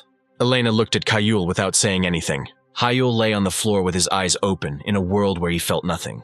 Hyul had no sight, hearing, or touch. He couldn't even tell whether he was standing or sitting. Hyul felt that his body was completely deprived of external stimuli. He had no sense of smell or taste. Hyul couldn't tell if his body was functioning. Moreover, Hyul wondered if he was even alive. He was not just scared, he felt horror. It was different from the sensations he had experienced in absolute darkness, as if he had been covered by absolute loneliness, where nothing could be felt. Hyul could compare this state to hell. Hyul tried to stop his hands from shaking. Hyul reassured himself that this was just training, according to Elena, and now he needed to train his 6th sense to see mana with his mind. Hyul realized that this meant he could still see mana, remembering the feeling when Elena opened the divine gaze in him. Hyul closed his eyes, concentrating on seeing the mana. Hyul forced himself to focus, to learn to see mana with his mind, as his training required. At the same time, in Elena's house, Elena looked at Hyul with surprise and emotionless expression, not understanding how he managed to do this. Hyul lay on the floor, remaining calm after the sensitivity was turned off. Usually, everyone who experienced this spell went crazy, succumbing to panic. Elena knew better than anyone how terrible these spells were. She planned to just let him test them first and then immediately cancel them. Elena herself acquired this spell only after she went through it step by step, gradually getting used to the sensations. Elena looked at Hyul, who had been under the spell for 3 minutes now, and looked as if nothing was bothering him. Elena was surprised, especially by the fact that the forest was already resonating with Hyul's mana, and realized that they could continue. Particles of forest mana flew into Elena's house, resonating with Hyul's mana. Elena was shocked by this, saying that it was amazing. 20 minutes had passed since the start. Hyul was stable, and his mana circles were rotating as expected. A completely stable state. Elena was amazed at the successor that Irid had chosen, knowing full well that Ray had known in advance that he was capable of enduring. Hyul raised his voice, asking Elena if she could hear him. Elena looked at Hyul in surprise. Hyul lay with his eyes open. Their color was golden. He asked if she could remove the blockage of feelings. Elena agreed, carefully removing the spell. Hyul immediately sat up, saying that he could finally breathe normally. Hyul stood up and began to stretch his muscles, surprising Elena, who asked if he would be okay if he was going to move so abruptly. Elena asked how Hyul was able to cope with the seal because it was an indescribable horror. Hyul agreed, saying that just thinking about a world where he was deprived of all his senses gave him goosebumps. Hyul closed his eyes and said that he desperately convinced himself that this was just training, and that it was safe. Hyul suppressed his fear with self-hypnosis, and only in this way was he able to focus on the vision of mana. Elena was surprised, saying that such fear was not easy to suppress even by self-hypnosis, and Hyul admitted that he almost broke down halfway.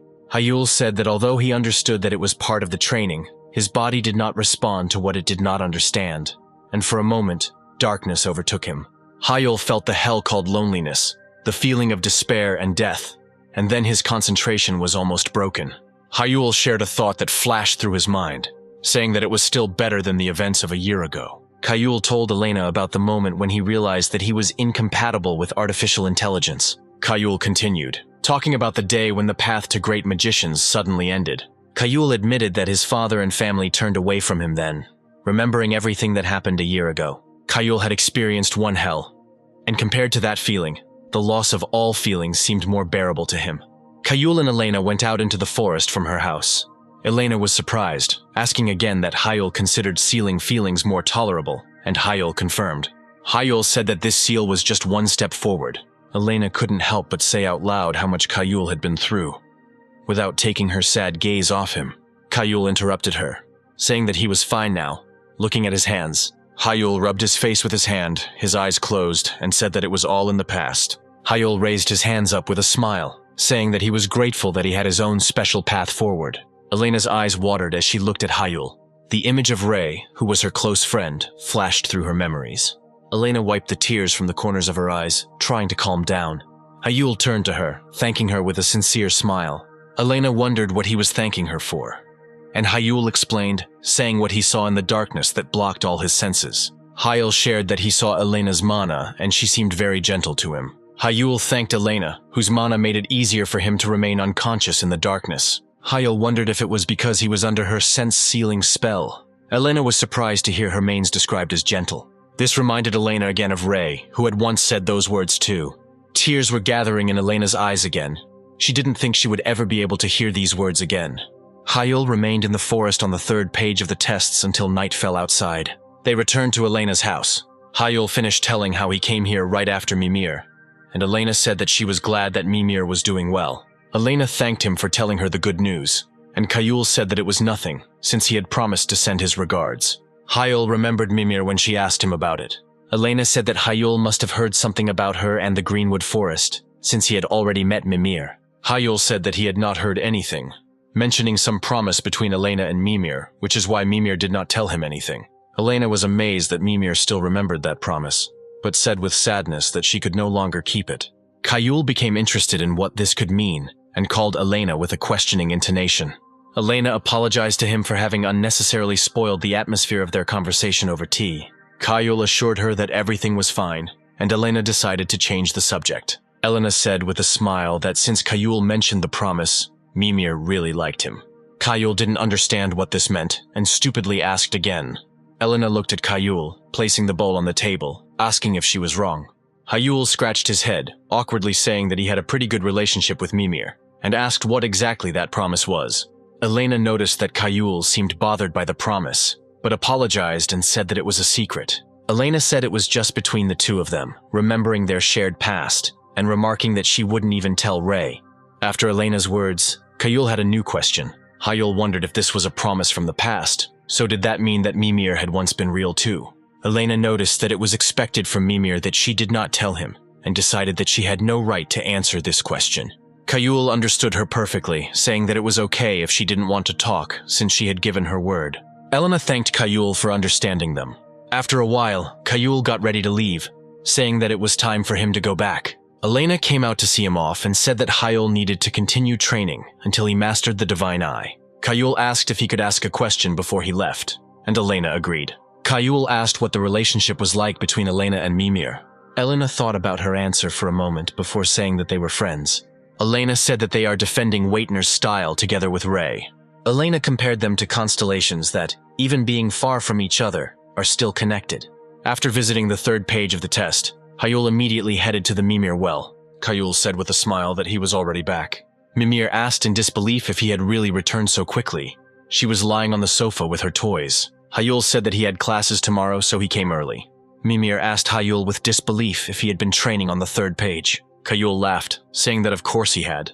Kayul showed Mimir how to use the magic of the Divine Eye. Kayul said that judging by the lazy mana he could see around Mimir, it was a success. Kayul said that he was still not a master, but he did not shirk training. Mimir caught his face with her hands, saying that it was strange. Kayul looked at Mimir closely as she spoke, saying that he shouldn't be so calm, and was surprised at how cold and unperturbed her mana was. Mimir smiled slyly, asking him again, and said that she was actually quite a cold person. Kayul and Mimir drank tea together while discussing how Kayul's meeting with Elena went. Mimir couldn't believe that Kayul had gone through the seal of all feelings and remained okay. Mimir even thought that Elena could be lenient towards Kayul. Mimir then asked if the forest magic had helped Kayul, but Kayul had no idea what kind of magic was in that forest. Mimir was amazed that Kayul didn't even have to be treated for the effects on his brain.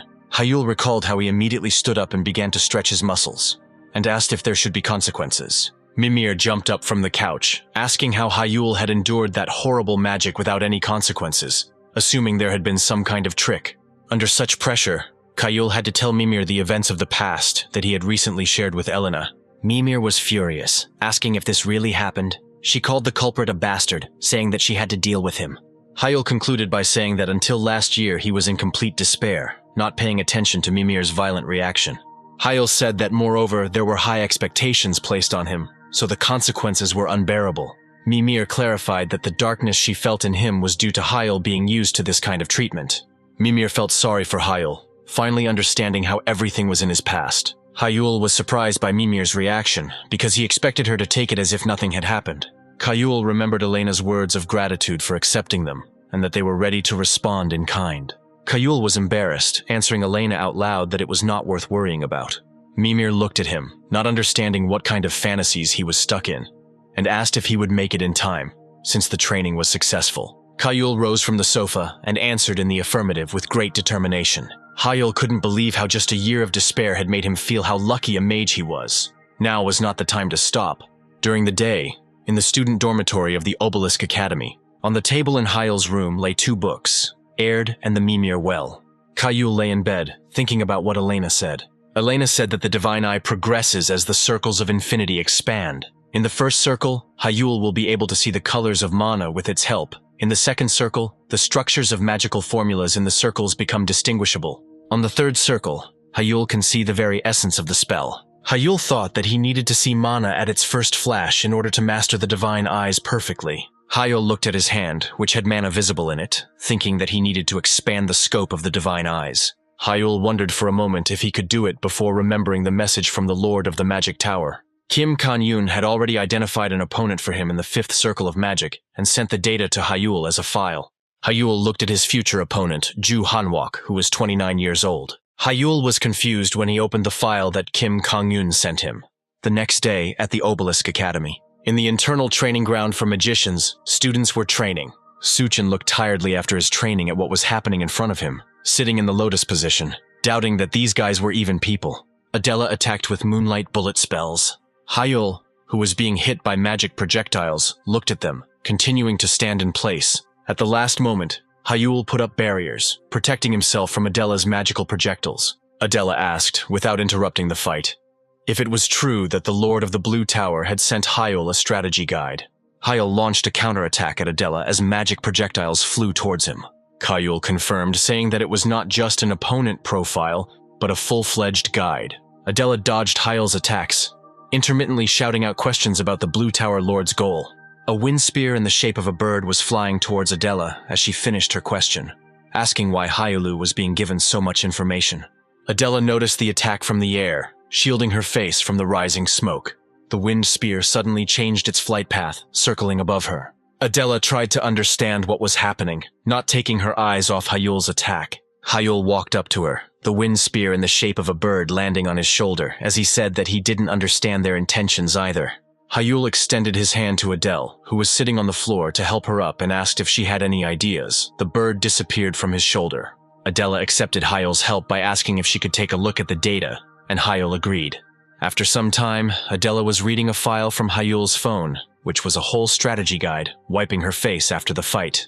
Hyul took the phone back, saying that he was shocked himself, and Suchan ran up to them, saying that he wanted to see it too. Adela reflected on the fact that the file contained impeccable analytical data as Suchan leafed through the file. Hyul didn't understand why Kim Kong-yoon cared so much about him that they took it upon themselves to search for information so that he could develop faster. Hyul said that this is most likely the case, since he is at a disadvantage, and Kim Kang-yoon really wants to level the playing field. Suchin gave Hyul the phone, saying that it was good since they barely had time to practice, and Hyul reluctantly agreed.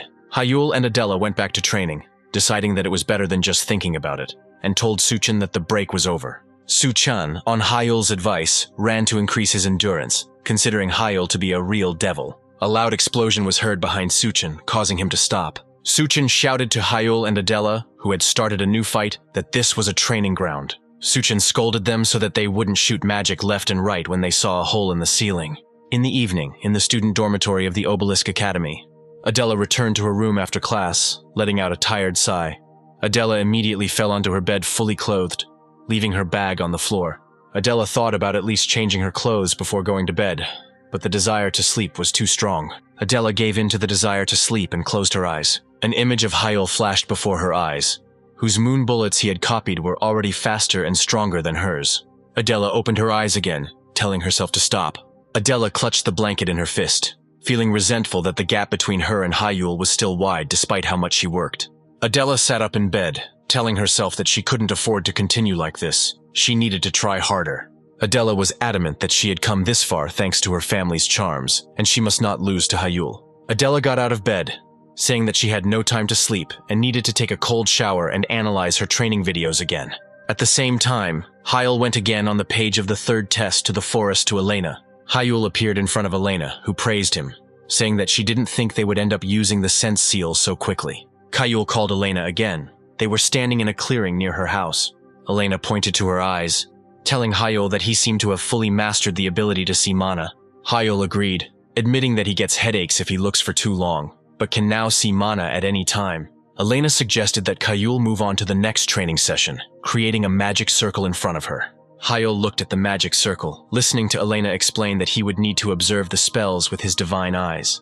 Elena said that after observing, Hyul would be able to naturally comprehend the essence of magic and see the gaps in it. Hyul asked again about the gaps, not understanding what she meant.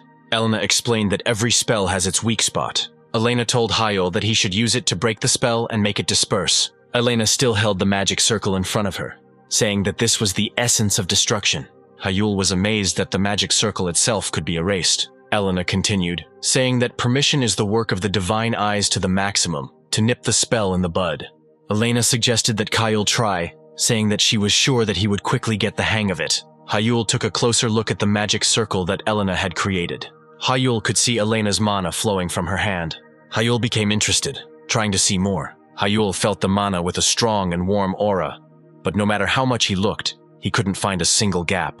Hyrule concentrated on the task at hand, thinking that he needed to find a hole in the magic circle. Yelena prompted him, telling him to activate the Divine Eye and analyze the structure of the magic circle itself. Hyrule obeyed her, activating the Divine Eye and putting in more effort. Hyrule thought that theoretically ideal magic formulas do not exist. Hyrule read in Mimir that magic can be taken apart brick by brick, and because there are no perfect formulas, Whitener's style of destruction always works, because gaps are inevitable. Hyrule understood that he only needed to see the very essence of magic, listen to the echoes of mana, and grasp the gap in the teacher's precepts. Hyrule mentally walked this path and understood. Elena looked at Hyrule, who managed to understand something while holding his magic circle. Hyrule realized that magic would cease to be magic if he could grasp the gap. He extended his hands towards Elena's circle, using destruction. At the same time, at the Obelisk Academy, the conference hall announced the end of the preliminary meeting for Olympiad participants. Hyule's father, Inhyuk, sat among the listeners, and at a distance from him was Kim Kang-yoon and his secretary. As Inhyuk was leaving, the Lord of the Blue Tower, Kim Kang-yoon, stopped him and greeted him. Kim Kang-yoon said with a smile that he didn't expect the head of the House of Magicians to personally attend the meeting. Inhyuk replied that he could say the same about the presence of the Lord of the Blue Tower, since he shouldn't have a reason to come. Kim Kang-yoon replied that he was just an invited sponsor, and Inhyuk asked him again about his role as a sponsor. Kim Kang-yoon corrected himself, saying that for now he is only a potential sponsor. Inhyuk said it sounded like the Blue Tower was ready to send its masters to organize the Olympics. They walked out together, and Kim Kang-yoon confirmed his words, saying that the matter was under consideration. But Inhyuk said that the fact itself was surprising. Inhyuk asked if the Blue Tower had the ability to share its masters now, looking at Kim Kang-yoon. Kim Kang-yoon looked at Inhyuk, saying that their affairs were fortunately settled, and he thought that the upcoming Olympics would be worth it. Inhyuk was surprised and asked again if the Olympics were really that worth it. Kim Kang-yoon said the Korean team, led by Hyrule, could well snatch gold for their country. Inhyuk stopped when he heard his son's name and asked the Lord of the Blue Tower again. Kim Kang-yoon said that he is sure that Inhyuk is looking forward to it just like he is. Inhyuk rubbed his chin, clarifying that this meant that his son had offered a deal to the Lord of the Blue Tower. After Kim Kang-yoon confirmed, Inhyuk asked what Hyrule offered him in return. Kim Kang-yoon crossed his arms over his chest, thinking about his answer. Kim Kang-yoon recalled his conversation with Hyrule on the phone, and said that he promised to win a gold medal for engineering, and asked about Inhyuk. Inhyuk adjusted his coat, saying that Hyrule had also promised a gold medal, and in return, asked for maximum support until then. Inhyuk said that his son is completely different from last year, and now seems very confident. Kim Kang-yoon asked if Inhyuk accepted Hyrule's proposal unconditionally. Inhyuk confirmed that it wasn't difficult on his part, which was completely different from sending engineers because of a boy's words. Kim Kang-yoon continued to smile despite Inhyuk's pressure, realizing that Hyrule was just like his father, Kim Kang-yoon, who would gladly invest if Hyrule satisfies the condition he set for Hyrule. Inhyuk asked what condition the Lord of the Blue Magic Tower had set for his son.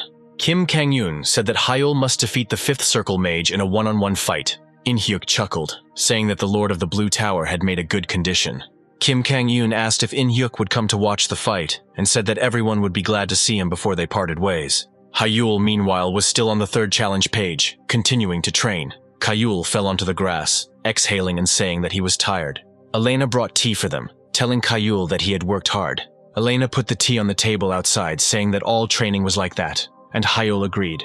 Hyrule said that Elena worked as hard as he did, and he was able to get this far only thanks to her. Elena only said that she hoped she hadn't put him too much pressure, because this was their last meeting.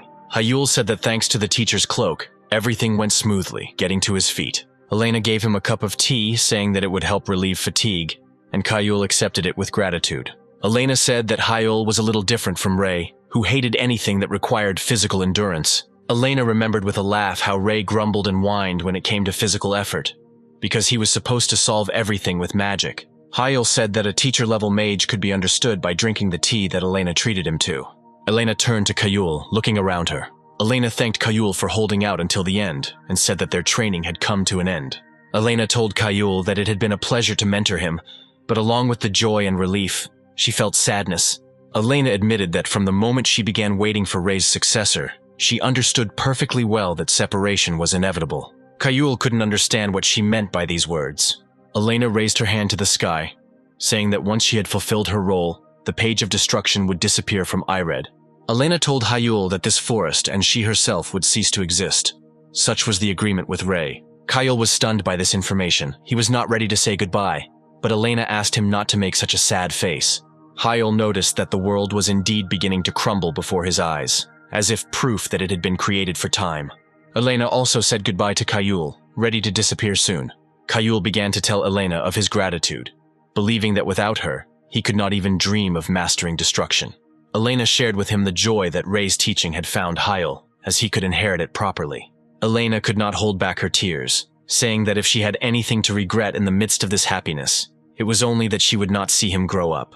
Hyul ran towards her with his hand outstretched, as if he wanted to stop her disappearance. Elena took his hands, telling him not to give up, no matter what obstacles and difficulties he encountered in the future. Elena's hands, which Hyul was holding, became completely transparent. Elena finally asked Hyul to take care of Mimir, saying that she was left all alone. Hyul vowed to take care of Mimir, as Elena, who was disappearing before his eyes, asked, making it clear to Hyul that this farewell was forever. Elena asked Hyul to accept her congratulations on the fact that he had fully mastered the third circle of magic. Elena disappeared, as did the pages of the third trial in Arid, leaving behind in Hyul's heart pain and sadness from the inevitability of farewell. As soon as Hyul returned to his dorm room, he immediately opened Arid, but the destruction page was indeed missing. Hyul thanked Elena with tears in his eyes, holding Arid in his arms. Hyul knew that the days in that forest would remain in his memory forever, as would this farewell forever, which gave him the incentive to move on.